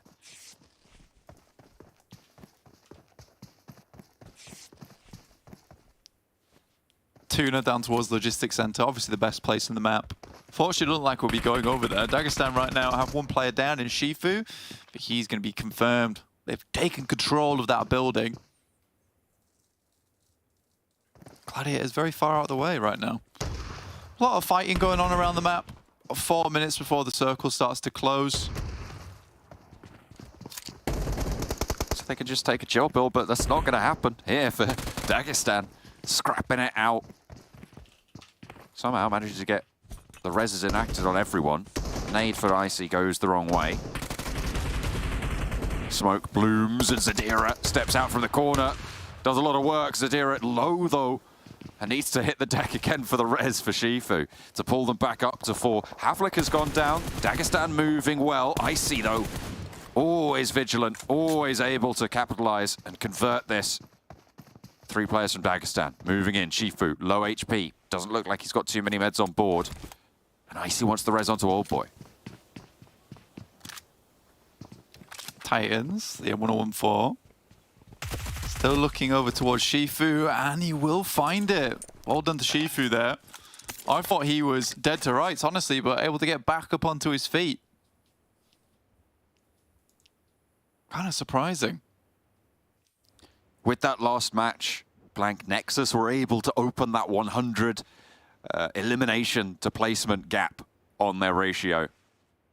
Will they be able to maintain that here, or are they going to out-earn themselves on placement points? Because it is exactly 100 points right now. 26 placement points they've managed to accrue this phase. 126 eliminations. Absolutely insane. The 2nd most eliminations in this phase, second only to MADBULLS on 130, so it's very close even then. Very close indeed. Major Pride actually been able to go a little bit further with 1 point apiece. Ooh, this is pretty good news for the Titans, right? With Major Pride taking a couple of knocks here.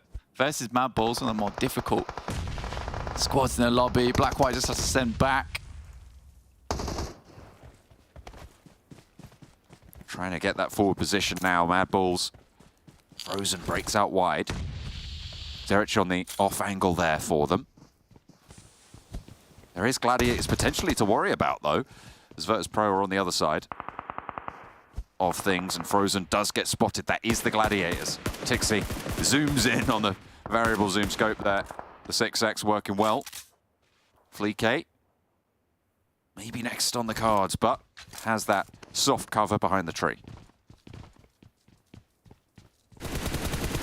Major Pride still looking for some more, but it's VIRTUS.PRO has moved over towards this side. That's from Shipyard. Slowly moving their way up. Elementrix does financial sorts. 539 bullets. This man is locked and loaded. Just completely ready for literally everything. Goodness me, how has he got that much? I guess he's just foregone fully all of that utility, all of that, all of those smokes as well. Just packed with ammo. Maybe a limit on meds as well. Tixie, very much on the opposite end of the spectrum here. 18 backstop bullets. It's not a good time with that ammo count, which is surprising given the Gladiators have been looting for quite a while. It's been in Rose Farm though, you know, a lot of veggies, not a lot of bullets. You know, they don't call it a bullet farm. It's the Rose Farm. I mean, roses do have thorns. Maybe you could just, you know, whittle them down, make a couple bullets that way.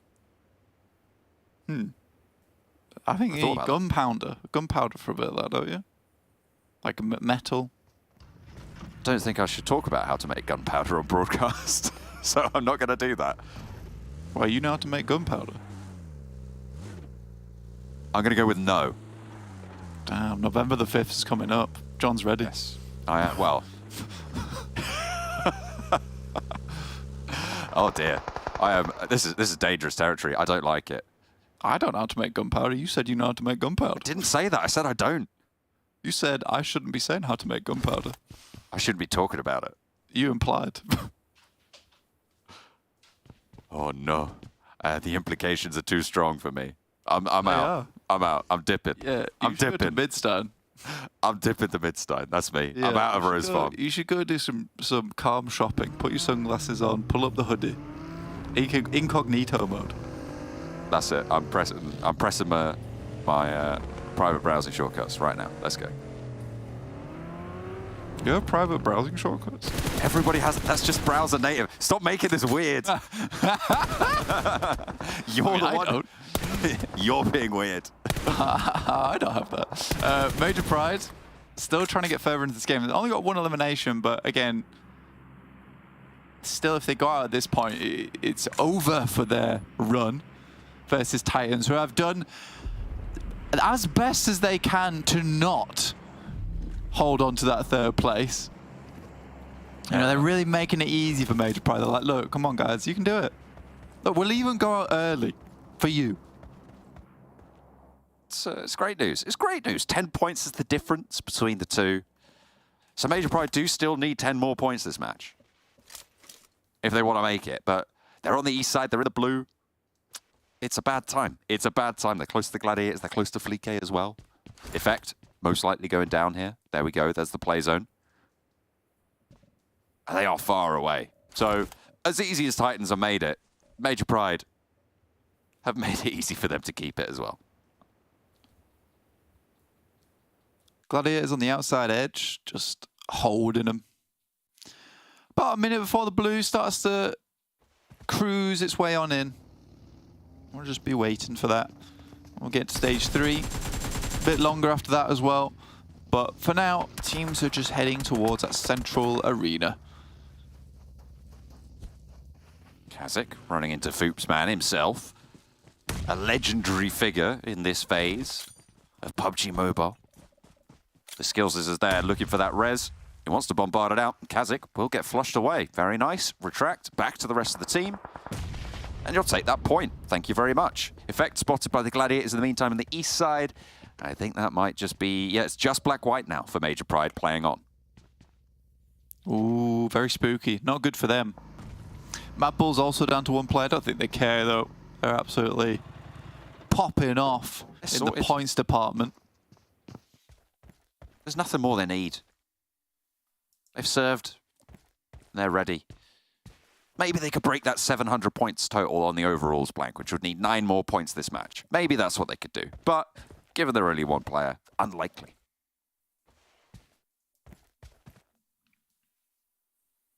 Just really taking a lot of damage right now. And Tixie's not even got himself a first aid kit on. Nothing.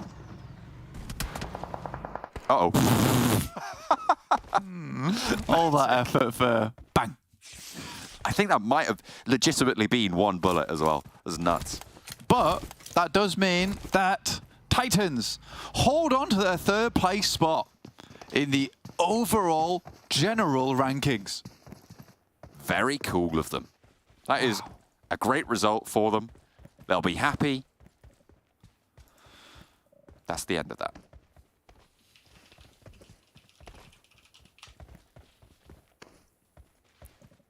Gladiators are going to move away on this north side. They have been in that 2nd place for quite a while, playing second fiddle to the MADBULLS. This time around, Dagestan have taken their 2nd place phase, though. So if they can get I think it is, what do they need? They need 7 points on this match to profit over Dagestan. Dagestan on 4 eliminations, so are the Gladiators. So even Stevens, they need 7 more points, the Gladiators do. And they're going to be swinging in on the north side. Coming into contact with VULGAR boys, most likely. NEXUS as well, who have been on a bit of a tear. Oh, yeah. Talk about NEXUS. You love those guys. They're so good right now. You're their biggest fan. Yeah, 100%. I really do like NEXUS a lot. Right now, they're in a good position. Just waiting for some of these teams to squeeze their way in. Not a whole lot going on. At the end of this tournament, though, you know, they've only got so many more little things to tie a little bow on. We tied one of them. Titans 3rd place. Tied. Titans. Oh, I like it. It's not the Drawtons. It's the Titans. Excellent. Big fan of the wordplay there. Skills is up top. Dagestan down below. Playing on the inside. A bit rickety, sure, but it'll serve purpose. To keep them safe from Skillses for the time being. KASIK team, this is Skillses on our screen, but the rest of KASIK team are all the way out to the east, so they're very, very split right now. Tresley spotted. Gladiators looking for this crash, sorry. Pylaus also very low across the way. Gladiators roll up, pick up another point. There's another point to close for this 2nd place phase spot against Dagestan. Yeah, they're just Newman right now. Just zooming around the map. It's absolutely amazing.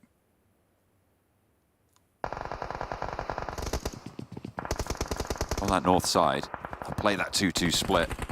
For the time being, with that send out, VULGAR boys, they've kind of just been pushed away. It feels like they haven't offered much resistance here on the northern edge. Flique's still in, by the way, for MADBULLS. He's still going. Maybe 9 points is still achievable. Very unlikely. Would need basically a chicken dinner as a solo into all of these squads. Yeah, it's not easy to do that, actually. Have a look at the circle. It's prediction time for me, so I'll have a little look. Just think about this one. Who's got some good spots here? Who's doing well? Who's doing nicely? Oh, yeah, someone's already put mine in, but I was writing it at the same time, but I think we're good. We're good, actually. That's perfect. Thank you, whoever did that. Obviously, NEXUS is my pick. 100%. That's fair. I think, you know, they're going to have to shift a little bit here, but that's going to be absolutely fine. They'll have to move a little bit further south. The Gladiators near them, but they've been caught up in the trap. Over on that northern edge. Finally, the MADBULLS do go down, and they will be locked in as that top spot. Lovely to see. Over in the central areas, you've got SPG on the west edge. That prediction coming in from both of the desk. I've gone for Alpha. I like their northern isolated position. Hopefully, they're going to be able to hold out NEXUS. You're hoping they won't. Alpha, SPG. To be fair, you know what? What do you? I hate SPG's position. I hate it. What do you hate about it?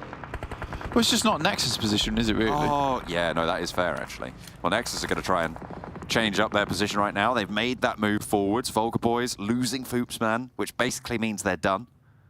Pylaus, though, forced to be reckoned with. You can see those predictions. We've been a sneaky leak in the prediction sheet there, but production does show you in the end. See what they can get done. The northern side, the circle shrinks. Alpha can start to move forwards. Yeah, it's just going to be an easy win right now for NEXUS. SPG, look, INOW's already down. He's just knocked himself out in the blue. So, yeah, you just don't believe in it. And the boys on the desk didn't believe in the NEXUS pick either. Overall, I'm not happy. Not happy with the desk, no. I mean, they've chosen SPG against your glimmering, shining example of NEXUS. Yeah, just gold. Absolutely. Shining in the sun. A mine in their own right. A mine for eliminations this phase, certainly. I mean, they're still keeping up their tally. They're still keeping up with their elimination 100-point lead over their own placements.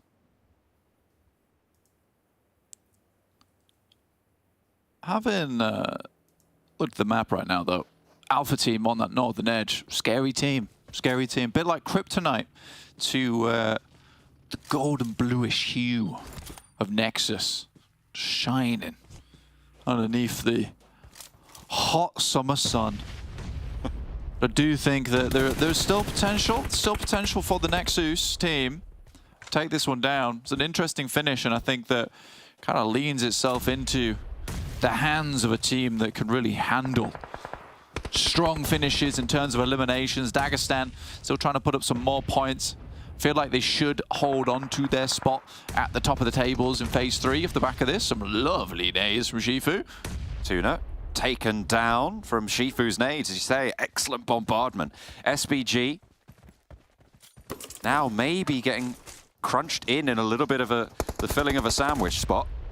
Nades from Nexus. Start to pour it over. The perfect nades from Nexus. Sorry, Blank, I didn't mean it. But unfortunately, Kapahala does find one. And someone sort that out, because right now, Nexus have lost 2 players here. SBG looking to go through. See, oh, that's better. Prediction's trying to come back, but it might just be too late, Production. They might have already taken enough of an L to make this one sealed. What are you talking about? This is fine. They predicted that Dagestan Alpha would third party over towards them. Wow, Shifu, okay. That's kind of crazy, but thank you. Everyone's on board with Nexus. No one go against them, okay? It was all planned and in the works. They have 2 knocks. It's not great. It will get... Oh dear. Oh, no. Blank was okay. Blank, it's all over. Well, you'll see in the end. It's going to show Nexus getting the chicken dinner at the end. You just won't... You don't realize it, but they've already won. I believe you. I believe you. I'm not the one saying you're wrong, but you're the enemy right now. There are doubters. There are doubters out there. Not me. Okay, well, Alpha team gonna try and swing round on that eastern side. I do hope Dagestan wins, and then we'll have like a nice little ending to this game where it's like it's very much the Dagestan phase. But we're all Dagestans at the end of the day, the big old Dagger fans. Lovely nades over the top, though. Ooh. Good to speed. This could be it. This could be the Dagestan win off the back of that. The back-to-back, the Sanhok into the Livik. 2 extremely difficult maps to play. Alpha have been so dominant today. I mean, they've had 2 chicken dinners. The way they played that last map, they are converting here on Livik. Zadira and Limbo, either side of the entrance, and Alpha descend on them. Looking to try and take this one down. Zadira first, Limbo next. Can he light anything more up? He drops down, and it's Mandarin to pick up the pieces. Alpha team take the final chicken dinner of the league stage on the Livik and put 3 chicken dinners on the cards for today. What a step up from this team. Yeah, fantastic stuff to our Alpha team. I think it's been a long time coming since they get this step up. They get going, they get things working. They're a strong team, and they certainly know how to control endgame circles, but it's just taken a bit of a while, you know, to get back onto that stage. I think Nexus, well, they could have won that game, but I think they just wanted to play into the storylines realistically. So they just let someone else win. Overall, really chivalrous of them, to be honest. I like it, you know, polite, but great game from Dagestan, great game from Alpha team, and I'm glad to see it end like that, with 2 of our top teams from this phase going head-to-head in those final moments. The big question as well, are Nexus going to have that 100-point lead still intact after that late game finish? We'll have to wait and see. Let's head over to the desk for the tables. Who would have believed it? Nexus? No, we got ourselves Alpha team here. What a day they have had for themselves. Not only 2 wins in the main games, but then being able to win the Livik as well. Having a decent compound to be able to get this win on Livik, but getting the win nonetheless, Max. Yeah, and Alpha team not getting 1 chicken dinner, not getting 2 chicken dinner. They're getting 3 chicken dinners on the day, so good for them, able to wrap it up over here on Livik. I think that's going to result in a few extra bonus points on the rankings. We'll have to take a look, of course, to see how that's going to actually impact their position for phase 3. But yeah, cool game. SBG also got a few points, so glad to see it. But there you have it on the rankings, 19 points. But Dagestan, Kalara still popping off. Like, it was not just a one day where they were popping off. Like, they've kept the heat going this second half of the phase, and I'm loving it. Very impressive indeed, as we have ourselves, as you say, SPG with 11 points overall. Nexus did all right from that northwest side, but it's just a little bit too open. Just in general, there's just way too much open terrain on Livik in some of these areas, so it makes it very difficult for these players to really play it out.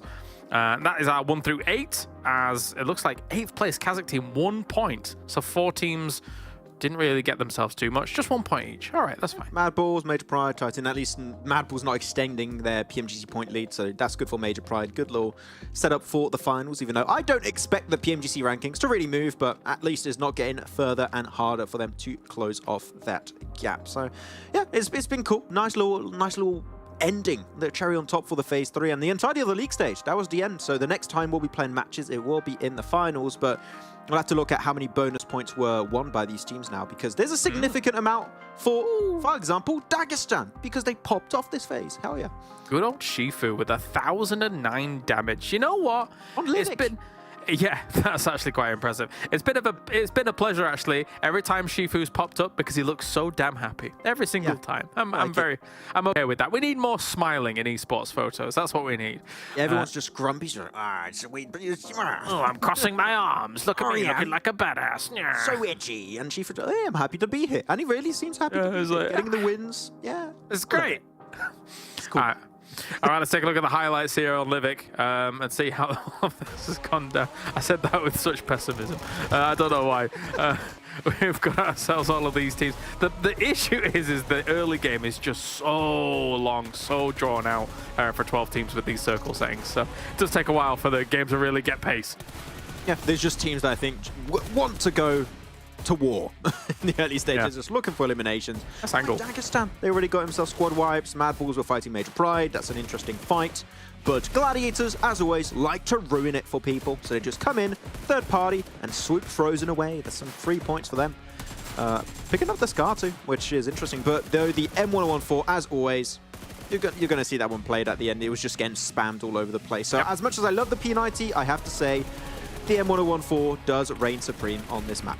It really does, really does. For all of these teams, you don't really see DMR usage. There goes the P90 getting blasted into oblivion.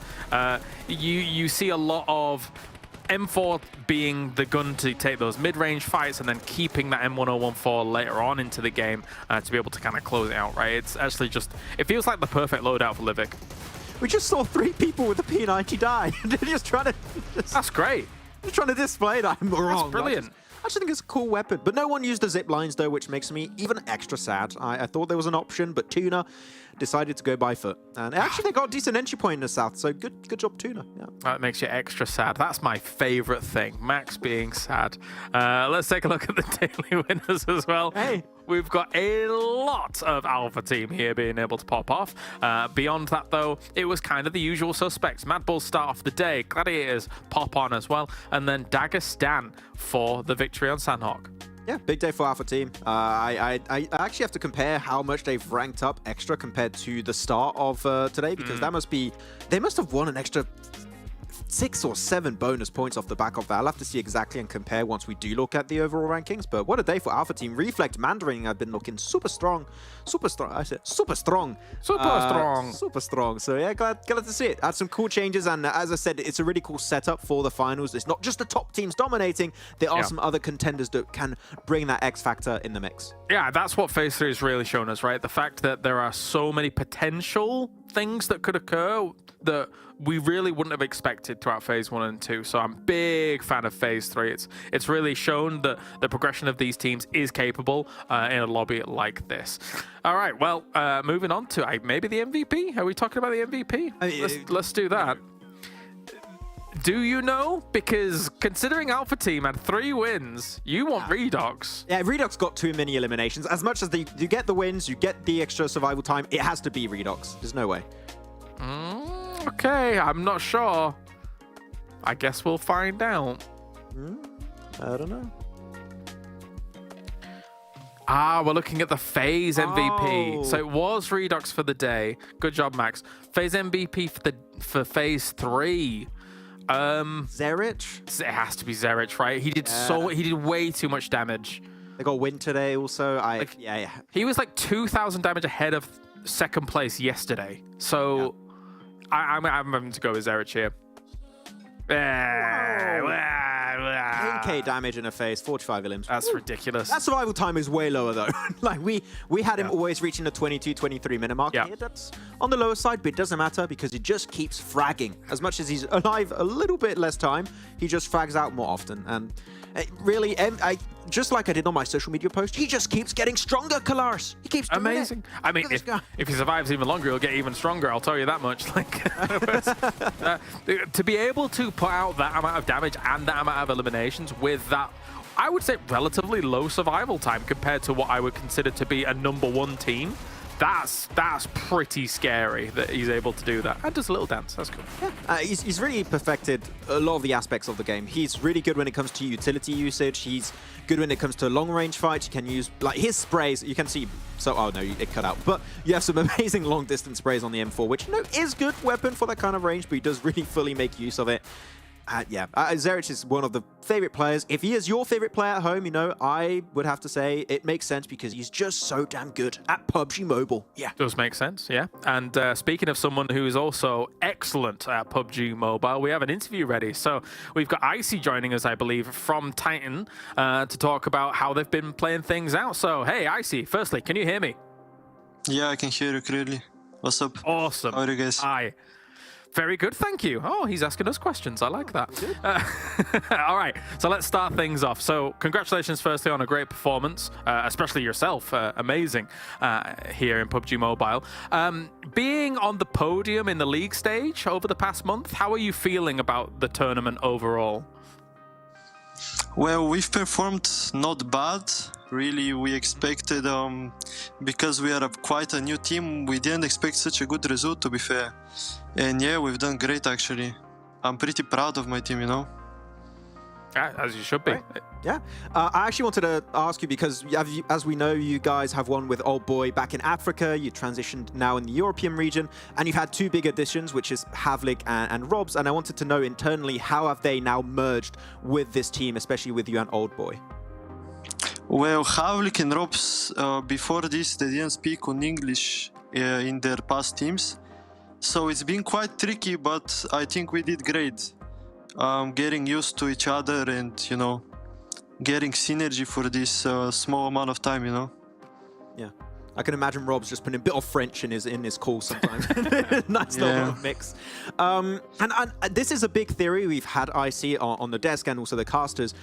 When we're looking at Sanhok, guys are always hot dropping versus KASIK team. And we had a theory as to why that's happening, but could you take us through why you guys are so committed to dropping in Painan against KASIK? Well, because we like the spot, and we want it for ourselves. In the finals, in a European Championship, and in the next seasons, Okay, so we were correct. Thank you very much for confirming that. Yeah. Makes a lot of sense. Makes a lot of sense. Do you recall the 25? Do you recall the 25 elimination chicken dinner you guys got by chance? Yeah. So I wanted to ask because that game, like your team looked perfect in that game. Do you feel like you guys were just in the zone in that particular game? What did you feel like when that game was going on? Well, yeah, I don't know. We just kind of played aggressive and basically cleared all our zone and then got the win at the end. Yeah. We lost drops, I think, in the middle of the game, and it was quite tricky to win as trio, but still we made it happen. I would love to know, especially now, because as we said, you guys been on the podium this entire league stage. For the rest of the year, not only just the finals, hopefully you guys qualify for the championship. What are the big goals you guys with the team have set up for yourself now entering the end of the year? Well, definitely to make it to PMGC for sure. That's our only goal for this year. Yeah, so championship and all of that good stuff. I mean, you guys can definitely make it happen with how things have gone so far. All right. Well, any final words, final shout-outs, Icy, before we let you go? Yeah, thanks to the fans for all the support. And yeah, thanks for supporting us. That's it. Awesome. Thank you very much, Icy, for joining us. And thank you for being so enjoyable to watch on the Battlegrounds. We'll see you next time. Thanks. See you. Thank you, man. All right, that was Icy joining us from Titans, being, again, basically a prodigy of PUBG Mobile, I think it's fair to say, Max. Yeah, one of the best players the European region has seen in a long time, like one of the newest generations of Europe. And he wants to go to PMGC, and he was one of the few players that I would love to see make it to PMGC and just see how he would perform on the bigger stage. I would love to see him in a LAN event, to be completely honest. I think that he would fit just fine in that kind of setting. So yeah, stoked with Icy and what Titan have brought to the table. Right, it'd be scary on LAN. Let's get him there. Anyway, let's take a look at the overalls throughout the 3 phases. Congratulations, MADBULLS, who have not only been able to bag themselves the 20 points from Phase 3's first place, but also cool extra points from this #1 across all the phases, Max. Yeah, Alpha Team actually started off the day in 7th position, so they jumped up an extra place. I thought it would have been a bit more, but with those 3 chicken dinners, they did close the gap nicely, so that's some decent points coming their way. But yeah, looking at MADBULLS, Gladiators, Titan, Major Pride, MUERTE, good. 5 teams that I think we expected to do well to be at the top, so really happy with their performance, though I'm a bit scared for MUERTE in particular. After what we saw in Phase 3, how are they going to start performing in the finals? Because they are a team that could make in champs, that could pop off there, but Phase 3 has made me doubt a little bit, so we'll have to see how the finals are going to go their way. Gets tough. And here are our 16 teams. Of course, as No Mercy Warriors was able to get themselves a spot in that finals. However, still no chicken dinners for them, despite playing 72 matches here, Max. That's got to sting a little bit, but at least you're in the finals. Yeah, that's got to hurt a little bit. They got some eliminations at the bottom, but placement points lacking a little bit. And of course, we'll have to say goodbye to our bottom 4 teams. Dark Project, the Nameless, PERMITTA Esports, and Unicorns of Love. That is going to be the end of their season and their year of PUBG Mobile Esport. And with a very high chance of relegation around the corner, we'll have to follow and see how things are going to wrap up for them. But yeah, our top 16 have now been decided, so we can start to get ready for the finals. And there you go. I'm excited for the finals. I'm excited to watch the finals because I'm not doing it. I get to sit back, watch all the games unfold. Exactly, Max, you get rid of me. Well done. All right, we're done here for the league stage. Thanks, Max. And thank you to Monster for joining us here for PMPL EU Fall. It's been an absolute pleasure bringing you what is effectively 75, 76 games throughout the first 3 phases. We still have the final to go, though, so join us for that for more PUBG Mobile action. See you there.